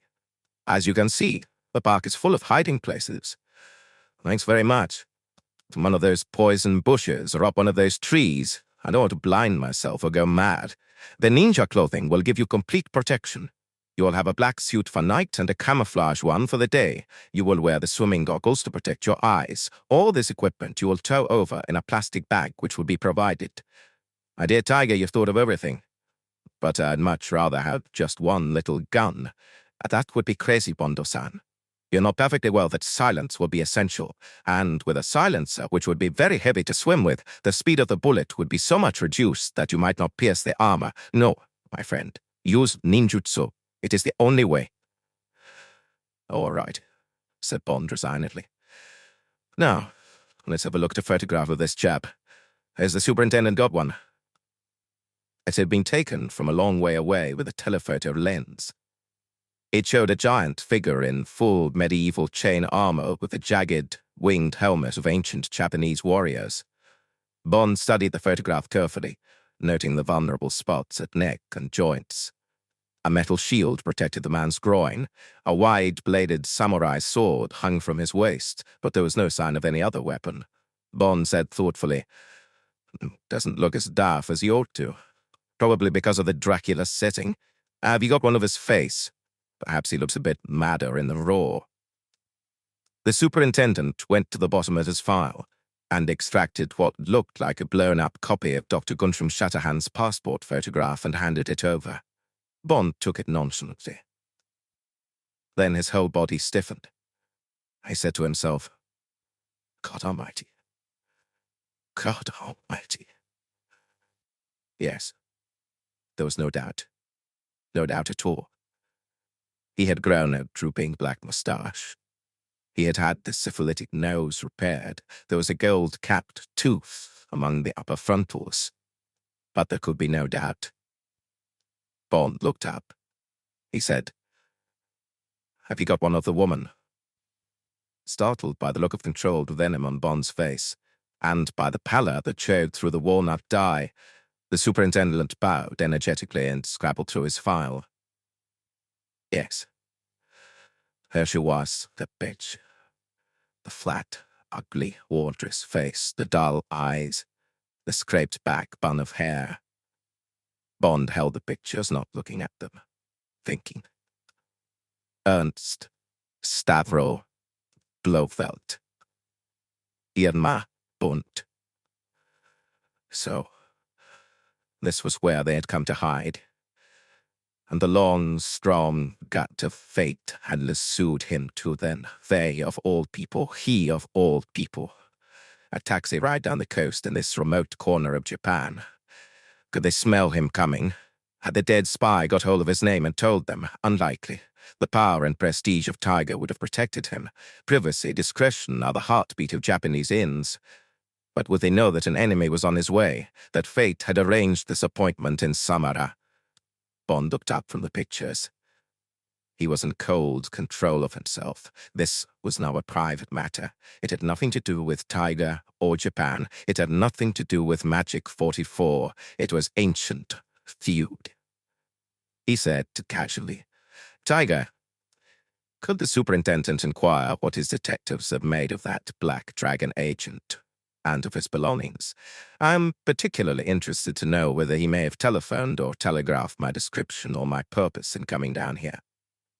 There was a long and electric silence in the room. Tiger examined Bond's face with piercing interest before he passed the inquiry on to the superintendent. The superintendent picked up the receiver of an old-fashioned telephone on a double hook. He spoke into it, then, a Japanese habit, blew sharply into the mouthpiece to clear the line and spoke again at length. He said, "Oh, so desu ka," many times. Then he put down the receiver. When he had finished talking, Tiger turned to Bond. Again, with the same piercing appraisal of Bond's face, he said, "The man came from these parts.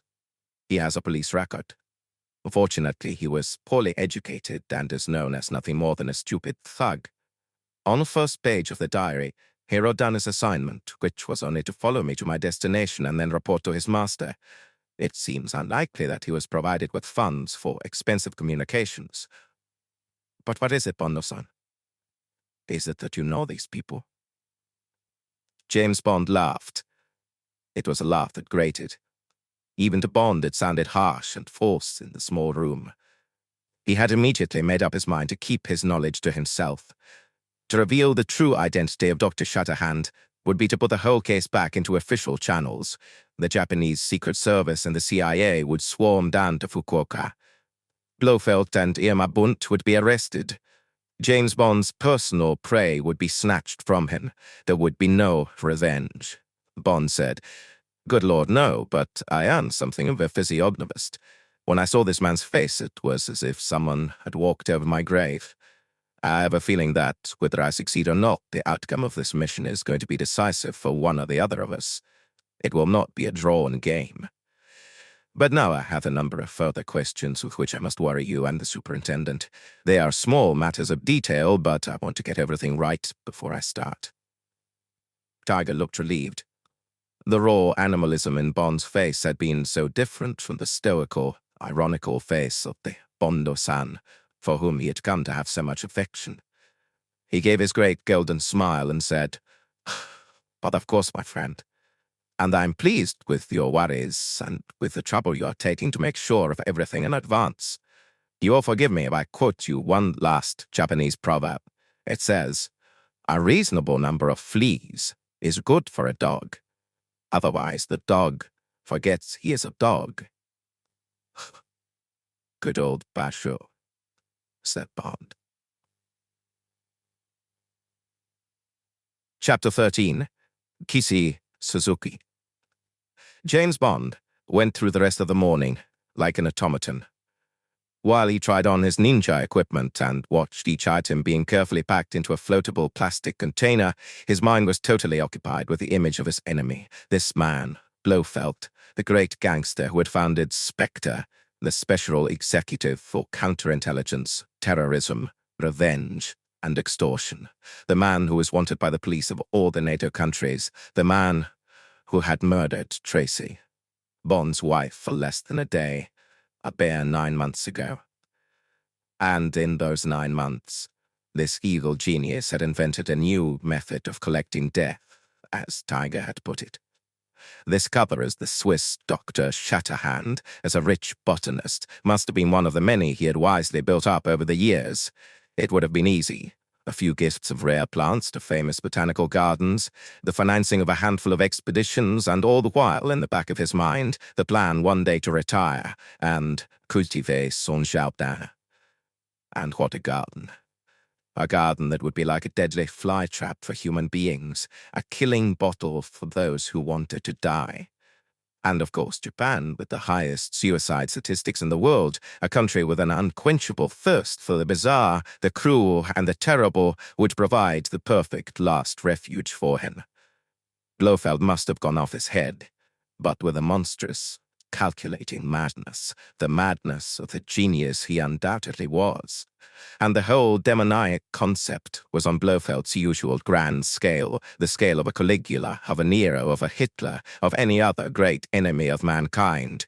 The speed of execution was breathtaking, the expenditure fabulous, the planning, down to the use of the Black Dragon Society, meticulous, and the cover as impeccable as the Peace Gloria clinic, which, less than a year before, Bond had helped to destroy utterly. And now the two enemies were lined up again, but this time David was spurred on to kill his Goliath, not by duty, but by a blood feud. And with what weapons?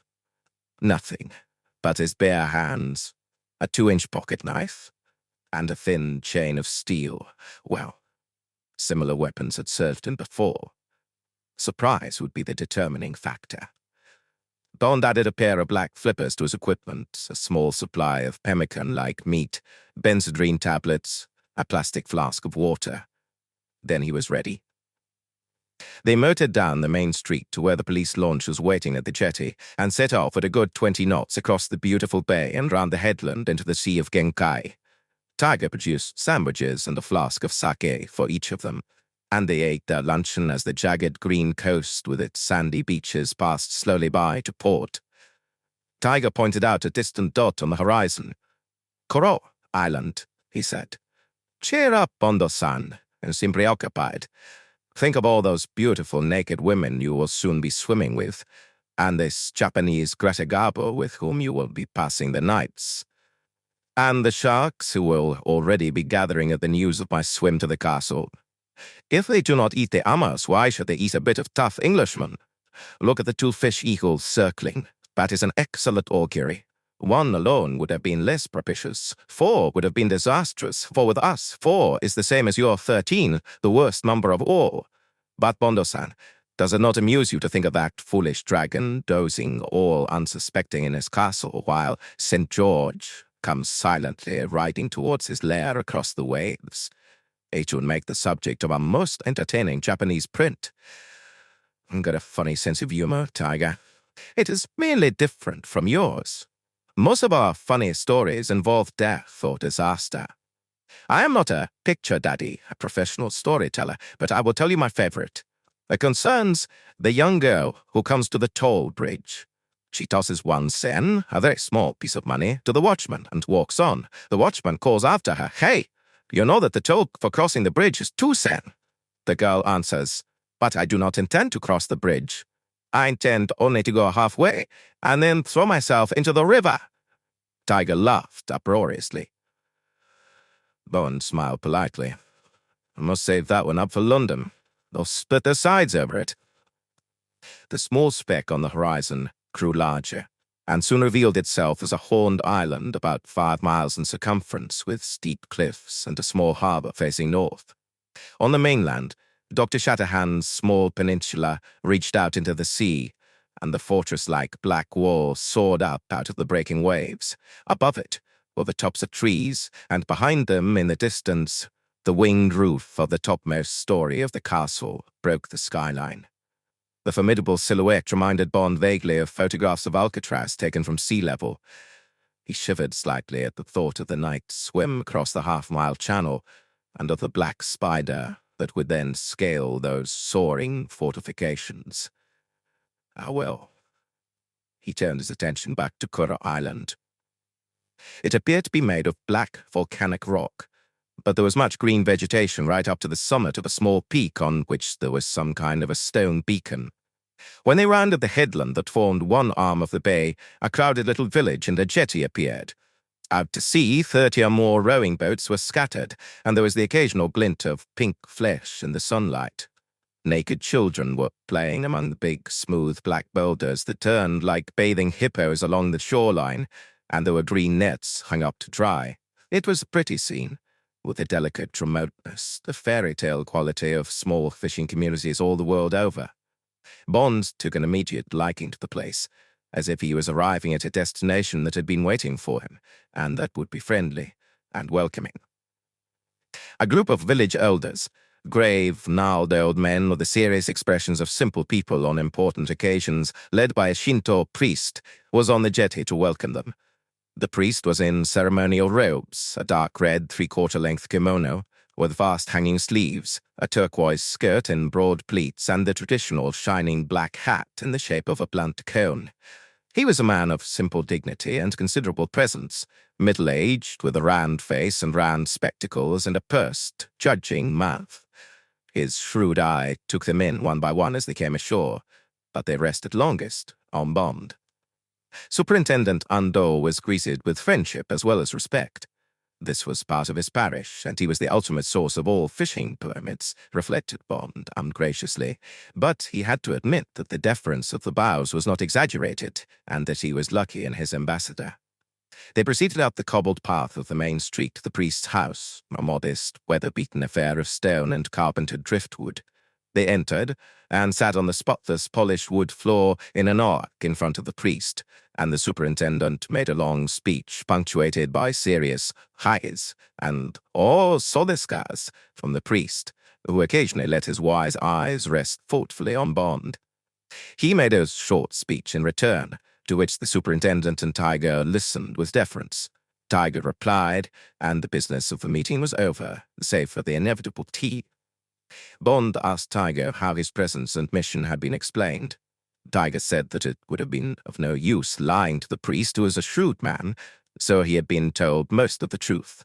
The priest had expressed regret that such extreme measures were contemplated, but he agreed that the castle across the sea was a most evil place, and its owner a man in league with the devil.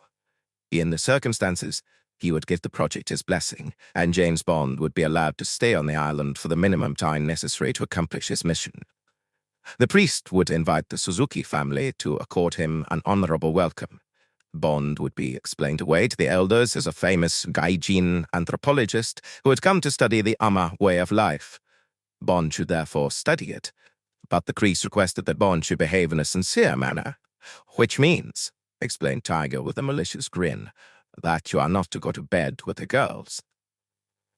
In the evening, they walked back to the jetty. The sea was a dark slate color and mirror calm. The little boats, bedecked with colored flags, which meant that it had been an exceptional day's fishing, were winging their way back. The entire population of Koro, perhaps 200 souls, was lined up along the shore to greet the heroines of the day, the older people holding carefully folded shawls and blankets to warm up the girls on their way back to their homes, where, according to Tiger, they would be given hot basin baths to get back their circulation and remove all traces of salt. It was now 5 o'clock. They would be asleep by 8, said Tiger, and out again with the dawn. Tiger was sympathetic. You'll have to adjust your hours, Bondo-san, and your way of life. The Ama live very frugally, very cheaply, for their earnings are small, no more than the price of sparrows' tears, as we say. And for heaven's sake, be very polite to the parents, particularly the father. As for Kisi, he left the sentence hanging in the air. Eager hands reached for each boat, and with happy shouts pulled it up on the black pebbles. Big wooden tubs were lifted out and rushed up the beach to a kind of rickety market, where, according to Tiger, the awabi were graded and priced. Meanwhile, the chattering, smiling girls waded in through the shallows and cast modestly appraising glances at the 3 mainland strangers on the jetty. To Bond, they all seemed beautiful and gay in the soft evening light. The proud, rather coarse-nippled breasts, the gleaming, muscled buttocks, cleft by the black cord that held in place the frontal triangle of black cotton, the powerful thong round the waist with its string of oval lead weights, through which was stuck an angular steel pick, the white rag round the tumbled hair, and below, the laughing, dark eyes and lips that were happy with the luck of the day.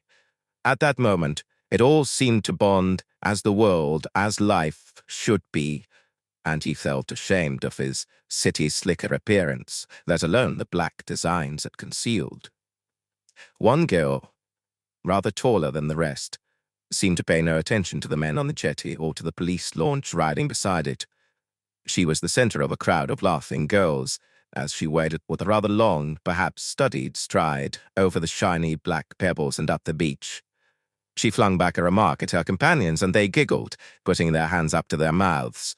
Then a wizened old woman held out a coarse brown blanket to her, and she wrapped it round herself, and the group dispersed. The couple, the old woman and the young one, walked up the beach to the market. The young one talked excitedly. The old one paid attention and nodded. The priest was waiting for them. They bowed very low. He talked to them, and they listened with humility, casting occasional glances towards the group on the jetty. The tall girl drew her blanket more closely round her. James Bond had guessed it already. Now he knew. This was Kisi Suzuki. The three people, the splendidly attired priest, the walnut-faced old fisherwoman, and the tall, naked girl wrapped in her drab blanket, came along the jetty, the girl hanging back. In a curious way, they were a homogeneous trio, and the priest might have been the father. The woman stopped, and the priest came forward. He bowed to Bond and addressed him. Tiger translated. He says that the father and mother of Kisi Suzuki would be honored to receive you in their humble abode, for whose poverty they apologize. They regret that they are not accustomed to Western ways, but their daughter is proficient in English as a result of her work in America and will endeavor to convey your wishes to them. The priest asks if you can row a boat. My father, who previously rowed for his daughter, is stricken with rheumatism. It would be of great assistance to the family if you would deign to take his place. Bond bowed. He said, Please convey to his reverence that I am most grateful for his intercession on my behalf. I would be most honored to have a place to lay my head in the home of Suzuki-san. My needs are very modest, and I greatly enjoy the Japanese way of life. I would be most pleased to row the family boat or help the household in any other way, he added, sotto voce. Tiger, I may need these people's help when the time comes, particularly the girls. How much can I tell her? Tiger said softly, Use your discretion. The priest knows, therefore the girl can know. She will not spread it abroad. And now, come forward and let the priest introduce you. Don't forget that your name here is Taro, which means first son, Todoroki, which means thunder. The priest is not interested in your real name. I have said that this is an approximation of your English name. It doesn't matter. Nobody will care. But you must try to assume some semblance of a Japanese personality for when you get to the other side. This name is on your identity card and on your miners' union card from the coal mines at Fukuoka. You need not bother with these things here, for you are among friends. On the other side, if you are caught, you will show the card that says you are deaf and dumb, all right? Tiger talked to the priest, and Bond was led forward to the two women. He bowed low to the mother, but he remembered not to bow too low, as she was only a woman. And then he turned to the girl. She laughed gaily. She didn't titter or giggle. She actually laughed. She said, You don't have to bow to me, and I shall never bow to you. She held out her hand. How do you do? My name is Kisi Suzuki. The hand was ice cold. Bond said, My name is Taro Todoroki, and I'm sorry to have kept you here so long. You're cold, and you're to go and have your hot bath. It is very kind of your family to accept me as your guest, but I do not want to be an imposition. Are you sure it's all right? Whatever the Kanushi-san, the priest, says is all right. And I have been called before. When you have finished with your distinguished friends, my mother and I will be happy to lead you to our house. I hope you're good at peeling potatoes. Bond was delighted. Thank God for a straightforward girl that laughs. No more bowing and hissing. He said, I took a degree in it, and I'm strong and willing, and I don't snore. What time do we take out the boat? About 5:30, when the sun comes up. Perhaps you will bring me good luck. The awabi shells are not easy to find. We had a lucky day today, and I earned about $30, but it is not always so. I don't reckon in dollars. Let's say £10. Aren't Englishmen the same as Americans? Isn't the money the same? Very alike, but totally different. Is that so? You mean, so desu ka? The girl laughed. You have been well trained by the important man from Tokyo. Perhaps you will now say goodbye to him and we can go home. It is at the other end of the village. The priest, the superintendent, and Tiger had been talking together, ostensibly paying no attention to Bond and the girl. The mother had been standing humbly, but with shrewd eyes, watching every expression on the two faces. Bond now bowed again to her and went back to the group of men. Farewells were brief. Dusk was creeping up over the sea, and the orange ball of the sun had already lost its brilliance in the evening haze. The engine of the police boat had been started up, and its exhaust bubbled softly. Bond thanked the superintendent and was wished good fortune in his honorable endeavors. Tiger looked serious. He took Bond's hand in both of his, an unusual gesture for Japanese. He said, "Bondo-san, I am certain you will succeed, so I will not wish you luck. Nor will I say sayonara, farewell. I will simply say a quiet banzai to you, and give you this little present in case the gods frown upon your venture, and through no fault of yours, things go wrong, very wrong." He took out a little box and gave it to Bond. The box rattled. Bond opened it. Inside was one long, brownish pill. Bond laughed. He gave it back to Tiger and said, "No thanks, Tiger.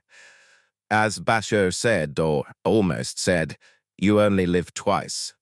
If my second life comes up, I would rather look it in the face and not turn my back on it. But thanks. And thanks for everything. Those live lobsters were really delicious. I shall now look forward to eating plenty of seaweed while I'm here. So long.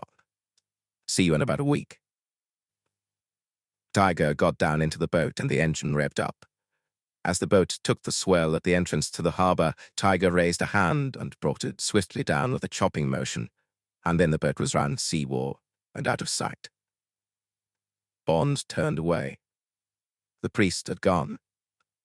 Kissy Suzuki said impatiently, "Come along, Todoroki-san. Bakanushi-san says I'm to treat you as a comrade, as an equal. But give me one of those 2 little bags to carry. For the sake of the villagers who will be watching inquisitively, we will wear the oriental face in public." And the tall man with the dark face, cropped hair, and slanting eyebrows, the tall girl, and the old woman walked off along the shore with the angular Japanese shadows preceding them across the smooth, black boulders. Chapter 14. One Golden Day. Dawn was a beautiful haze of blue and gold. Bond went outside and ate his bean curd and rice, and drank his tea sitting on the spotless doorstep of the little cut-stone and timbered house, while indoors the family chattered like happy sparrows as the women went about their housework. Bond had been allotted the room of honor, the small sitting room with its tatami mats, scraps of furniture, house shrine, and a cricket in a small cage to keep you company, as Kissy had explained.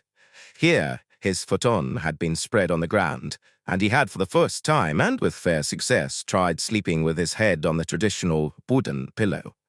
The evening before, the father, an emaciated greybeard with knotted joints and bright squirrel eyes, had laughed with and at him as Kissy translated Bond's account of some of his adventures with Tiger, and there was from the first a complete absence of tension or self-consciousness. The priest had said that Bond should be treated as a member of the family, and although his appearance and some of his manners were strange, Kissy had apparently announced a qualified approval of him, and the parents followed her lead. At 9 o'clock, under the 3/4 moon, the father had beckoned to Bond, and had hobbled out with him to the back of the house. He showed him the little shack with the hole in the ground, and the neatly quartered pages of the Asahi Shimbun on a nail, and the last of Bond's private fears about life on the island was removed. His flickering candle showed the place to be as spotless as the house, and at least adequately salubrious. After the soft movements in the other 2 rooms had ceased, Bond had slept happily, and like the dead. Kissy came out of the house.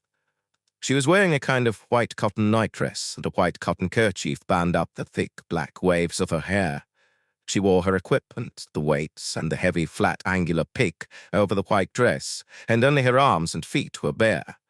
Bond may have shown his disappointment. She laughed, teasing him. "This is ceremonial dress for diving in the presence of important strangers.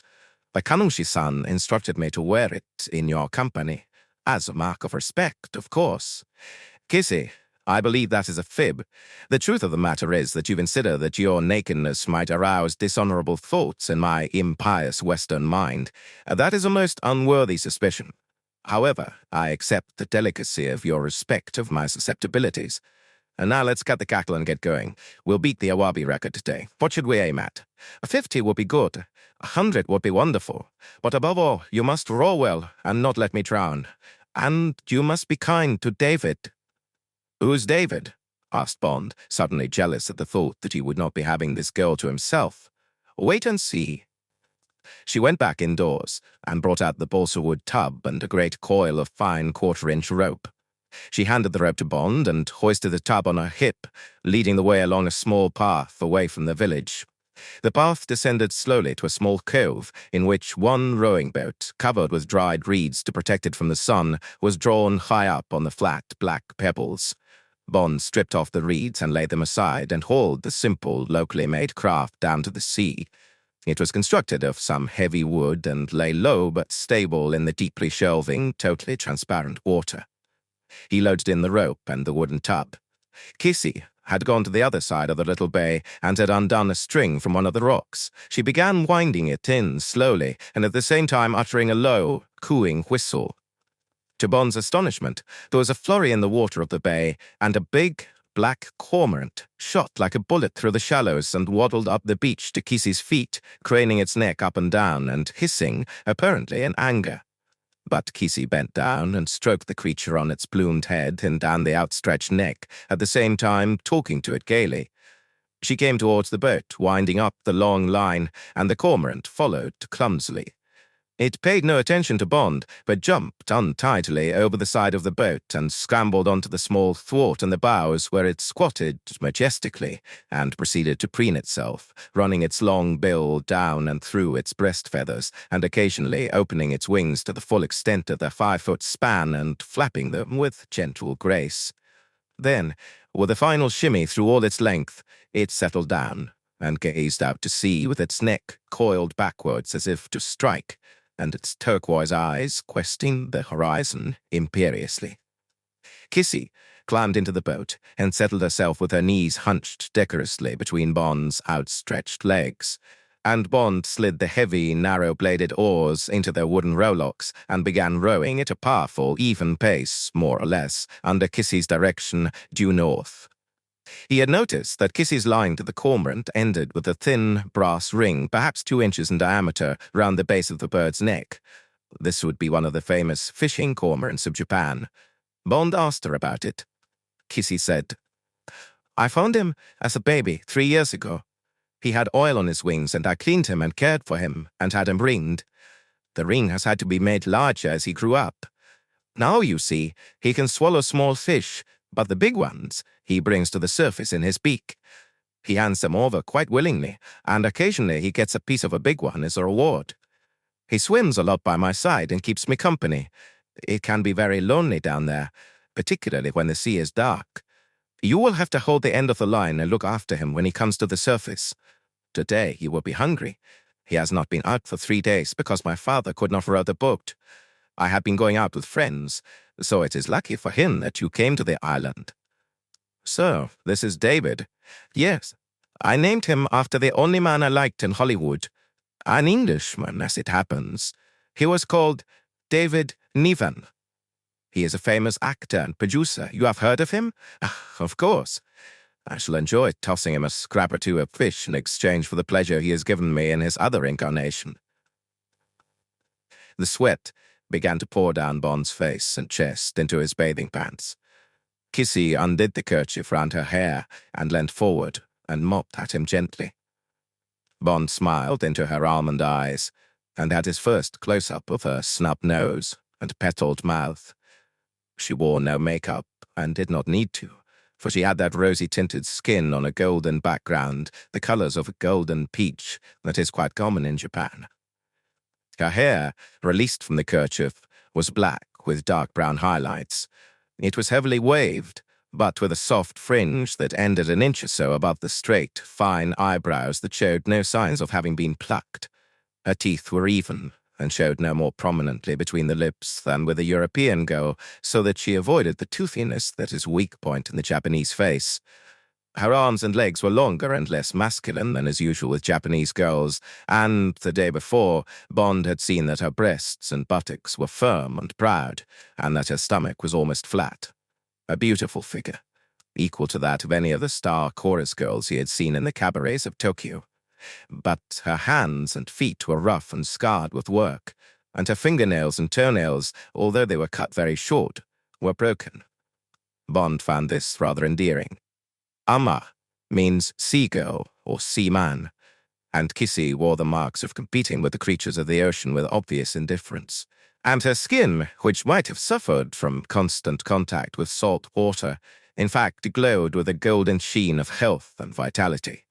But it was the charm and directness of her eyes and smile, as well as her complete naturalness, for instance when she mopped Bond's face and chest, that endeared her so utterly to Bond. At that moment, he thought there would be nothing more wonderful than to spend the rest of his life rowing her out towards the horizon during the day, and coming back with her to the small, clean house in the dusk. He shrugged the whimsy aside.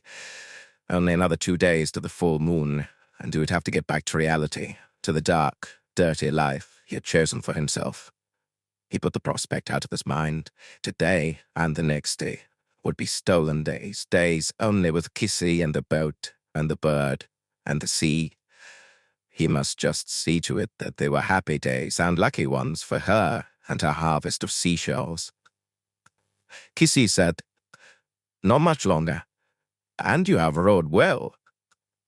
She gestured to the right, to where the rest of the Ama fleet was spread out over the ocean. "With us, it is first come, first served with the sites we choose.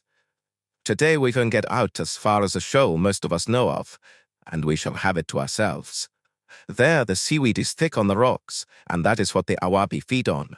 It is deep, about 40 feet, but I can stay down for almost a minute, long enough to pick up 2, 3 awabi if I can find them. That is just a matter of luck in feeling about with the hands among the seaweed, for you rarely see the shells, you only feel them, and dislodge them with this." She tapped her angular peak. "After a while, I shall have to rest. Then perhaps you would like to go down, yes? They tell me you're a good swimmer, and I have brought a pair of my father's goggles. These bulbs at the sides," she showed him, "have to be squeezed to equalize the pressure between the glasses and the eyes. You will perhaps not be able to stay down long to begin with, but you will learn quickly." "How long will you be staying on Koro?" "Only 2 or 3 days, I'm afraid." "Oh, but that is sad. What will David and I do for a boatman then?" "Perhaps your father will get better." "That is so. I must take him to a cure place at one of the volcanoes on the mainland. Otherwise it will mean marrying one of the men on Koro. That is not easy. The choice is not wide, and because I have a little money from my film work, and a little is a lot on Koro, the man might want to marry me for the wrong reasons. That would be sad, and I always want to know." "Perhaps you will go back into films." Her expression became fierce. "Never. I hated it. They were all disgusting to me in Hollywood. They thought that because I am a Japanese, I am some sort of an animal, and that my body is for everyone. Nobody treated me honorably, except this Niven." She shook her head to get rid of the memories. "No, I will stay on Koro forever. The gods will solve my problems." She smiled. "Like they have today." She scanned the sea ahead. "Another 100 yards." She got up, and balancing perfectly despite the swell, tied the end of the long rope round her waist and adjusted the goggles above her forehead. "Now, remember, keep the rope taut, and when you feel one tug, pull me up quickly. It will be hard work for you, but I will massage your back when we get home this evening. I am very good at it. I have had enough practice with my father." Now, Bond shipped the oars gratefully. Behind him, David began shifting on his feet, craning his long neck and hissing impatiently. Kissy tied a short line to the wooden top and put it over the side. She followed, slipping decorously into the water and clasping her white dress between her knees so that it did not flower out around her. At once, David dived and disappeared without a ripple. The line, tied to Bond's thwart, began paying out fast. He picked up the coil of Kissy's rope and stood up, his joints cracking. Kissy pulled down her goggles and put her head under water. In a moment she came up. She smiled. "Yes, it looks fine down there." She rested in the water and began making a soft, cooing whistle through pursed lips. To fill her lungs to the uttermost, Bond assumed. Then, with a brief wave of the hand, she put down her head and arched her hips so that Bond had a brief sight of the black string cleaving her behind under the thin material. Suddenly, like a fleeting white wraith, she was gone, straight down, her feet twinkling behind her in a fast crawl to help the pull of the weights. Bond paid out fast, keeping an anxious eye on his watch. David appeared below him, bearing a half-pound silvery fish crosswise in his beak. Damn the bird, this was no time to get mixed up with retrieving fish from the extremely sharp-looking beak. But with a contemptuous glance, the cormorant tossed the fish into the floating tub and disappeared like a black bullet. 50 seconds. Bond started nervously when the tug came. He pulled in fast. The white wraith appeared far below in the crystal water, and as she came up, Bond saw that her hands were tight against her sides to streamline her body. She broke surface beside the boat and held out 2 fat awabi to show him, and then dropped them into the tub. She held onto the side of the boat to regain her breath, and Bond gazed down at the wonderful breasts, taut beneath their thin covering.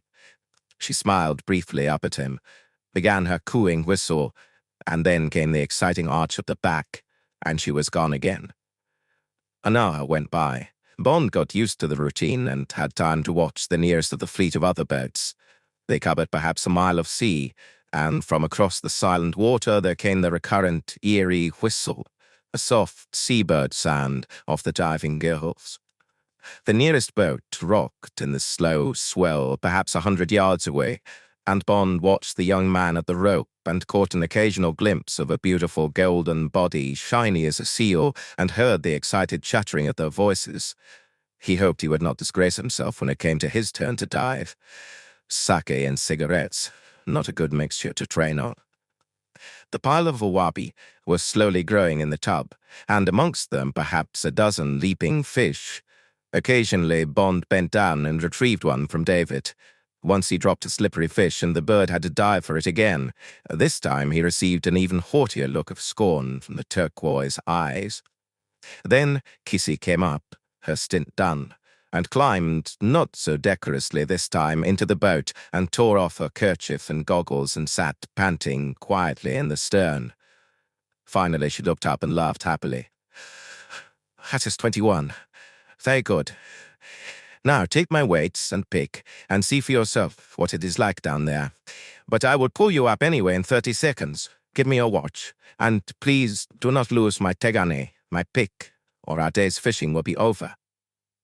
Bond's first dive was a clumsy affair. He went down too slowly and barely had time to survey the grassy plain scattered with black rocks and clumps of Posidania, the common seaweed of all the oceans, when he felt himself being hauled up. He had to admit to himself that his lungs were in terrible shape, but he had spied one promising rock thick with weed, and on his next dive he got straight to it and clung, searching among the roots with his right hand. He felt the smooth oval of a shell, but before he could get the pick to it, he was being pulled up again. But he got the shell on his third try, and Kissy laughed with pleasure as he dropped it into the tub.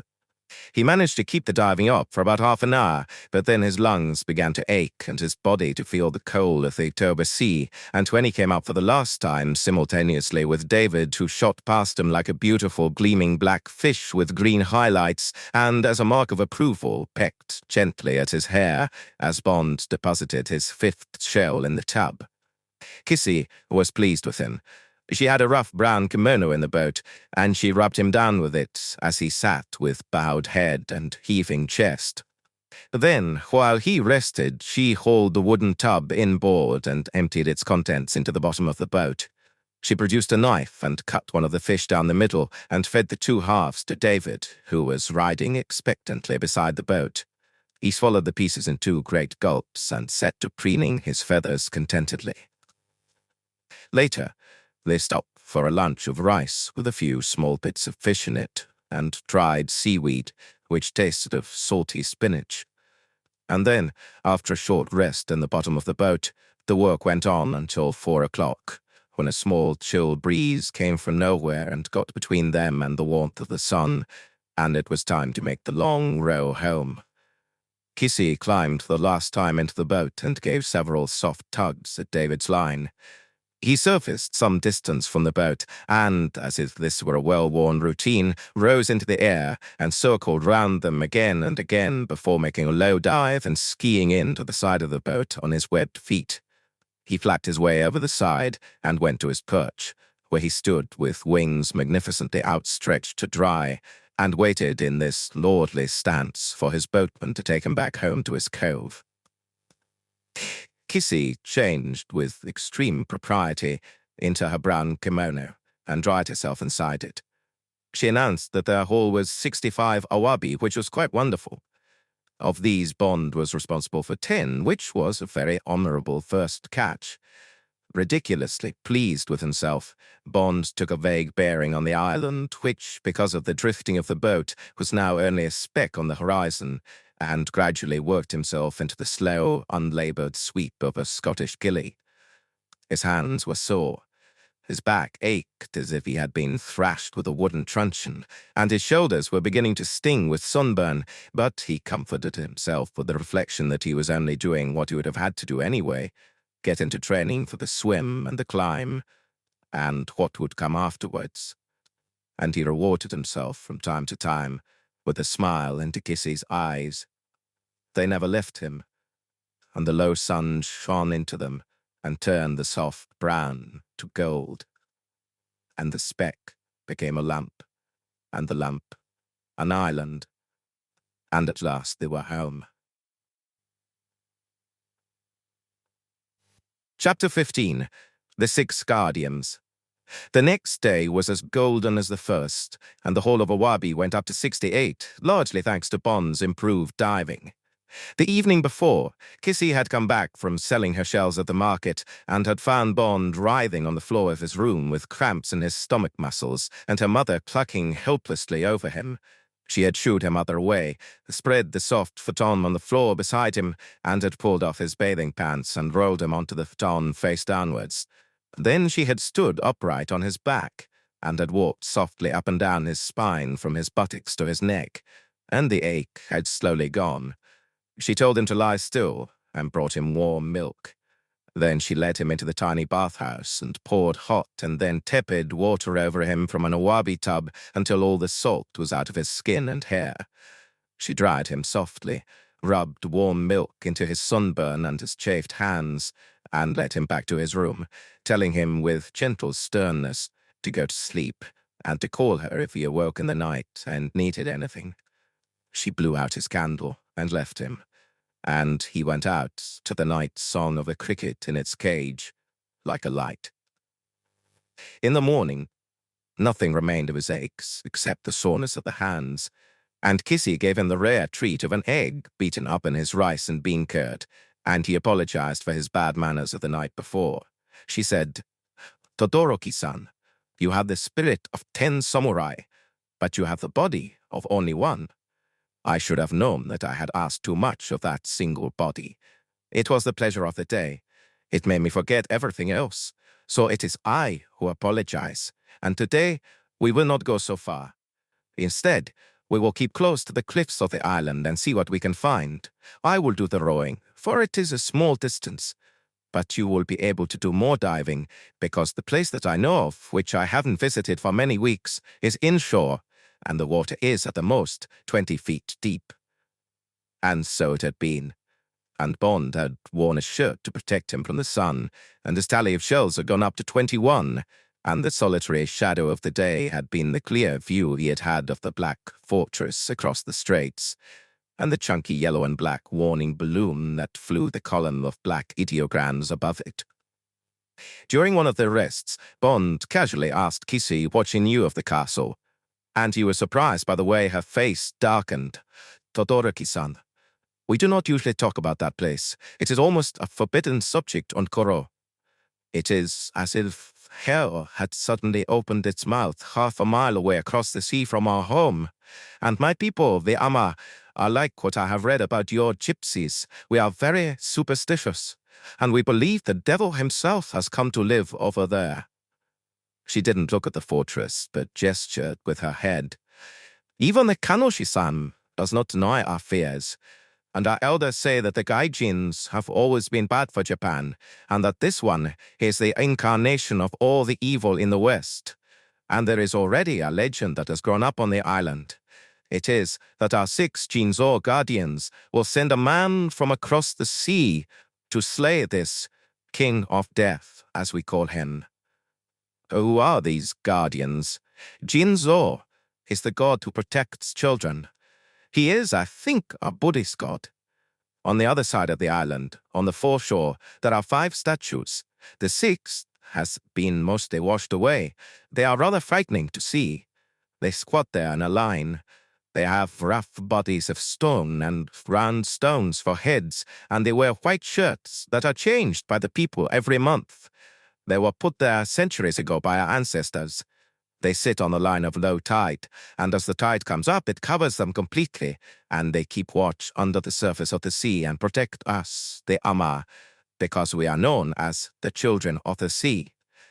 At the beginning of every June, when the sea is warm after the winter and the diving begins, every person on the island forms into a procession, and we go to the 6 guardians and sing to them to make them happy and favorable towards us.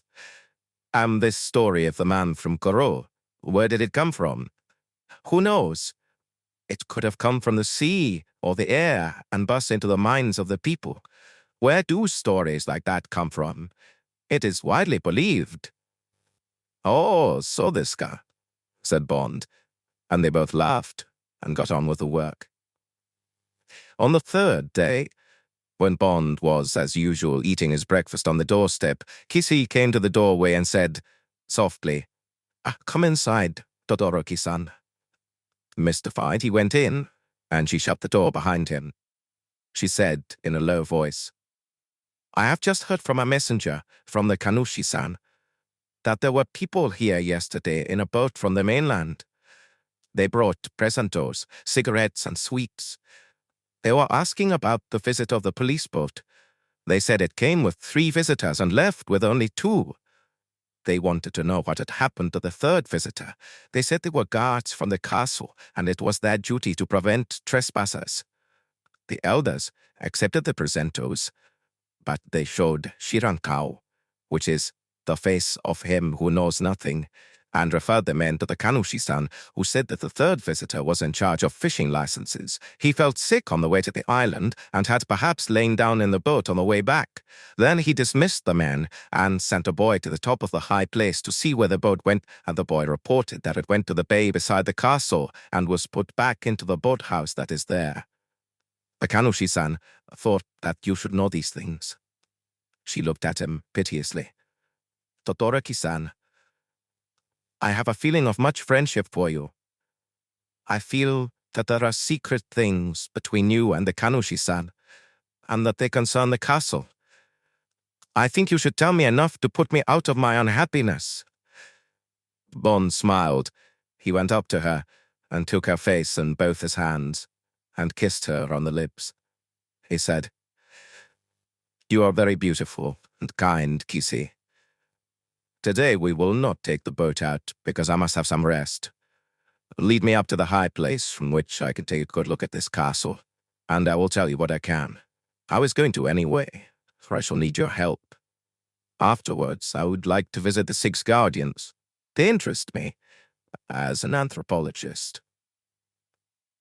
Kissy collected their usual lunch in a small basket, put on her brown kimono and red-soled shoes, and they set off along a small footpath that zigzagged up the peak behind the crouching grey cluster of the village. The time of the camellia was almost past, but here there were occasional bushes of wild camellias in red and white, and there was a profusion of these round a small grove of dwarf maples, some of which already wore their flaming autumn colors. The grove was directly above Kissy's house. She led him in, and showed him the little Shinto shrine behind a rough stone torii. She said, "Behind the shrine, there is a fine cave, but the people of Kuro are afraid of it as it is full of ghosts. But I explored it once, and if there are ghosts there, they are friendly ones. She clapped her hands before the shrine, bent her head for a moment, and clapped them again. Then they went on up the path to the top of the 1,000-foot peak.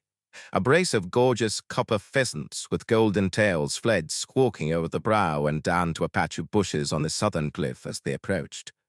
Bond told Kissy to stay out of sight while he went and stood behind the tall cairn of stones on the summit and gazed circumspectly round it and across the straits.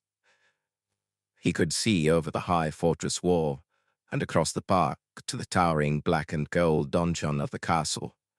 It was 10 o'clock. There were figures in blue peasant dress with high boots and long staves moving busily about the grounds. They occasionally seemed to prod into the bushes with their staves. They wore black maskers over their mouths. It crossed Bond's mind that they might be doing the morning rounds, looking for overnight prey. What did they do when they found some half-blinded creature, or a pile of clothes beside one of the fumaroles whose little clouds of steam rose here and there in the park? Take them to the doctor? And in the case of the living, what happened then? And when he, Bond, got up that wall tonight, where was he going to hide from the guards? Well, sufficient unto the day. At least the straits were calm, and it was cloudless weather. It looked as if he would get there all right. Bond turned away and went back to Kissy and sat with her on the sparse turf. He gazed across the harbor to where the Amma fleet lay sprawled across the middle distance.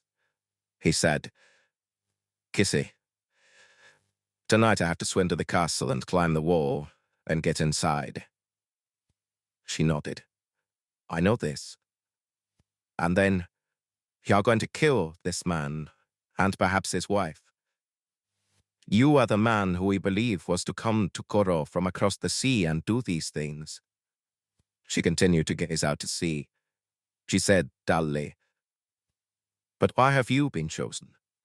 Why should it not be another, a Japanese? These people are gaijins. I am a gaijin. It will cause less trouble for the state if the whole matter is presented as being trouble between foreigners."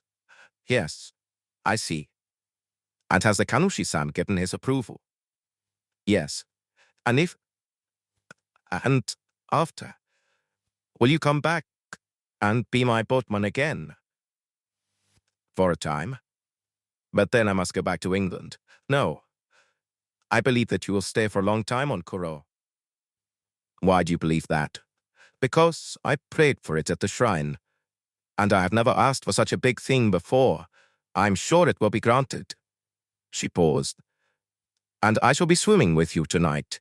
She held up a hand. "You will need company in the dark, and I know the currents.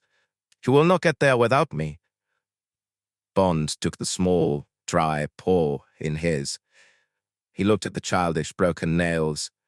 His voice was harsh. He said, "No, this is man's work." She looked at him. The brown eyes were calm and serious. She said, and she used his first name, "Taro-san. Your other name may mean thunder, but I am not frightened of thunder. I have made up my mind, and I shall come back every night at midnight exactly and wait among the rocks at the bottom of the wall. I shall wait for 1 hour in case you need my help in coming home.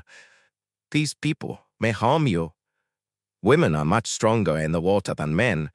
That is why it is the Amma girls who dive and not the Amma men. I know the waters round Kuro, as a peasant knows the fields round his farm, and I have as little fear of them. Do not be stiff-necked in this matter. In any case, I shall hardly sleep until you come back. To feel that I am close to you for a time, and that you may need me, will give me some peace. Say yes, Taro-san." "Oh, all right, Kissy," said Bond gruffly. "I was only going to ask you to row me to a starting point down there somewhere." He gestured to the left across the straits. "But if you insist on being an extra target for the sharks never trouble us. The 6 guardians look after that. We never come to any harm. Years ago, one of the Ammas caught a rope in a rock underwater, and the people have talked of the accident ever since. The sharks just think we are big fish like themselves." She laughed happily. "Now it is all settled, and we can have something to eat, and then I will take you down to see the guardians. The tide will be low by then, and they will want to inspect you. They followed another little path from the summit. It went over the shoulder of the peak and down to a small protected bay to the east of the village. The tide was far out, and they could wade over the flat black pebbles and rocks and round the corner of the promontory. Here, on a stretch of flat, stony beach, 5 people squatted on a square foundation of large rocks and gazed out towards the horizon. Except that they weren't people. They were, as Kissy had described, stone pedestal bodies with large round boulders cemented to their tops. But rough white shirts were roped round them, and they looked terrifyingly human as they sat in immobile judgment and guardianship over the waters and what went on beneath them. Of the 6th, only the body remained. His head must have been destroyed by a storm. They walked round in front of the 5 and looked up at the smooth, blank faces, and Bond, for the first time in his life, had a sensation of deep awe. So much belief, so much authority seemed to have been invested by the builders in these primitive, faceless idols, guardians of the blithe, naked Amma girls, that Bond had a ridiculous urge to kneel and ask for their blessing, as the Crusaders had once done before their god. He brushed the impulse aside, but he did bow his head and briefly ask for good fortune to accompany his enterprise. And then he stood back and watched, with a pull at his heartstrings, while Kissy, her beautiful face strained and pleading, clapped to attract their attention, and then made a long and impassioned speech in which his name recurred. At the end, when she again clapped her hands, did the round boulder heads briefly nod? Of course not. But when Bond took Kissy's hand and they walked away, she said happily, "It is all right, Todoroki-san. You saw them nod their heads?" "No," said Bond firmly. "I did not." They crept round the eastern shore of Kuro and pulled the boat up into a deep cleft in the black rocks. It was just after 11 o'clock, and the giant moon rode high and fast through wisps of mackerel cloud. They talked softly, although they were out of sight of the fortress and half a mile away from it. Kissy took off her brown kimono and folded it neatly and put it in the boat. Her body glowed in the moonlight. The black triangle between her legs beckoned, and the black string round her waist that held the piece of material was an invitation to untie it. She giggled provocatively. "Stop looking at my black cat." "Why is it called that?" "Guess." Bond carefully pulled on his ninja suit of black cotton. It was comfortable enough and would give warmth in the water. He left the head shroud hanging down his back and pushed the goggles that belonged to Kissy's father up his forehead. The small floating pack he was to tow behind him rode jauntily in the waters of the creek, and he tied its string firmly to his right waist so that he would always know it was there. He smiled at Kissy and nodded. She came up to him and threw her arms round his neck and kissed him full on the lips. Before he could respond, she had pulled down her goggles and had dived into the quiet, Mercury Sea. Chapter 16. The Lovesome Spot. Kissy's crawl was steady and relaxed, and Bond had no difficulty in following the twinkling feet and the twin white mounds of her behind, divided excitingly by the black cord. But he was glad he had donned flippers, because the tug of his floating container against the wrist was an irritating break, and for the first half of the swim, they were heading diagonally against the easterly current through the straits. But then Kissy slightly changed her direction, and now they could paddle lazily in towards the soaring wall that soon became their whole horizon. There were a few tumbled rocks at its base, but Kissy stayed in the water, clinging to a clump of seaweed in case the moon might betray her gleaming body to a sentry or a chance patrol, though Bond guessed that the guards kept clear of the grounds during the night so that the suicides would have free entry. Bond pulled himself up on the rocks and unzipped the container and extracted the packet of iron pitons. Then he climbed up a few feet so that he could stow his flippers away in a crack between the granite blocks above high water mark, and he was ready to go. He blew a kiss to the girl. She replied with a sideways wave of the hand that is the Japanese sign of farewell, and then was off across the sea again, a luminous white torpedo that merged quickly into the path of the moon. Bond put her out of his thoughts. He was getting chilled in his soaking black camouflage, and it was time to get moving. He examined the fitting of the giant stone blocks and found that the cracks between them were spacious, as in the case of Tiger's training castle, and would probably provide adequate tow holes. Then he pulled down his black cowl and, towing the black container behind him, began his climb. It took him 20 minutes to cover the 200 feet of the slightly inclined wall, but he only had to use his pitons twice when he came to cracks that were too narrow to give a hold to his aching toes. And then he was at one of the gun ports, and he slithered quietly across its 6 feet of flat masonry and cautiously looked over the edge into the park. As he had expected, there were stone steps down from the gun port, and he crept down these into the dark shadows at its base and stood up against the inside of the wall, panting quietly. He waited for his breath to calm down, and then slipped back his cowl and listened. Not a wisp of wind stirred in the trees, but from somewhere came the sound of softly running water, and in the background a regular, glutinous burping and bubbling. The fumaroles. Bond, a black shadow among the rest, edged along the wall to his right. His first task was to find a hideout, a base camp where he could bivouac in emergency and where he could leave his container. He reconnoitered various groves and clumps of bushes, but they were all damnably well kept, and the undergrowth had been meticulously cleared from their roots, and many of them exuded a sickly sweet, poisonous night smell. Then, up against the wall, he came upon a lean-to shed, its rickety door ajar. He listened, and then inched the door open. As he had expected, there was a shadowy jumble of gardeners' tools, wheelbarrows, and the like, and the musty smell of such places. Moving carefully and helped by shafts of moonlight through the wide cracks in the planked walls, he got to the back of the hut, where there was an untidy mound of used sacking. He reflected for a moment, and decided that though this place would be often visited, it had great promise. He untied the cord of the container from his wrist and proceeded methodically to move some of the sacks forward so as to provide a nest for himself behind them. When it was finished, and final touches of artistic disarray added, he parked his container behind the barrier and crept out again into the park to continue what he planned should be a first quick survey of the whole property. Bond kept close to the boundary wall, flitting like a bat across the open spaces between clumps of bushes and trees.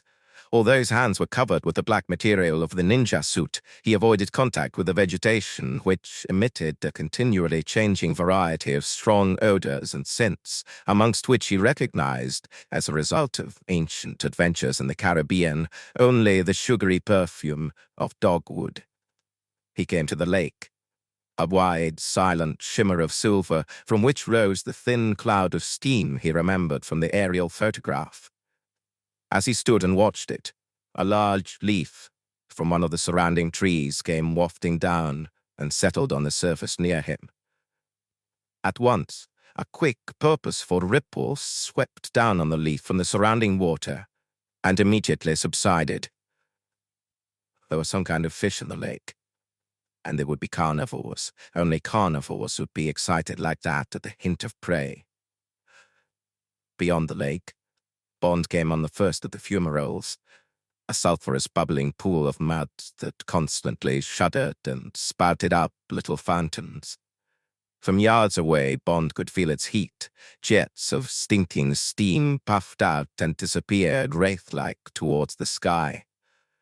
And now, the jagged silhouette of the castle, with its winged turrets, showed above the tree line, and Bond crept forward with added caution, alert for the moment when he would come upon the treacherous gravel that surrounded it. Suddenly, To a belt of trees, he was facing it. He stopped in the shelter of the trees, his heart hammering under his ribcage. Close to, the soaring black and gold pile reared monstrously over him, and the diminishing curved roofs of the stories were like vast bat wings against the stars. It was even bigger than Bond had imagined, and the supporting wall of black granite blocks more formidable. He reflected on the seemingly impossible problem of entry. Behind would be the main entrance, the lowish wall, and the open countryside. But didn't castles always have an alternative entrance low down for a rearward escape? Bond stole cautiously forward, laying his feet flat down so that the gravel barely stirred. The many eyes of the castle, glittering white in the moonlight, watched his approach with the indifference of total power. At any moment he'd expected the white shaft of a searchlight or the yellow and blue flutter of gunfire. But he reached the base of the wall without incident, and followed it along to the left, remembering from ancient schooling that most castles had an exit at moat level beneath the drawbridge. And so it was with the castle of Dr. Shatterhand. A small, nail-studded door, arched and weather-beaten. Its hinges and lock were cracked and rusty, but a new padlock and chain had been stapled into the woodwork and the stone frame. No moonlight filtered down to this corner of what must once have been a moat, but was now grassed over. Bond felt carefully with his fingers.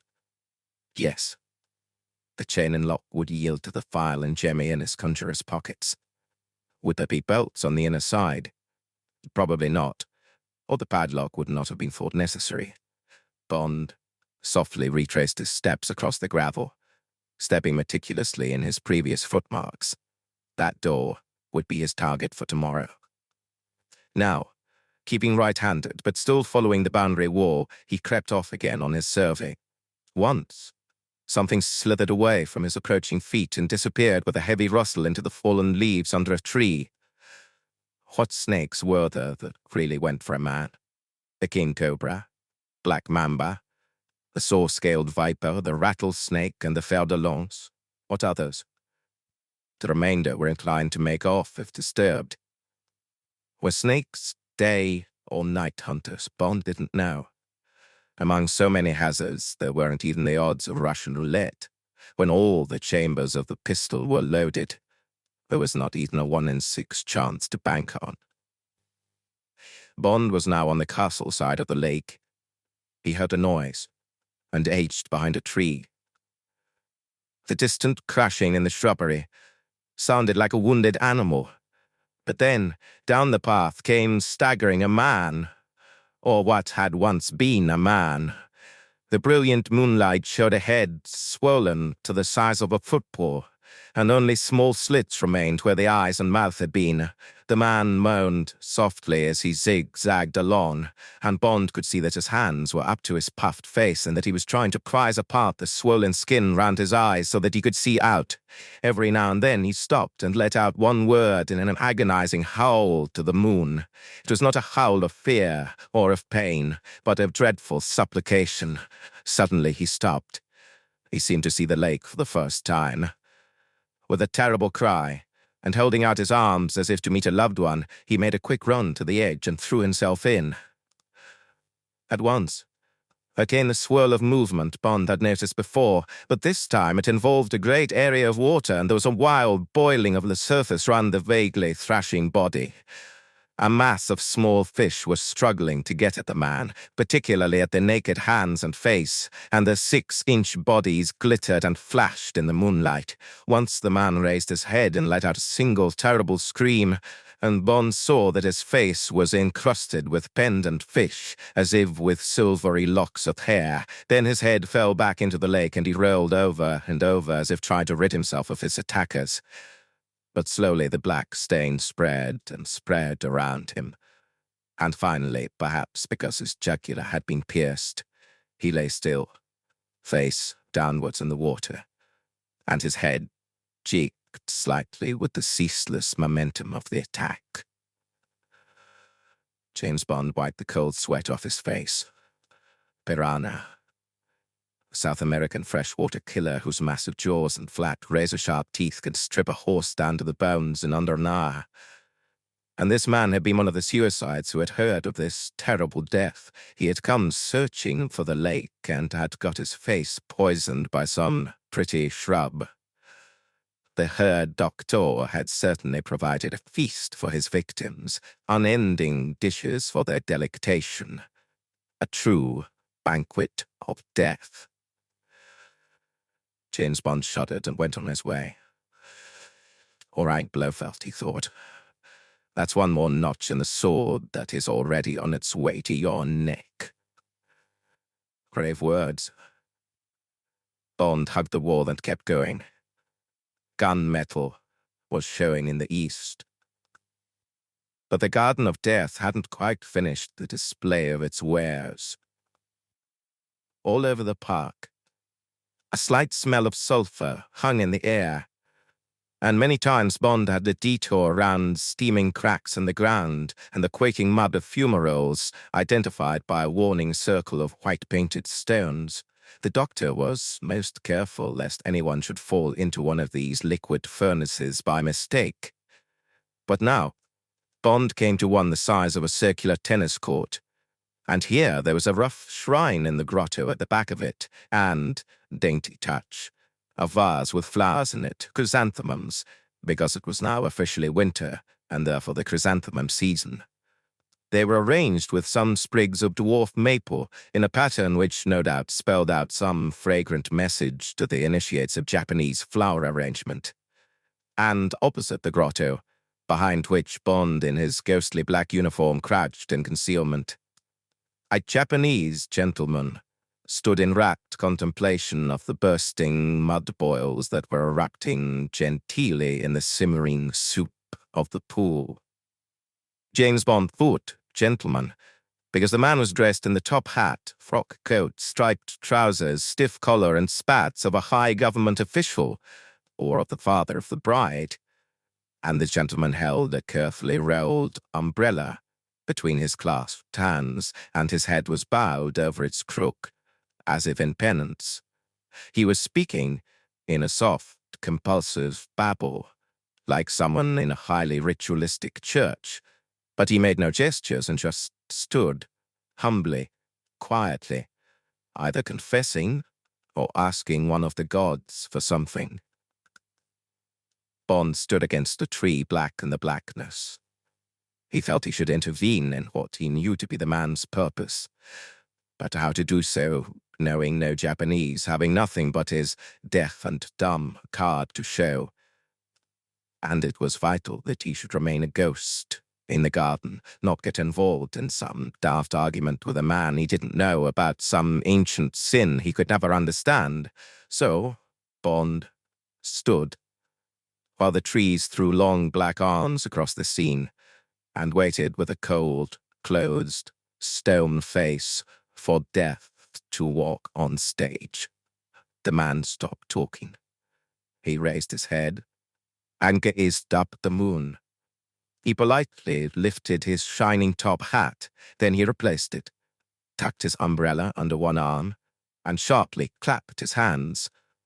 Then walking, as if to a business appointment, calmly, purposefully, he took the few steps to the edge of the bubbling fumarole, stepped carefully over the warning stones, and went on walking.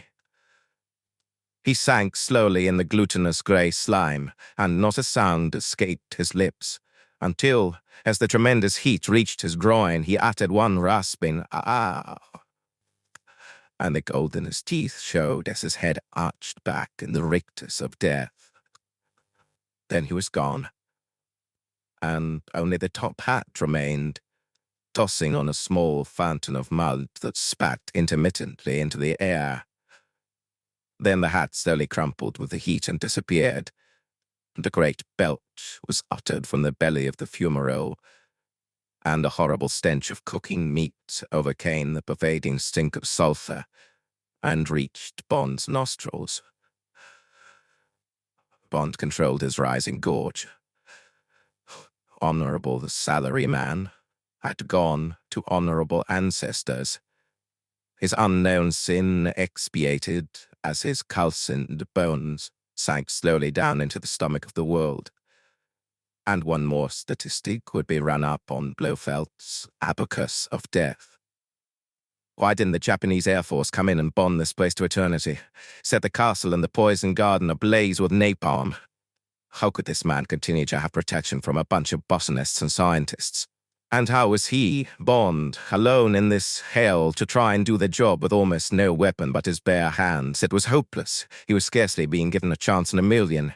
Tiger and his prime minister were certainly exacting their pound of flesh in exchange for their precious magic 44, 182 pounds of it to be exact. Cursing his fate, cursing Tiger, cursing the whole of Japan, Bond went on his way, while the small voice whispered in his ear, "But don't you want to kill Blofeld? Don't you want to avenge Tracy? Isn't this a God-given chance? You have done well tonight. You have penetrated his defenses and spied out the land. You have even found a way into his castle and probably up to his bedroom. Kill him in his sleep tomorrow, and kill her too while you're about it. And then back into Kissy's arms, and in a week or two back over the pole to London and to the applause of your chief. Come on." Somewhere in Japan, a Japanese is committing suicide every 30 minutes all through the year. Don't be squeamish because you've just seen a couple of numbers ticked off on a sheet in the Ministry of Health. A couple of points added to a graph. Snap out of it. Get on with the job. And Bond listened to the whisper and went on round the last mile of wall and back to the gardener's hut. He took a last look round before going in. He could see a neck of the lake about 20 yards away. It was now gunmetal in the approaching dawn. Some big insects were flitting and darting through the softly rising steam. There were pink dragonflies, pink ones, dancing and skimming.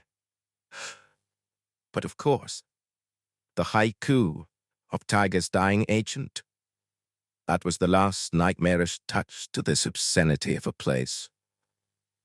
Bond went into the hut, picked his way carefully between the machines and wheelbarrows, pulled some sacks over himself, and fell into a shallow sleep full of ghosts and demons and screams.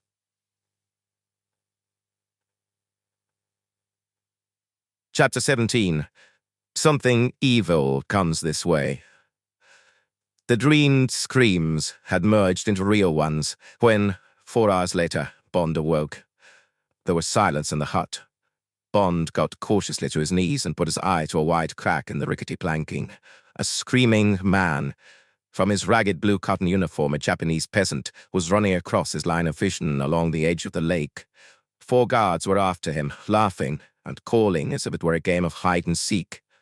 They were carrying long staves, and now one of them paused and hurled his stave accurately after the man, so that it caught in his legs and brought him crashing to the ground.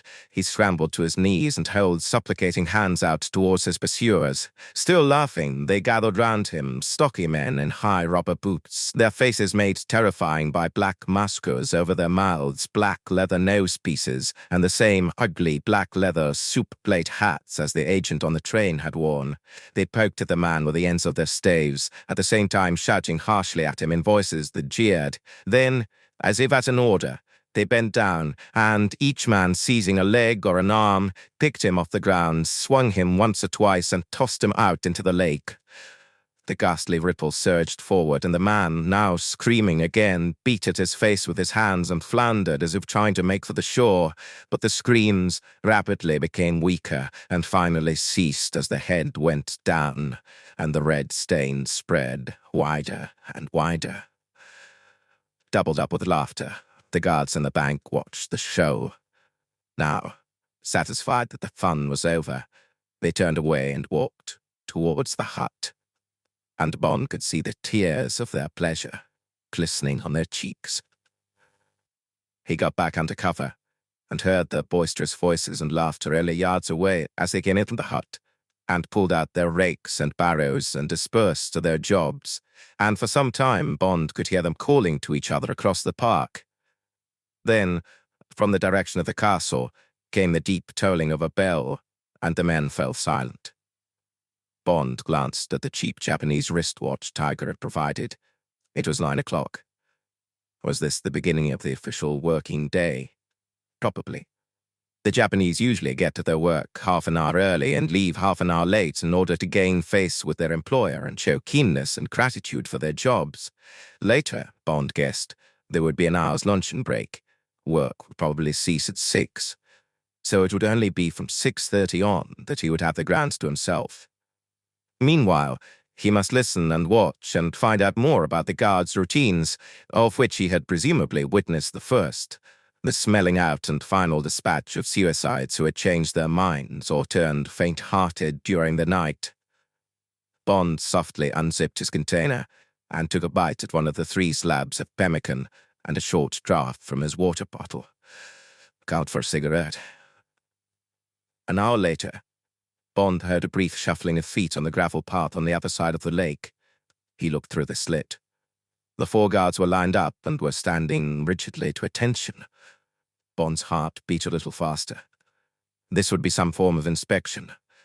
Might Blofeld be doing his rounds, getting his reports of the night's bag? Bond strained his eyes to the right towards the castle, but his view was obstructed by an expanse of white oleanders, that innocent shrub with its attractive clusters of blossom that is used as a deadly fish poison in many parts of the tropics. Dear, pretty bush, Bond thought. I must remember to keep clear of you tonight. And then, following the path on the other side of the lake, 2 sterling figures came into his line of vision, and Bond clenched his fists with the thrill of seeing his prey. Blofeld, in his gleaming chain armor and grotesquely spiked and winged helmet of steel, his visor closed, was something out of Wagner, or, because of the oriental style of his armor, a Japanese kabuki play. His armored right hand rested easily on a long, naked samurai sword, while his left was hooked into the arm of his companion, a stumpy woman with the body and stride of a war dress. Her face was totally obscured by a hideous beekeeper's hat of dark green straw with a heavy, pendant black veil reaching down over her shoulders. But there could be no doubt. Bond had seen that dumpy silhouette, now clothed in a plastic rainproof above tall rubber boots, too often in his dreams. That was her. That was Irma Bunt. Bond held his breath. If they came round the lake to his side, one tremendous shove and the armored man would be floundering in the water. But could the piranhas get at him through chinks in the armor? Unlikely.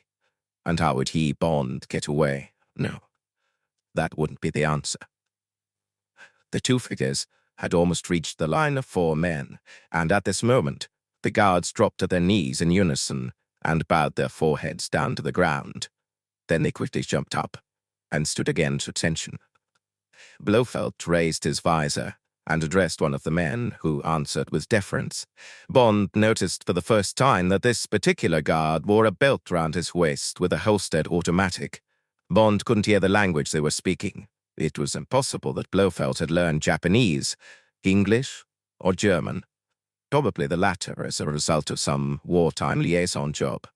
The man laughed and pointed towards the lake where a collapsed balloon of blue clothing was jigging softly with the activities of the horde of feasting piranhas within it. Blofeld nodded his approval, and the men again went down on their knees. Blofeld raised a hand in brief acknowledgement, lowered his visor, and the couple moved regally on. Bond watched carefully to see if the file of guards, when they got to their feet, registered any private expressions of scorn or hilarity once the master's back was turned. But there was no hint of disrespect. The men broke ranks and hurried off about their tasks with disciplined seriousness, and Bond was reminded of Dick Henderson's illustration of the automatic, ant-like subservience to discipline and authority of the Japanese that had resulted in one of the great crimes of the century. If only dear Dicker were here now. What a tremendous boost his fists and his surging zest would add to this lunatic operation. The crime had concerned, said Dicko, a modest suburban branch of the Imperial Bank. It had been a normal day of business when a man wearing an official-looking armband had presented himself to the manager of the bank. He was from the Ministry of Health. An outbreak of typhus was feared, and he would be obliged if the manager would line up his staff in the courtyard so that he could administer the official antidote. The manager bowed and complied, and after everything had been locked up, the 14 staff assembled and listened carefully to the short lecture on health delivered by the man in the armband. Then everyone had bowed in acknowledgement of the wisdom of the Ministry of Health, and the official had bent to his small suitcase and produced 15 glasses, into which he measured medicine from a bottle. He handed a glass to each person and advised them to swallow the mixture at one gulp, as otherwise it might damage their teeth. Now, he had said, according to Dicko's version, altogether 1, 2, 3, and down went the honorable medicine, and down fell the honorable local manager and staff of the Imperial Bank of Japan. The medicine had been neat cyanide. The Ministry of Health official had removed the keys from the trouser pocket of the prayer manager, had loaded up his car with 250 million yen, and had driven cheerfully from the scene of what was to become known as the Taigin case, after the suburb in which it took place. And here, Bond reflected, was the same, total obedience to authority, but in this case the tacit approval and sympathy of the Black Dragon philosophy was operating. Blofeld told them to do such things as he had witnessed a couple of hours before. He was invested with power from certain departments of state. He had dressed for the part. His orders were obeyed, and there was honorable job to be done.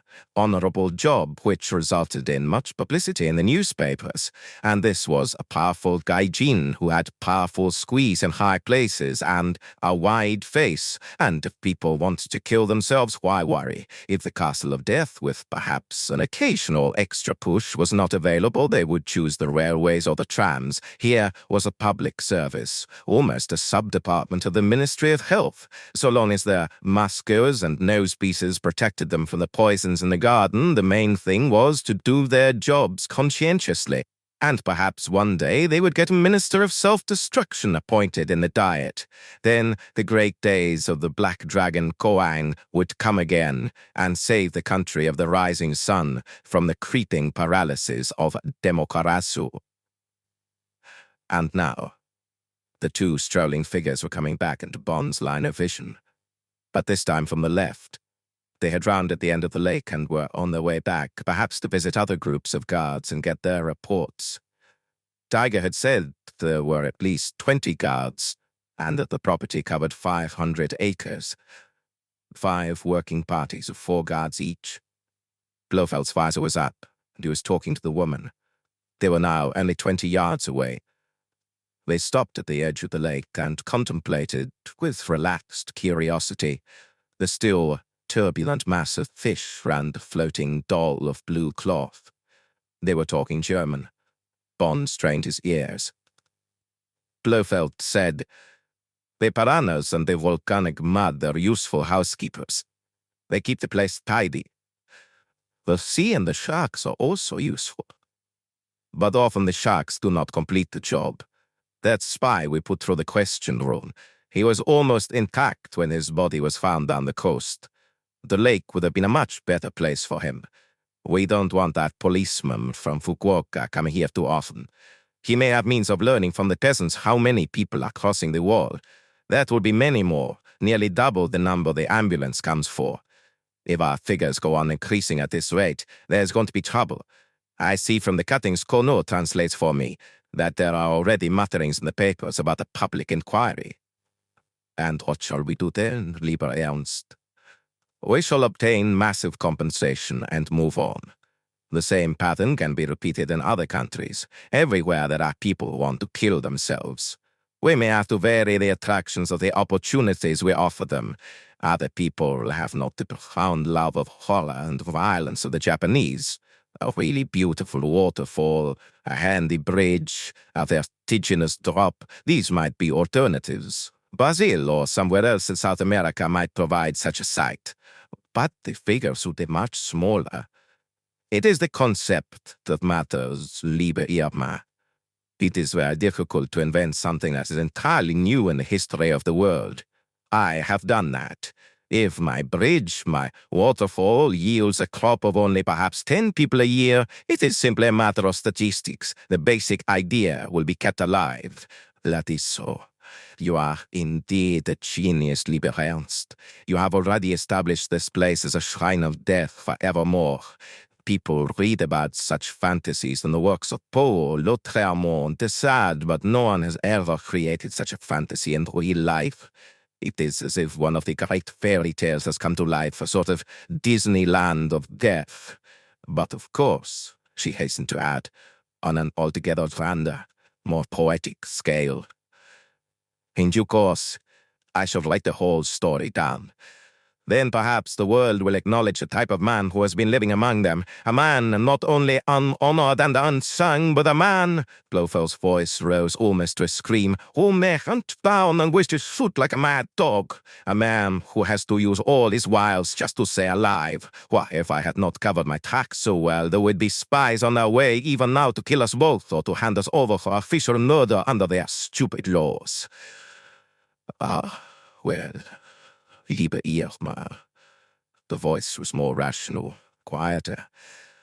We live in a world of fools, in which true greatness is a sin. Come. It is time to review the other detachments. They turned away, and were about to continue along the lake when Blofeld suddenly stopped and pointed like a dog, directly at Bond. That hut among the bushes. The door is open. I have told the men 1,000 times to keep such places locked. It is a perfect refuge for a spy or a fugitive. I will make sure. Bond shivered. He huddled down, dragging sacks from the top of his barrier to give extra protection. The clanking steps approached, entered the hut. Bond could feel the man, only yards away, could feel his questing eyes and nostrils. There came a clang of metal, and the wall of sacks shook at great thrusts from Blofeld's sword. Then the sword slashed down again, and Bond winced and bit his lip as a hammer blow crashed across the center of his back. But then Blofeld seemed to be satisfied, and the iron steps clanged away. Bond let out his breath in a quiet hiss. He heard Blofeld's voice say, "There is nothing. But remind me to reprimand Kono on our rounds tomorrow. The place must be cleared out and a proper lock fitted." Then the sound of the steps vanished in the direction of the oleander clump, and Bond gave a groan and felt his back. But though many of the sacks above him had been sliced through, his protection had been just deep enough, and the skin across his spine wasn't broken. Bond got to his knees and rearranged the hideout, massaging his aching back as he did so. Then he spat the dust from the sacking out of his mouth, took a swallow from the water bottle, assured himself through his slit that there was no movement outside, and lay down and let his mind wander back over every word that Blofeld had uttered. Of course the man was mad. A year earlier, the usual quiet tones that Bond remembered so well would never have cracked into that lunatic Hitler scream, and the coolness, the supreme confidence that had always lain behind his planning, much of that seemed to have seeped away. Perhaps, Bond hoped, partly because of the two great failures he, Bond, had done much to bring about in two of Blofeld's most grandiose conspiracies. But one thing was clear. The hideout was blown.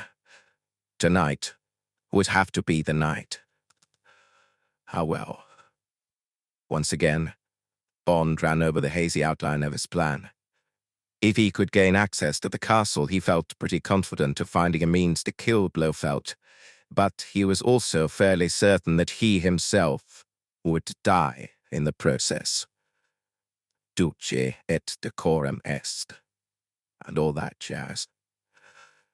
But then he thought of Kissy, and he wasn't so sure about not fearing for himself. She had brought a sweetness back into his life that he thought had gone forever. Bond dropped off into an uneasy, watchful sleep that was once again peopled by things and creatures out of nightmare land. Chapter 18. Oubliette. At 6 o'clock in the evening, the deep bell tolled briefly from the castle, and dusk came like the slow drawing of a violet blind over the day. Crickets began to sing in a loud chorus, and geckos chuckled in the shrubbery. The pink dragonflies disappeared, and large horned toads appeared in quantities from their mud holes on the edge of the lake, and, so far as Bond could see through his spy hole, seemed to be catching gnats, attracted by the shining pools of their eyes. Then the four guards reappeared, and there came the fragrant smell of a bonfire they had presumably lit to consume the refuse they had collected during the day. They went to the edge of the lake and raked in the tattered scraps of blue clothing, and, amidst delighted laughter, emptied long bones out of the fragments into the water. One of them ran off with the rags, presumably to add them to the bonfire, and Bond got under cover as the others pushed their wheelbarrows up the slope and stowed them away in the hut. They stood, chattering happily in the dusk, until the fourth arrived, and then, without noticing the slashed and disarrayed sacks in the shadows, they filed off in the direction of the castle. After an interval, Bond got up and stretched, and shook the dust out of his hair and clothes. His back still ached, but his overwhelming sensation was the desperate urge for a cigarette. All right, it might be his last. He sat down and drank a little water and munched a large wedge of the highly flavored pemmican, then took another swig at the water bottle. He took out his single packet of Shinsei and lit up, holding the cigarette between cupped hands and quickly blowing out the match. He dragged the smoke deep down into his lungs. It was bliss. Another drag, and the prospect of the night seemed less daunting. It was surely going to be all right. He thought briefly of Kissy, who would now be eating her bean curd and fish and preparing the night's swim in her mind. A few hours more and she would be near him. But what would have happened in those few hours? Bond smoked the cigarette until it burned his fingers, then crushed out the stub and pushed the dead fragments down through a crack in the floor. It was 7:30, and already some of the insect noises of sundown had ceased. Bond went meticulously about his preparations. At 9 o'clock, he left the hideout. Again, the moon blazed down, and there was total silence except for the distant burping and bubbling of the fumaroles and the occasional sinister chuckle of a gecko from the shrubbery. He took the same route as the night before, coming through the same belt of trees, and stood looking up at the great bat-winged donjon that towered up to the sky. He noticed for the first time that the warning balloon with its advertisement of danger was tethered to a pole on the corner of the balustrade surrounding what appeared to be the main floor, the third or center one of the five. Here, from several windows, yellow light shone faintly, and Bond guessed that this would be his target area. He let out a deep sigh and strode quietly off across the gravel, and came without incident to the tiny entrance under the wooden bridge. The black ninja suit was as full of concealed pockets as a conjurer's tailcoat. Bond took out a pencil flashlight and a small steel file and set to work on a link of the chain. Occasionally he paused to spit into the deepening groove to lessen the rasp of metal on metal, but then there came the final crack of parting steel, and using the file as a lever, he bent the link open and quietly removed the padlock and chain from its stanchions. He pressed lightly, and the door gave inwards. He took out his flashlight and pushed further, probing the darkness ahead with his thin beam. It was as well he did so. On the stone floor, where his first step past the open door would have taken him, lay a yawning man-trap, its rusty iron jaws perhaps a yard across, waiting for him to step on the thin covering of straw that partially concealed it. Bond winced as, in his imagination, he heard the iron clang as the saw teeth bit into his leg below the knee. There would be other such booby traps. He must keep every sense on the alert. Bond closed the door softly behind him, stepped round the trap, and swept the beam of his torch ahead and around him. Nothing. but velvety blackness. He was in some vast underground cellar, where no doubt the food supplies for a small army had once been stored. A shadow swept across the thin beam of light, and another, and there was a shrill squeaking from all around him. Bond didn't mind bats, or believe the Victorian myth that they got caught in your hair. Their radar was too good.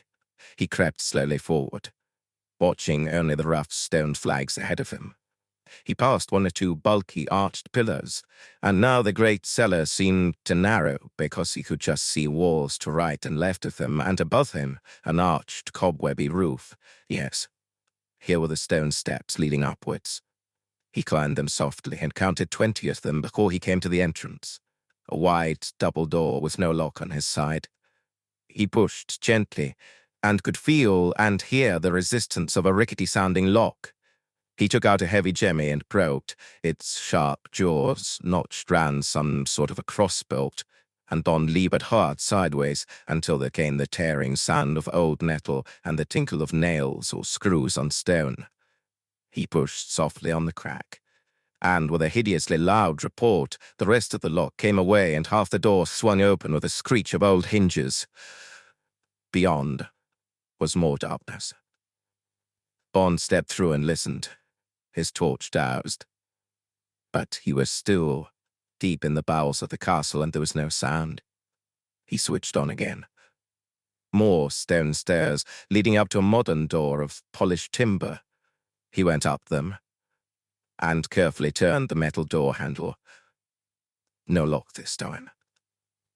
He softly pushed the door open and found himself in a long stone corridor that sloped on upwards. At the end was yet another modern door, and beneath it showed a thin strip of light. Bond walked noiselessly up the incline, and then held his breath, and put his ear to the keyhole. Dead silence. He grasped the handle and inched the door open, and then, satisfied, went through and closed the door behind him, leaving it on the latch. He was in the main hall of the castle. The big entrance door was on his left, and a well-used strip of red carpet stretched away from it and across the 50 feet of hall into the shadows that were not reached by the single large oil lamp over the entrance.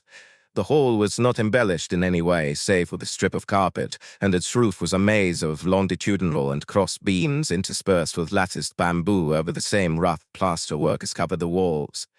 There was still the same castle smell of cold stone. Bond kept away from the carpet and hugged the shadow of the walls. He guessed that he was now on the main floor, and that somewhere straight ahead was his quarry. He was well inside the citadel. So far, so good. The next door, obviously the entrance to one of the public rooms, had a simple latch to it. Bond bent and put his eye to the keyhole. Another dimly lit interior, no sound. He eased up the latch, inched the door ajar and then open, and went through. It was a second vast chamber, but this time one of perennial splendor, the main reception room, Bond guessed, where Blofeld would receive visitors. Between tall red curtains, edged with gold, fine set pieces of armor and weapons hung on the white plaster walls, and there was much heavy antique furniture arranged in conventional groupings on a vast central carpet in royal blue. The rest of the floor was of highly polished boards, which reflected back the lights from two great oil lanterns that hung from the high timbered roof, similar to that of the entrance hall, but here with the main beams decorated in a zigzag motif of dark red. Bond, looking for places of concealment, chose the widely spaced curtains, and slipped softly from one refuge to the next, reached the small door at the end of the chamber that would, he guessed, lead to the private apartments. He bent down to listen, but immediately leaped for cover behind the nearest curtains. Steps were approaching. Bond undid the thin chain from around his waist, wrapped it round his left fist, and took the jemmy in his right hand, and waited, his eyes glued to a chink in the dusty-smelling material. A small door opened halfway. To show the back of one of the guards, he wore a black belt with a holster. Would this be Kono, The man who translated for Blofeld. He had probably had some job with the Germans during the war, in a bedtime, perhaps. What was he doing? He appeared to be fiddling with some kind of apparatus behind the door. A light switch? No, there was no electric light. Apparently satisfied, the man backed out, bowed deeply to the interior, and closed the door. He wore no mask, and Bond caught a brief glimpse of a surly, slit-eyed, brownish face as he passed Bond's place of concealment and walked on across the reception chamber. Bond heard the click of the far door, and then there was silence. He waited a good 5 minutes before gently shifting the curtain so that he could see down the room. He was alone. And now, for the last lap. Bond kept his weapons in his hands and crept back to the door. This time, no sound came from behind it. But the guard had bowed. Oh, wow. Probably out of respect for the aura of the master. Bond quietly but firmly thrust the door open and leaped through, ready for the attacking sprint. A totally empty, totally featureless length of passageway yawned at his dramatics. It stretched perhaps 20 feet in front of him. It was dimly lit by a central oil lamp, and its floor was of the usual highly polished boards. A nightingale floor? No. The guard's footsteps had uttered no warning creaks, but from behind the facing door at the end came the sound of music. It was Wagner. The Ride of the Valkyries being played at medium pitch. Thank you, Blofeld, thought Bond. Most helpful cover. And he crept softly forward down the center of the passage. When it came, there was absolutely no warning. One step across the exact halfway point of the flooring, and like a seesaw, the whole 20 feet of board swiveled noiselessly on some central axis, and Bond, arms and legs flailing and hands scrabbling desperately for a grip, found himself hurtling down into a black void. The guard, fiddling about behind the door. He had been adjusting the lever that set the trap, the traditional oubliette of ancient castles, and Bond had forgotten. His body plunged off the end of the inclined platform into space. An alarm bell, triggered by the mechanism of the trap, brayed hysterically. Bond had a fractional impression of the platform, relieved of his weight, swinging back into position above him. Then he crashed shatteringly into unconsciousness.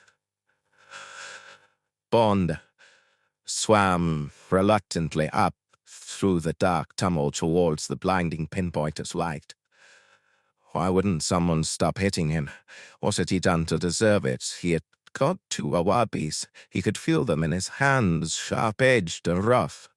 That was as much as Kissy could expect of him. Kissy, he mumbled, stop it, Kissy. The pinpoint of light expanded, became an expanse of straw-covered floor on which he was crouching while the open hand crashed sideways into his face. Piff, baff. With each slap, the splitting pain in his head exploded into 1,000 separate pain fragments. Bond saw the edge of the boat above him and desperately raised himself to grasp at it. He held up the awabis to show that he had done his duty. He opened his hands to drop them into the tub. Consciousness flooded back, and he saw the 2 handfuls of straw dribble to the ground. But the blows had stopped, and now he could see indistinctly through a mist of pain that brown face, those slit eyes, Kono, the guard. And someone else was holding a torch for him. Then it came back. No awabis, no Kissy. Something dreadful had happened. Everything had gone wrong. Shimata. I have made a mistake. Tiger. The clue clicked, and total realization swept through Bond's mind. Careful now. You're deaf and dumb. You're a Japanese miner from Fukuoka. Get the record straight. To hell with the pain in your head. Nothing's broken. Play it cool. Bond put his hands down to his sides. He realized for the first time that he was naked, save for the brief V of the black cotton ninja underpants. He bowed deeply and straightened himself. Kono, his hand as his open holster, fired furious Japanese at him. Bond licked at the blood that was trickling down his face and looked blank, stupid. Kono took out a small automatic, gestured. Bond bowed again, got to his feet, and with a brief glance round the straw-strewn oubliette into which he had fallen, followed the unseen guard with the torch out of the cell. There were stairs, and a corridor, and a door. Kerner stepped forward and knocked. And then Bond was standing in the middle of a small, pleasant, library-type room, and the second guard was laying out on the floor Bond's ninja suit and the appallingly incriminating contents of his pockets. Blofeld, dressed in a magnificent black silk kimono across which a golden dragon sprawled, stood leaning against the mantelpiece beneath which a Japanese brazier smoldered. It was him, all right. The bland, high forehead, the pursed purple wound of a mouth, now shadowed by a heavy grey-black moustache that dropped at the corners on its way perhaps to achieving mandarin proportions, the mane of white hair he had grown for the part of Monsieur le Comte de Bleuville, the black bullet holes of the eyes. And beside him, completing the picture of a homely couple at ease after dinner, sat Irma Bunt, in the full regalia of a high-class Japanese lady, the petit point of a single chrysanthemum lying in her lap, waiting for those pudgy hands to take it up when the cause of this unseemly disturbance had been ascertained. The puffy square face, the tight bun of mousy hair, the thin, wardrous mouth, the light brown, almost yellow eyes. By God, thought Bond dully, here they are, within easy reach. They would both be dead by now but for his single criminal error. Might there still be some way of turning the tables, if only the pain in his head would stop throbbing. Blofeld's tall sword stood against the wall. He picked it up and strode out into the room. He stood over the pile of Bond's possessions and picked them over with the tip of the sword. He hooked up the black suit. He said in German, "And what is this, Colonel?" The head guard replied in the same language. His voice was uneasy, and his eye-slits swiggled with a certain respect towards Bond and away again. "It is a ninja suit, Herr Doctor. These are people who practice the secret arts of ninjutsu. Their secrets are very ancient, and I know little of them. They are the art of moving by stealth, of being invisible, of killing without weapons. These people used to be much feared in Japan. I was not aware that they still existed. This man has undoubtedly been sent to assassinate you, my lord. But for the magic of the passage, he might well have succeeded. And who is he?" Blofeld looked keenly at Bond. "He is tall for a Japanese. The men from the mines are often tall men, my lord.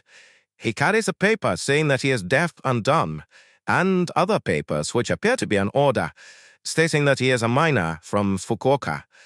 I do not believe this. His hands have some broken nails, but they are not the hands of a miner. I do not believe it either, but we shall soon find out." Blofeld turned to the woman. "What do you think, my dear? Do I have a good nose for such problems? The instincts of a woman." Irma Bunt rose and came and stood behind him. She looked piercingly at Bond, and then walked slowly round him, keeping her distance. When she came to the left profile, she said softly, with awe, "Du lieber Gott." She went back to Blofeld. She said in a hoarse whisper, still staring, almost with horror, at Bond, "It cannot be, but it is. The scar on the right cheek, a profile, and the eyebrows have been shaved to give that upward tilt." She turned to Blofeld. She said decisively, "This is the English agent. This is the man, Bond, James Bond, the man whose wife you killed, the man who went under the name of Sir Hilary Bray." She added fiercely, "I swear it. You have got to believe me, lieber Ernst." Blofeld's eyes had narrowed. "I see a certain resemblance. But how has he got here? How has he found me? Who sent him? The Japanese Geheimdienst. They would certainly have relations with the British Secret Service. I cannot believe it. If that was so, they would have come with warrants to arrest me. There are too many unknown factors in this business. We must proceed with great circumspection and extract the whole truth on this man.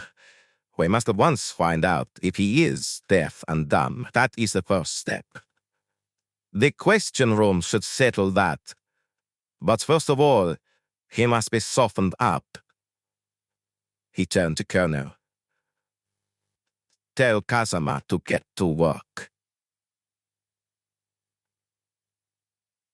Chapter 19. The Question Room. There were now 10 guards in the room. They stood lined up against the wall behind Kono. They were all armed with their long staves. Kono fired an order at one of them. The man left his stave in an angle of the wall and came forward. He was a great box-like man with a totally bald, shining head like a ripe fruit, and hands like hams. He took up his position in front of Bond, his legs straddled for balance and his lips drawn back in a snarling smile of broken black teeth. Then he swung his right hand sideways at Bond's head and slapped him with tremendous force exactly on the bruise of Bond's fall. Bond's head exploded with fire. Then the left hand came at him and Bond rocked sideways. Through a mist of blood, he could see Blofeld and his woman. Blofeld was merely interested as a scientist, but the woman's lips were parted and wet.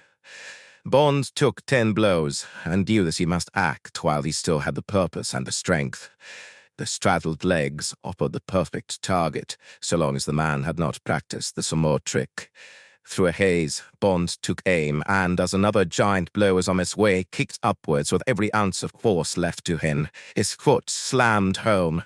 The man gave an animal scream and crashed to the ground, clasping himself and rolling from side to side in agony. The guards made a concentrated rush forward, their staves lifted, and Kono had his gun out. Bond leapt for the protection of a tall chair, picked it up, and hurled it at the snarling pack of guards. One of the legs caught a man in the teeth, and there was the sound of splintering bone. The man went down, clutching his face. Out! It was the Hitlerian scream Bond had heard before. The men stood stock still and lowered their staves. Kono! Remove those men. Blofeld pointed down at the 2 casualties. And punish Kazama for his incompetence. Get new teeth for the other one. And enough of this. The man will not speak with ordinary methods. If he can hear, he will not withstand the pressure of the question room.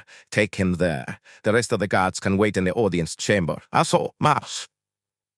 Kono fired off orders, to which the guards reacted at the double. Then Kono gestured to Bond with his gun, opened a small doorway beside the bookcase, and pointed down a narrow stone passage. Now what? Bond licked the blood from the corners of his mouth. He was near the end of his tether. Pressure. He couldn't stand much more of it. And what was this question room? He mentally shrugged. There might still be a chance to get at Blofeld's throat. If only he could take that one with him. He went ahead down the passage, was deaf to the order from Kono to open the rough door at the end, had it opened for him by the guard while the pistol pressed into his spine, and walked forward into a bizarre room of roughly hewn stone that was very hot and stank disgustingly of sulfur. Blofeld and the woman entered. The door was closed, and they took their places in 2 wooden armchairs beneath an oil lamp and a large kitchen clock, whose only unusual feature was that, at each quarter, the figures were underlined in red. The hands stood at just after 11, and now, with a loud iron tick, the minute hand dropped 1 span. Kono gestured for Bond to advance the 12 paces to the far end of the room, where there was a raised stone pedestal seat with arms. It dripped with drying grey mud, and there was the same volcanic filth on the floor all around it. Above the stone seat, in the ceiling, there was a wide circular opening through which Bond could see a patch of dark sky and stars. Kono's rubber boots squelched after him, and Bond was gestured to sit down on the stone throne. In the center of the seat, there was a large round hole. Bond did as he was told, his skin flinching at the hot, sticky surface of the mud. He rested his forearms wearily on the stone arms of the throne, and waited, his belly crawling with the knowledge of what this was all about. Blofeld spoke from the other end of the room. He spoke in English. He said in a loud voice that boomed round the naked walls, "Commander Bond, or number 007 in the British Secret Service if you prefer it. This is the question room, a device of my invention that has the almost inevitable effect of making silent people talk. As you know, this property is highly volcanic. You are now sitting directly above a geyser that throws mud at a heat of around 1,000 degrees centigrade, a distance of approximately 100 feet into the air. Your body is now at an elevation of approximately 50 feet directly above its source. I had the whimsical notion to canalize this geyser up a stone funnel above which you now sit. This is what is known as a periodic geyser. This particular example is regulated to erupt volcanically on exactly each 15 minutes in every hour. Blofeld looked behind him and turned back. You will therefore observe that you have exactly 11 minutes before the next eruption. If you cannot hear me or the translation that will follow, if you are a deaf and dumb Japanese, as you maintain, you will not move from that chair, and at the 15th minute past 11, you will suffer a most dreadful death by the incineration of your lower body.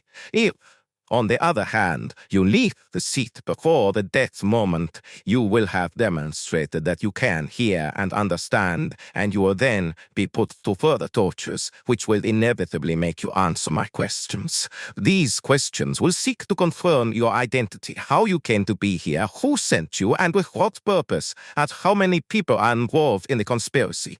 Do you understand? You are not prepared to give up this play acting. Very well. On the off chance that your papers are perhaps partially correct, my chief guard will now briefly explain the purpose of this room in the Japanese language. He turned to the guard. Kono, sag ihm auf Japanisch den Zweck dieses Zimmers. Kono had taken up his position by the door. He now harangued Bond in sharp Japanese sentences. Bond paid no attention. He concentrated on regaining his strength. He sat, relaxed, and gazed nonchalantly round the room. He had remembered the final hell at Beppu, and he was looking for something. Oh, yes, there it was. A small wooden box in the corner to the right of his throne. There was no keyhole to it. Inside that box would undoubtedly be the regulating valve for the geyser. Could that bit of knowledge be put to some use? Bond tucked it away and racked his tired brain for some kind of a plan. If only the agonizing pulse in his head would stop. He rested his elbows on his knees and gently lowered his bruised face into his hands. At least that guard would now be in even worse agony than he. Kono stopped talking. The clock uttered a deep iron tick. It ticked 9 times more. Bond looked up at the black and white clockwork face. It said 11:14. A deep, angry grumble sounded from deep down beneath him. It was followed by a hard buffet of very hot breath. Bond got to his feet and walked slowly away from the stinking stone vent until he reached the area of the floor that was not wet with mud.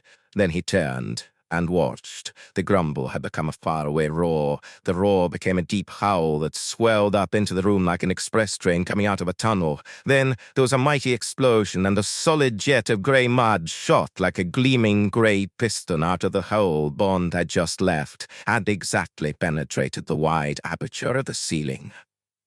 The jet continued, absolutely solid for about half a second, and searing heat filled the room so that Bond had to wipe the sweat from his forehead. Then the grey pillar collapsed back into the hole, and mud pattered onto the floor of the place and splashed down into the room in great steaming gobbets. A deep blubbing and burping sound came up the pipe, and the room steamed. The stench of sulfur was sickening. In the total silence that followed, the tick of the clock to 11:16 was as loud as a gong stroke. Bond turned and faced the couple under the clock. He said cheerfully, "Oh, Blofeld, you mad bastard. I'll admit that your effects man down below knows his stuff. Now bring on the 12 she-devils, and if they're all as beautiful as Fräulein Bunt, we'll get Noel Coward to put it to music and have it on Broadway by Christmas. How about it?" Blofeld turned to Irma Bunt. "My dear girl, you are right. It is indeed the same Britisher. Remind me to buy you another string of the excellent Mr. Mikimoto's grey pearls. And now, let us be finished with this man once and for all. It is beyond our bedtime." "Yes, indeed, lieber Ernst. But first, he must speak." "Of course, Irmchen. But that can be done quickly, too. We have already broken his first reserves. The second line of defense will be routine. Come." Back up the stone passage, back into the library. Irma Bunt back to her petit point. Blofeld back to his stance by the mantelpiece, his hand resting lightly on the boss of its great sword. It was just as if they had returned after taking part in some gracious after-dinner entertainment, a game of billiards, a look at the stamp albums, a dull quarter of an hour with the home movies. Bond decided. To hell with the Fukuoka Minor. There was a writing desk next to the bookshelves. He pulled out his chair and sat down. There were cigarettes and matches. He lit up and sat back, inhaling luxuriously.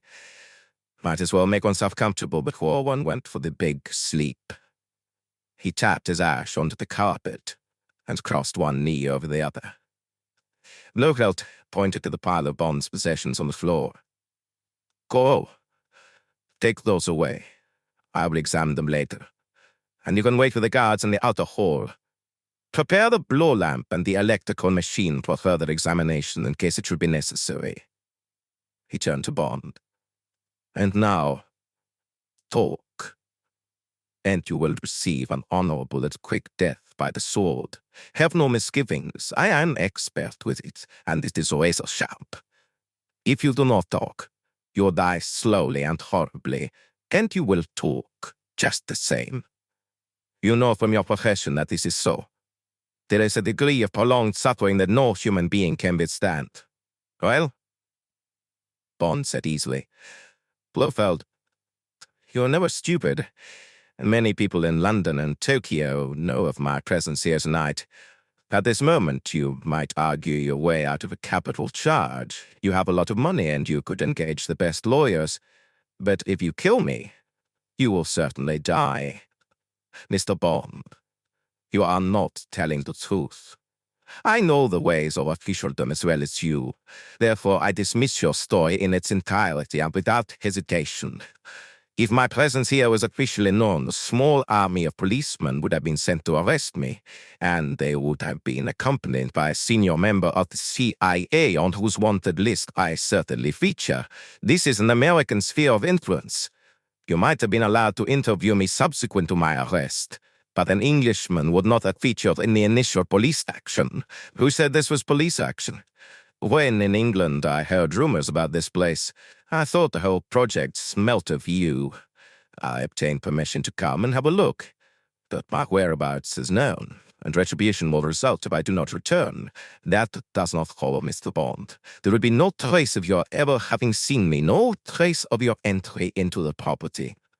I happen to have certain information that fits in with your presence here. One of my agents recently reported that the head of the Japanese Secret Service, the Kuan Chosakuku, a certain Tanaka, came down in this direction accompanied by a foreigner dressed as a Japanese. I now see that your appearance tallies with my agent's description. Where is this man? I would like to question him. He is not available. Very convenient." A red fire began to burn deep in the black pools of Blofeld's eyes. "You forget. that it is not I who am being interrogated, Mr. Bond. It is you. Now, I happen to know all about this Tanaka. He is a totally ruthless man, and I will hazard a guess that fits the facts and that is made almost into a certitude by your crude evasions. This man, Tanaka, has already lost one secret agent whom he sent down here to investigate me. You were available on some business connected with your profession, perhaps, and for consideration or in exchange for a favor, you agreed to come here and kill me, thus tidying up a situation which is causing some embarrassment to the Japanese government. I do not know or care when you learned that Dr. Guntram Shatterhand was in fact Ernst Stavro Blofeld. You have private reasons for wanting to kill me, and I have absolutely no doubt that you kept your knowledge to yourself and passed it on to no one for fear that the official action I have described would take the place of your private plans for revenge. Blofeld paused. He said softly, I have one of the greatest brains in the world, Mr. Bond. Have you anything to say in reply? As the Americans would say, it had better be good. Bond took another cigarette and lit it. He said, composedly, I stick to the truth, Blofeld. If anything happens to me, you, and probably the woman as an accessory, will be dead by Christmas. All right, Mr. Bond. But I am so sure of my facts that I am now going to kill you with my own hands and dispose of your body without more ado. On reflection, I would rather do it myself than have it done slowly by my guards, who have been a thorn in my flesh for too long. The account I have to settle with you is a personal one. Have you ever heard the Japanese expression, kiriste gomen? Bond groaned. Spare me the Lafcadio Hearn, Blofeld. If it dates from the time of samurai, it means literally killing and going away. If a low person hindered the samurai's passage along the road or failed to show him proper respect, the samurai was within his rights to lop off the man's head. I regard myself as a latter-day samurai. My fine sword has not yet been blooded. Yours will be an admirable head to cut its teeth on. He turned to Irma Bund.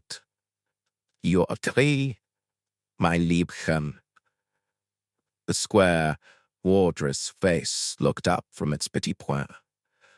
But of course, Leader Ernst. What you decide is always correct. But be careful. This animal is dangerous. You forget, mein Liebchen. Since last January, he has ceased to be an animal. By a simple stroke of surgery on the woman he loved, I reduced him to human dimensions. The dominant, horrific figure stood away from the mantelpiece and took up his sword. Let me show you.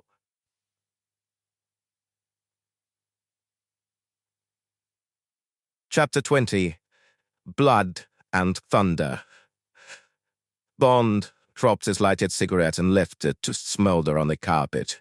His whole body tensed. He said, I suppose you know you're both mad as hatters. So was Frederick the Great. So was Nietzsche. So was Van Gogh. We are in good, in illustrious company, Mr. Bond. On the other hand, what are you? You are a common thug, a blunt instrument wielded by dolts in high places. Having done what you are told to do out of some mistaken idea of duty or patriotism, you satisfy your brutish instincts with alcohol, nicotine, and sex, while waiting to be dispatched on your next misbegotten foray. Twice before, your chief has sent you to do battle with me, Mr. Bond, and By a combination of luck and brute force, you were successful in destroying 2 projects of my genius. You and your government would categorize these projects as crimes against humanity, and various authorities still seek to bring me to book for them. But try and summon such wits as you possess, Mr. Bond, and see them in a realistic light and in the higher realm of my own thinking. Blofeld was a big man, perhaps 6'3", and powerfully built. He placed the tip of the samurai's sword, which is almost the blade of a scimitar, between his straddled feet, and rested his sinewy hands on its boss. Looking up at him from across the room, Bond had to admit that there was something larger than life in the looming imperious figure, in the hypnotically direct stare of the eyes, in the tall white brow, in the cruel downward twist of the thin lips. The square-cut, heavily draped kimono, designed to give the illusion of bulk to a race of smallish men, made something huge out of the towering figure, and the golden dragon embroidery, so easily to be derided as a childish fantasy, crawled menacingly across the black silk and seemed to spit real fire from over the left breast. Blofeld had paused in his harangue. Waiting for him to continue, Bond took the measure of his enemy. He knew what was coming. Justification. It was always so. When they thought that they had got you where they wanted you, when they knew they were decisively on top, before the knockout, even to an audience on the threshold of extinction, it was pleasant, reassuring to the executioner to deliver his apologia, purge the sin he was about to commit. Blofeld, his hands relaxed on the boss of his sword, continued. The tone of his voice was reasonable, self-assured, quietly expository. He said, "Now, Mr. Bond, take Operation Thunderball, as your government dubbed it. This project involved the holding to ransom of the Western world by the acquisition by me of 2 atomic weapons. Where lies the crime in this, except in the airy form of international politics? Rich boys are playing with rich toys. A poor boy comes along and takes them and offers them back for money. If the poor boy had been successful, what a valuable byproduct would have resulted for the whole world. These were dangerous toys which, in the poor boy's hands, or let us say, to discard the allegory, in the hands of a Castro, could lead to the wanton extinction of mankind. By my action, I gave a dramatic example for all to see. If I had been successful and the money had been handed over, might not the threat of a recurrence of my attempt have led to serious disarmament talks, to an abandonment of these dangerous toys that might so easily get into the wrong hands? You follow my reasoning? Then, this recent matter of the bacteriological warfare attack on England. My dear Mr. Bond, England is a sick nation by any standards.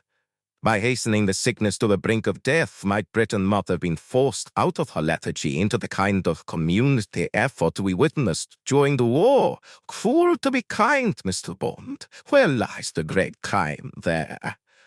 And now, this matter of my so-called castle of death. Blofeld paused, and his eyes took on an inward look. He said, I will make a confession to you, Mr. Bond. I have come to suffer from a certain lassitude of mind, which I am determined to combat. This comes in part from being a unique genius who is alone in the world, without honor, worse, misunderstood. No doubt, much of the root cause of this accident is physical. Liver, kidneys, heart, the usual weak points of the middle-aged. But there has developed in me a certain mental lameness, a disinterest in humanity and its future, an utter boredom with the affairs of mankind. So, not unlike the gourmet With his jaded palate, I now seek only the highly spiced, the sharp impact on the taste buds, mental as well as physical, the tickle that is truly exquisite. And so, Mr. Bond, I came to devise this useful and essentially humane project, the offer of free death to those who seek release from the burden of being alive. By doing so, I have not only provided the common man with a solution to the problem of whether to be or not to be, I have also provided the Japanese government, though for the present they appear to be blind to my magnanimity, with a tidy, out-of-the-way charnel house, which relieves them of a constant flow of messy occurrences involving the trains, the trams, the volcanoes, and other unattractively public means of killing yourself. You must admit that, far from being a crime, this is a public service unique in the history of the world. I saw one man being disgustingly murdered yesterday. Tidying up, Mr. Bond. Tidying up. The man came here wishing to die. What you saw done was only helping a weak man to his seat on the boat across the Styx. But I can see that we have no contact. I cannot reach what serves you for a mind. For your part, you cannot see further than the simple gratification of your last cigarette. So enough of this. I go chatter. You have already kept us from our beds far too long. You want to be hacked about in a vulgar brawl? Or will you offer your neck in the honorable session? Blofeld took a step forward and raised his mighty sword in both hands and held it above his head. The light from the oil lamps shimmered on the blade and showed up the golden filigree engraving.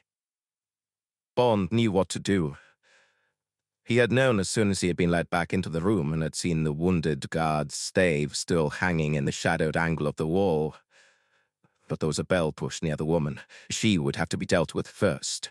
Had he learned enough of the thrusts and parries of bojutsu from the demonstration at the ninja training camp? Bond hurled himself to the left, seized the stave, and leapt at the woman whose hand was already reaching upwards. The stave thudded into the side of her head, and she sprawled grotesquely forward off a chair and lay still. Blofeld's sword whistled down inches from his shoulder. Bond twisted and lunged to his full extent, thrusting his stave forward in the groove of his left hand almost as if it had been a billiard cue. The tip caught Blofeld hard on the breastbone and flung him against the wall, but he hurtled back and came inexorably forward, swishing his sword like a scythe. Bond aimed at his right arm, missed, and had to retreat. He was concentrating on keeping his weapon as well as his body away from the whirling steel, or his stave would be cut like a matchstick, and its extra length was his only hope of victory. Blofeld suddenly lunged expertly, his right knee bent forward. Bond feinted to the left, but was inches too slow, and the tip of the sword flicked his left ribs, drawing blood. But before Blofeld could withdraw, Bond had slashed two-handed sideways at his legs. His stave met bone. Blofeld cursed and made an ineffectual stab at Bond's weapon. Then he advanced again, and Bond could only dodge and feint in the middle of the room and make quick, short lunges to keep the enemy at bay. But he was losing ground in front of the whirling steel, and now Blofeld, scenting victory, took lightning steps and thrust forward like a snake. Bond leapt sideways, saw his chance, and gave a mighty sweep of his stave. It caught Blofeld on his right shoulder and drew a curse from him. His main sword arm. Bond pressed forward, lancing again and again with his weapon and scoring several hits to the body. But one of Blofeld's parries caught the stave and cut off that one vital foot of extra length as if it had been a candle end. Blofeld saw his advantage and began attacking, making furious forward jabs that Bond could only parry by hitting at the flat of the sword to deflect it. But now the stave stave was slippery in the sweat of his hands, and for the first time he felt the cold breath of defeat at his neck, and Blofeld seemed to smell it, for he suddenly executed one of his fast-running lunges to get under Bond's guard. Bond guessed the distance of the wall behind him and leapt backwards against it. Even so, he felt the sword point fan across his stomach, but, hurled back by his impact with the wall, he counter-lunged, swept the sword aside with a stave, and, dropping his weapon, made a dive for Blofeld's neck, and got both hands to it. For a moment, the two sweating faces were almost up against each other. The boss of Blofeld's sword battered into Bond's side. Bond hardly felt the crashing blows. He pressed with his thumbs, and pressed, and heard the sword clank to the floor, and felt Blofeld's fingers and nails tearing at his face, tried to reach his eyes. Bond whispered through his gritted teeth, "Die, Blofeld, die." And suddenly, the tongue was out and the eyes rolled upwards and the body slipped down to the ground. But Bond followed it and knelt. His hands clamped round the powerful neck, seeing nothing, hearing nothing in the terrible grip of bloodlust. Bond slowly came to himself. The golden dragon's head on the black silk kimono spat flame at him. He unclasped his aching hands from round the neck and, not looking again at the purple face, got to his feet. He staggered. God, how his head hurt. What remained to be done? He tried to cast his mind back. He had had a clever idea. What was it? Oh, yes, of course. He picked up Blofeld's sword and sleepwalked down the stone passage to the torture room. He glanced up at the clock, 5 minutes to midnight. And there was the wooden box, mud-spattered, down beside the throne on which he had sat days, years before. He went to it and hacked it open with one stroke of the sword. Yes, there was the big wheel he had expected. He knelt down and twisted until it was finally closed. What would happen now? The end of the world. Bond ran back up the passage. Now he must get out, get away from this place. But his line of retreat was closed by the guards. He tore aside a curtain and smashed the window open with his sword. Outside, there was a balustraded terrace that seemed to run round this story of the castle. Bond looked around for something to cover his nakedness. There was only Blofeld's sumptuous kimono. Coldly, Bond tore it off the corpse, put it on, and tied the sash. The interior of the kimono was cold, like a snake's skin. He looked down at Irma Bunt. She was breathing heavily with a drunken snore. Bond went to the window and climbed out, minding his bare feet among the glass splinters. But he had been wrong.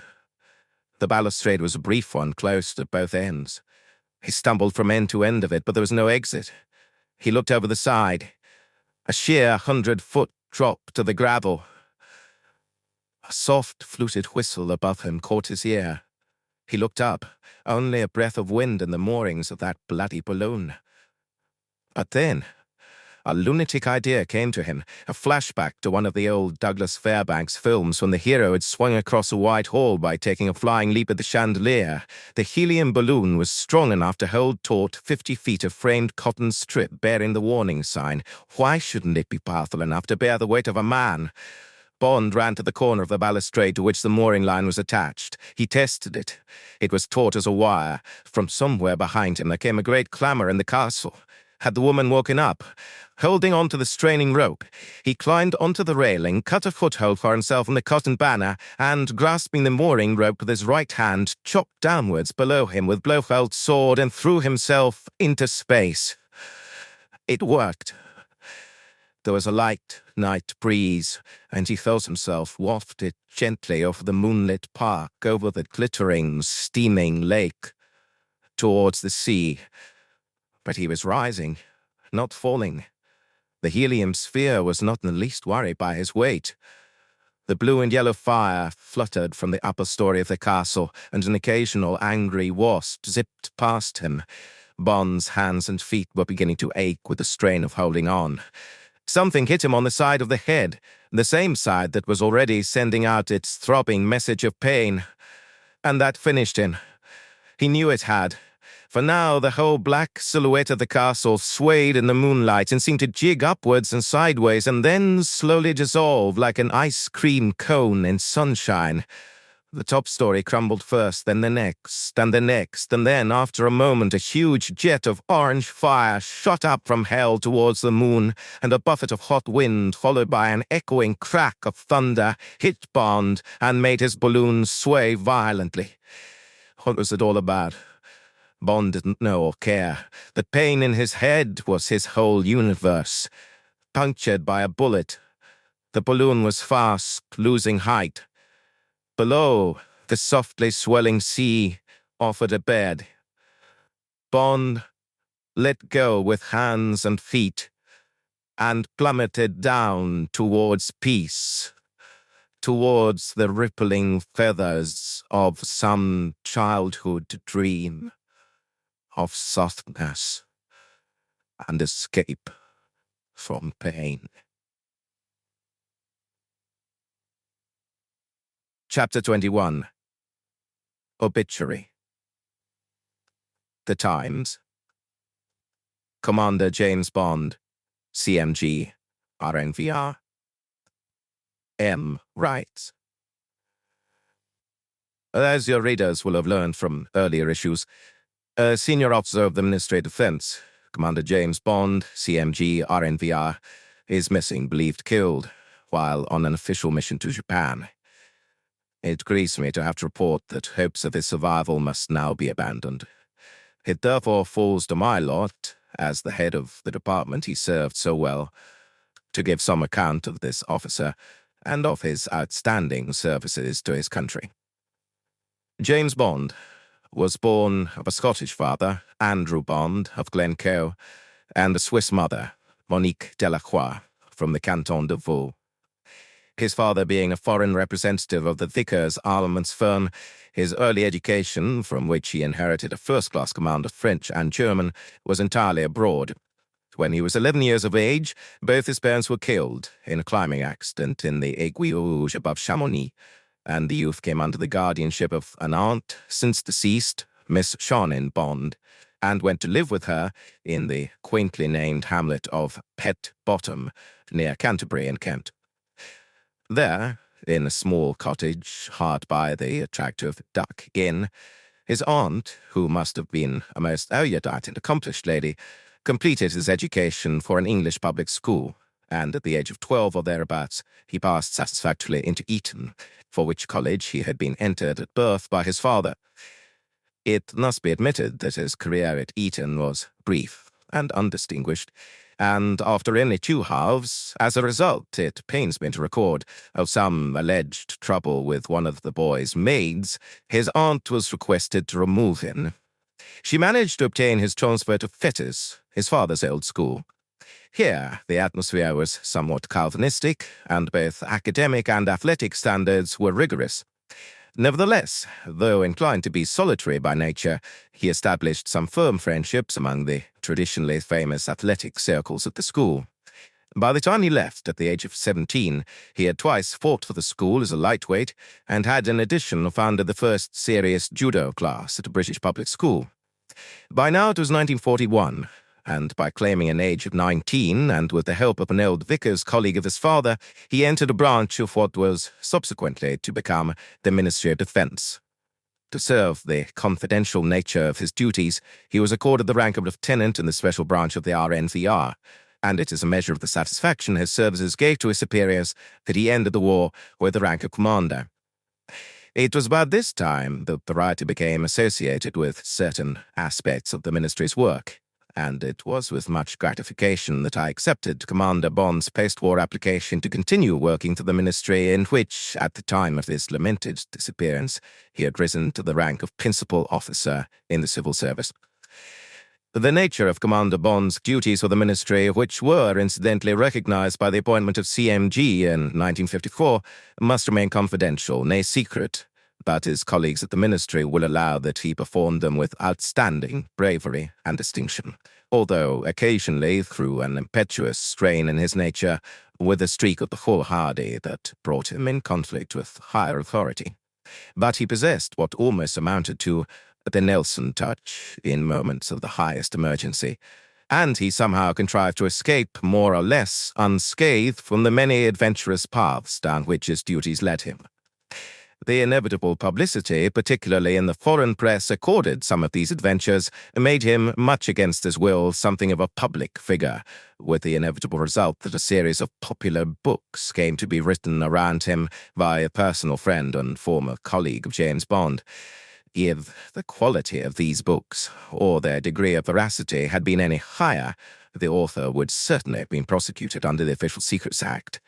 It is a measure of the disdain in which these fictions are held at the Ministry that action has not yet, I emphasize the qualification, been taken against the author and publisher of these high-flown and romanticized caricatures of episodes in the career of an outstanding public servant. It only remains to conclude this brief in memoriam by assuring his friends that Commander Bond's last mission was one of supreme importance to the state. Although it now appears that, alas, he will not return from it, I have the authority of the highest quarters in my land to confirm that the mission proved 100% successful. It is no exaggeration to pronounce unequivocally that through the recent valorous efforts of this one man, the safety of the realm has received mighty reassurance. James Bond was briefly married in 1962 to Teresa, only daughter of Marc-Ange Draco of Marseille. The marriage ended in tragic circumstances that were reported in the press at the time. There was no issue of the marriage, and James Bond leaves, so far as I'm aware, no relative living. M.G. writes, I was happy and proud to serve Commander Bond in a close capacity during the past 3 years at the Ministry of Defense. If indeed our fears for him are justified, may I suggest these simple words for his epitaph? Many of the junior staff here feel they represent his philosophy. I shall not waste my days in trying to prolong them. I shall use my time. Chapter 22. Sparrow's Tears. When Kissy saw the figure, black-winged in its kimono, crash down into the sea, she sensed that it was her man, and she covered the 200 yards from the base of the wall as fast as she had ever swum in her life. The tremendous impact of the water had at first knocked all the wind out of Bond, but the will to live, so nearly extinguished by the searing pain in his head, was revived by the new but recognizable enemy of the sea, and when Kissy got to him, he was struggling to free himself from the kimono. At first he thought she was Blofeld, and tried to strike out at her. Kiss Kissy, she said urgently. Kissy Suzuki, don't you remember?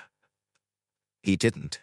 He had no recollection of anything in the world but the face of his enemy, and of the desperate urge to smash it. But his strength was going, and finally, cursing feebly, he allowed her to manhandle him out of the kimono, and paid heed to the voice that pleaded with him. Now, follow me, Tara-san. When you get tired, I will pull you with me. We are all trained in such rescue work. But when she started off, Bond didn't follow her. Instead, he swam feebly round and round like a wounded animal in ever-increasing circles. She almost wept. What had happened to him? What had they done to him at the Castle of Death? Finally, she stopped him and talked softly to him, and he docilely allowed her to put her arms under his armpits, and with his head cradled between her breasts, she set off with the traditional backward leg stroke.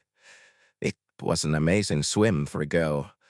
1/2 mile with currents to contend with, and only the moon and an occasional glance over her shoulder to give her a bearing. But she achieved it, and finally hauled Bond out of the water in a little cove, and collapsed on the flat stones beside him. She was awoken by a groan from Bond. He had been quietly sick, and now sat with his head in his hands, looking blankly out to sea with the glazed eyes of a sleepwalker. When Kissy put an arm round his shoulders, He turned vaguely towards her. Who are you? How did I get here? What is this place? He examined her more carefully. You're very pretty. Kissy looked at him keenly.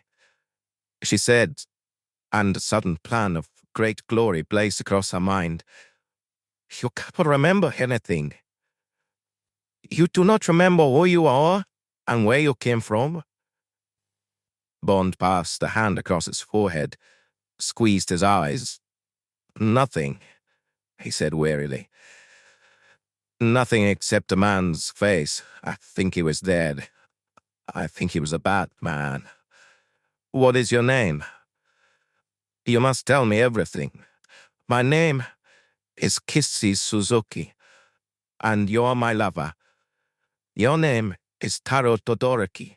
We live on this island and go fishing together. It is a very good life. But can you walk a little? I must take you to where you live and get you some food and a doctor to see you.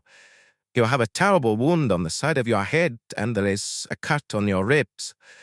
You must have fallen while you are climbing the cliff after seagulls' eggs. She stood up and held out her hands. Bond took them and staggered to his feet. She held him by the hand and gently guided him along the path towards the Suzuki house. But she passed it and went on and up to the grove of dwarf maples and camellia bushes. She led him behind the Shinto shrine and into the cave. It was large, and the earth floor was dry. She said, This is where you live. I live here with you. I had put away our bed things. I will go and fetch them and some food.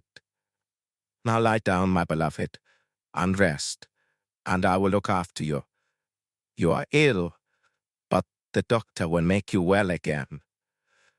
Bond did as he was told, and was instantly asleep, the pain-free side of his head cradled on his arm. Kissy ran off down the mountain, her heart singing. There was much to be done, much to be arranged, but now she had got her man back, and she was desperately determined to keep him. It was almost dawn, and her parents were awake. She whispered to them excitedly as she went about warming some milk and putting together a bundle of futon, her father's best kimono, and a selection of Bond's washing things, nothing to remind him of his past. Her parents were used to her whims and her independence.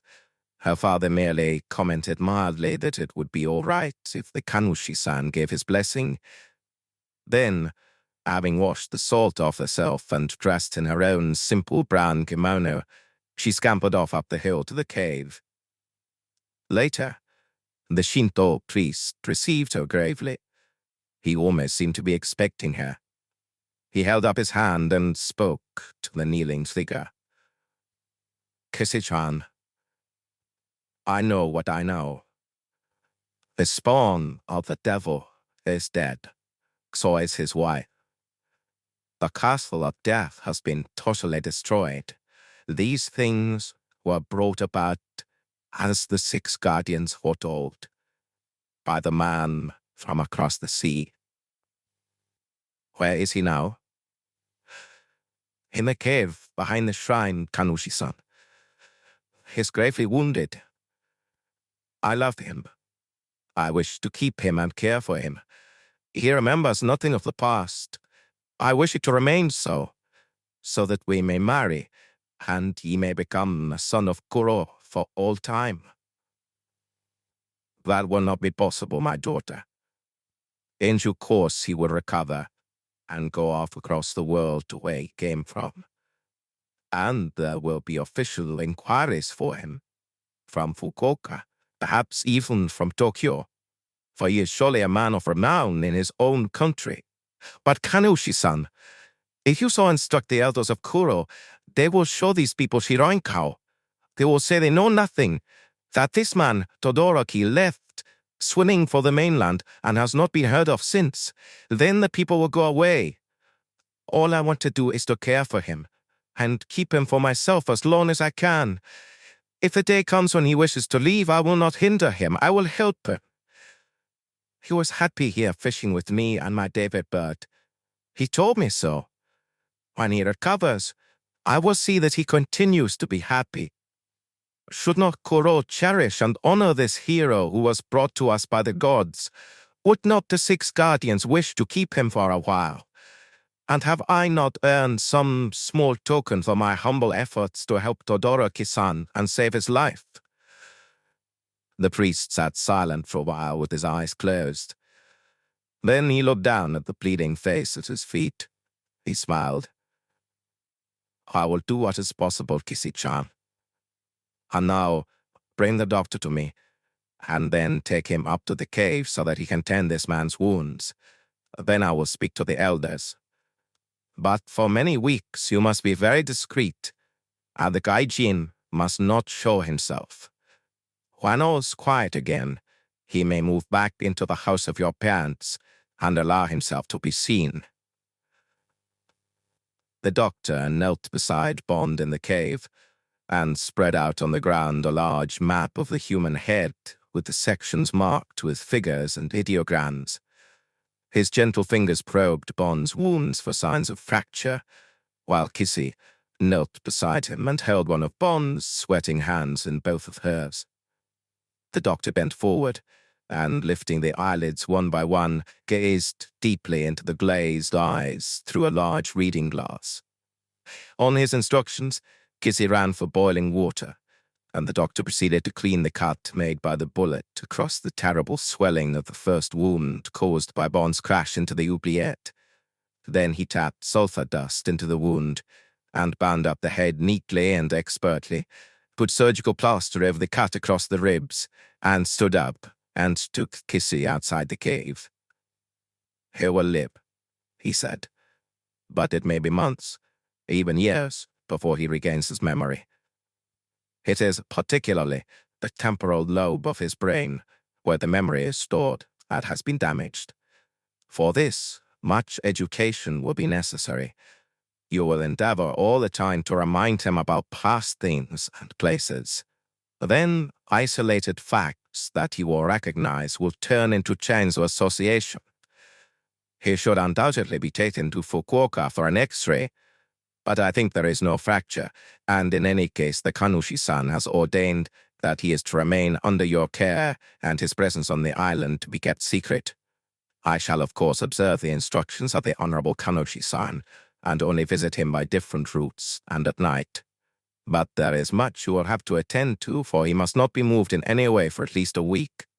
Now, listen carefully, said the doctor, and gave her minute instructions which covered every aspect of feeding and nursing, and left her to carry them out.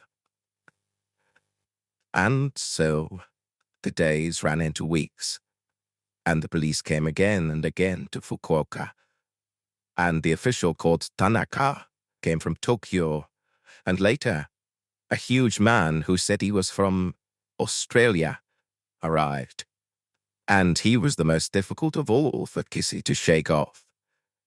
But the face of Shirankao remained of stone, and the island of Kuro kept its secret.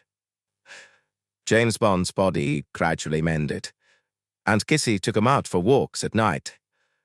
They also went for an occasional swim in the cove, where they played with David, and she told him all the history of the Ama and of Kuro, and expertly parried all his questions about the world outside the island.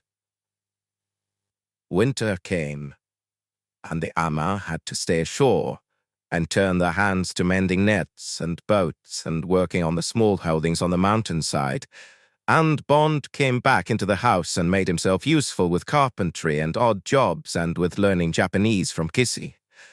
The glazed look went from his eyes, but they remained remote and far away, and every night he was puzzled by dreams of a quite different world of white people and big cities and half-remembered faces. But Kissy assured him that these were just nightmares such as she had, and that they had no meaning. And gradually Bond came to accept the little stone and wood house and the endless horizon of sea as his finite world. Kissy was careful to keep him away from the south coast of the island, and dreaded the day when fishing would begin again at the end of May, and he would see the great black wall across the straits, and memory might come flooding back. The doctor was surprised by Bond's lack of progress, and resigned himself to the conclusion that Bond's amnesia was total. But soon there was no cause for further visits, because Bond's physical health and his apparently complete satisfaction with his lot showed that in every other respect he was totally recovered. But there was one thing that greatly distressed Kissy. From the first night in the cave, she had shared Bond's futon, and when he was well and back in the house, she waited every night for him to make love to her. But while he kissed her occasionally and often held her hand, his body seemed totally unaware of her, however much she pressed herself against him and even caressed him with her hands. Had the wound made him impotent? She consulted the doctor, but he said there could be no connection, although it was just possible that he had forgotten how to perform the act of love. So one day, Kissy Suzuki announced that she was going to take the weekly mail boat to Fukuoka to do some shopping, and in the big city she found her way to the local sex shop called the Happy Shop, that is a feature of all self-respecting Japanese towns, and told her problem to the wicked-looking old greybeard behind the innocent counter containing nothing more viciously alluring than tonics and contraceptives. He asked her if she possessed 5,000 yen, which is a lot of money, and when she said she did, he locked the street door and invited her to the back of the shop. The sex merchant bent down and pulled out from beneath a bench what looked like a small wild rabbit hutch.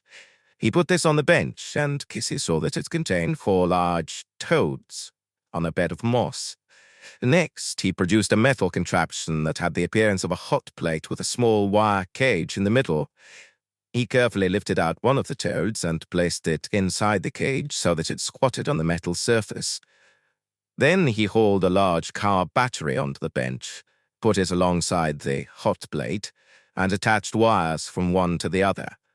Then he spoke some encouraging endearments to the toad, and stood back. The toad began to shiver slightly, and the crosses in its dark red eyes blazed angrily at Kissy as if it knew it was all her fault. The sex merchant, his head bent over the little cage, watched anxiously and then rubbed his hands with satisfaction as heavy beads of sweat broke out all over the toad's warty skin. He reached for an iron teaspoon and a small file, gently raised the wire cage, and very carefully scraped the sweat beads off the toad's body and dripped the result into the file. When he had finished, the file contained about half a teaspoon of clear liquid. He corked it up and handed it to Kissy, who held it with reverence and great care as if it had been a fabulous jewel. Then the sex merchant disconnected the wires and put the toad, which seemed none the worse for his experience, back in its hutch and closed the top. He turned to Kissy and bowed. When this valuable product is desired by a sincere customer, I always ask them to witness the process of distillation. Otherwise, they might harbor the unworthy thought that the phial contained only water from the tap. But you have now seen that this preparation is the authentic sweat of a toad. It is produced by giving a toad a mild electric shock. The toad suffered only temporary discomfort, and it will be rewarded this evening with an extra portion of flies or crickets. And now, he went to a cupboard and took out a small pillbox. Here is a powder of dried lizard. A combination of the two, inserted in your lover's food at the evening meal, should prove infallible. However, to excite his mind as well as his senses, for an extra 1,000 yen, I can provide you with a most excellent pillow book. What is a pillow book? The sex merchant went back to his cupboard and produced a cheaply bound and printed paper book with a plain cover. Kissy opened it. Her hand went to her mouth and she blushed furiously.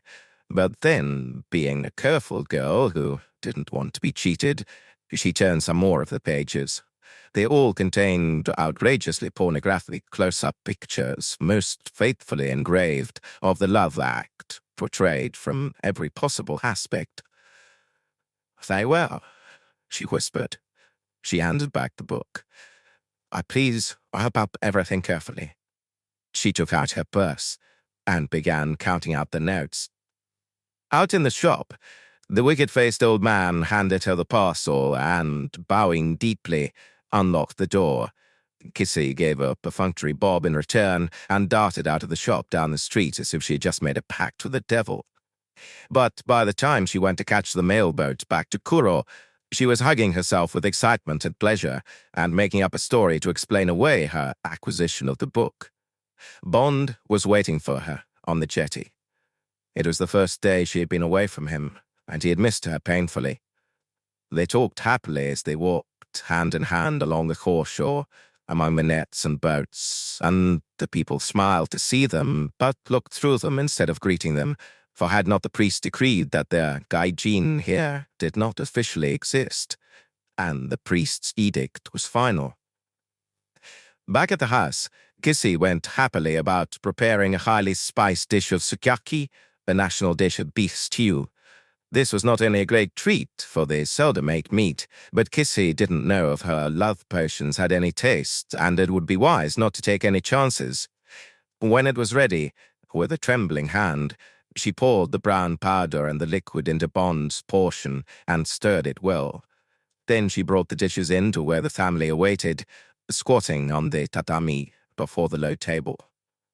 She watched surreptitiously as Bond devoured every scrap of his portion and wiped his plate clean with a pinch of rice, and then, after warm compliments on her cooking, drank his tea and retired to their room. In the evenings, he usually sat mending nets or fishing lines before going to bed. As she helped her mother wash up, she wondered if he were doing so now. Kissy spent a long time doing her hair and making herself pretty before, her heart beating like a captured bird, she joined him. He looked up from the pillow book and laughed. "Kissy, where in God's name did he get this?" She giggled. "All that. I forgot to tell you. Some dreadful man tried to make up to me in one of the shops. He pressed that into my hand. I made an assignation for this evening. I agreed just to get rid of him. It is what we call a pillow book. Lovers use them. Aren't the pictures exciting?" Bond threw off his kimono. He pointed to the soft futon on the floor. He said fiercely, "Kissy, take off your clothes and lie down there. We'll start at page 1. Winter slid into spring, and fishing began again. But now Kissy dived naked like the other girls, and Bond and the birds dived with her, and there were good days and bad days. But the sun shone steadily, and the sea was blue, and wild irises covered the mountainside, and everyone made a great fuss as the sprinkling of cherry trees burst into bloom. And Kissy wondered what moment to choose to tell Bond that she was going to have a baby, and whether he would then propose marriage to her.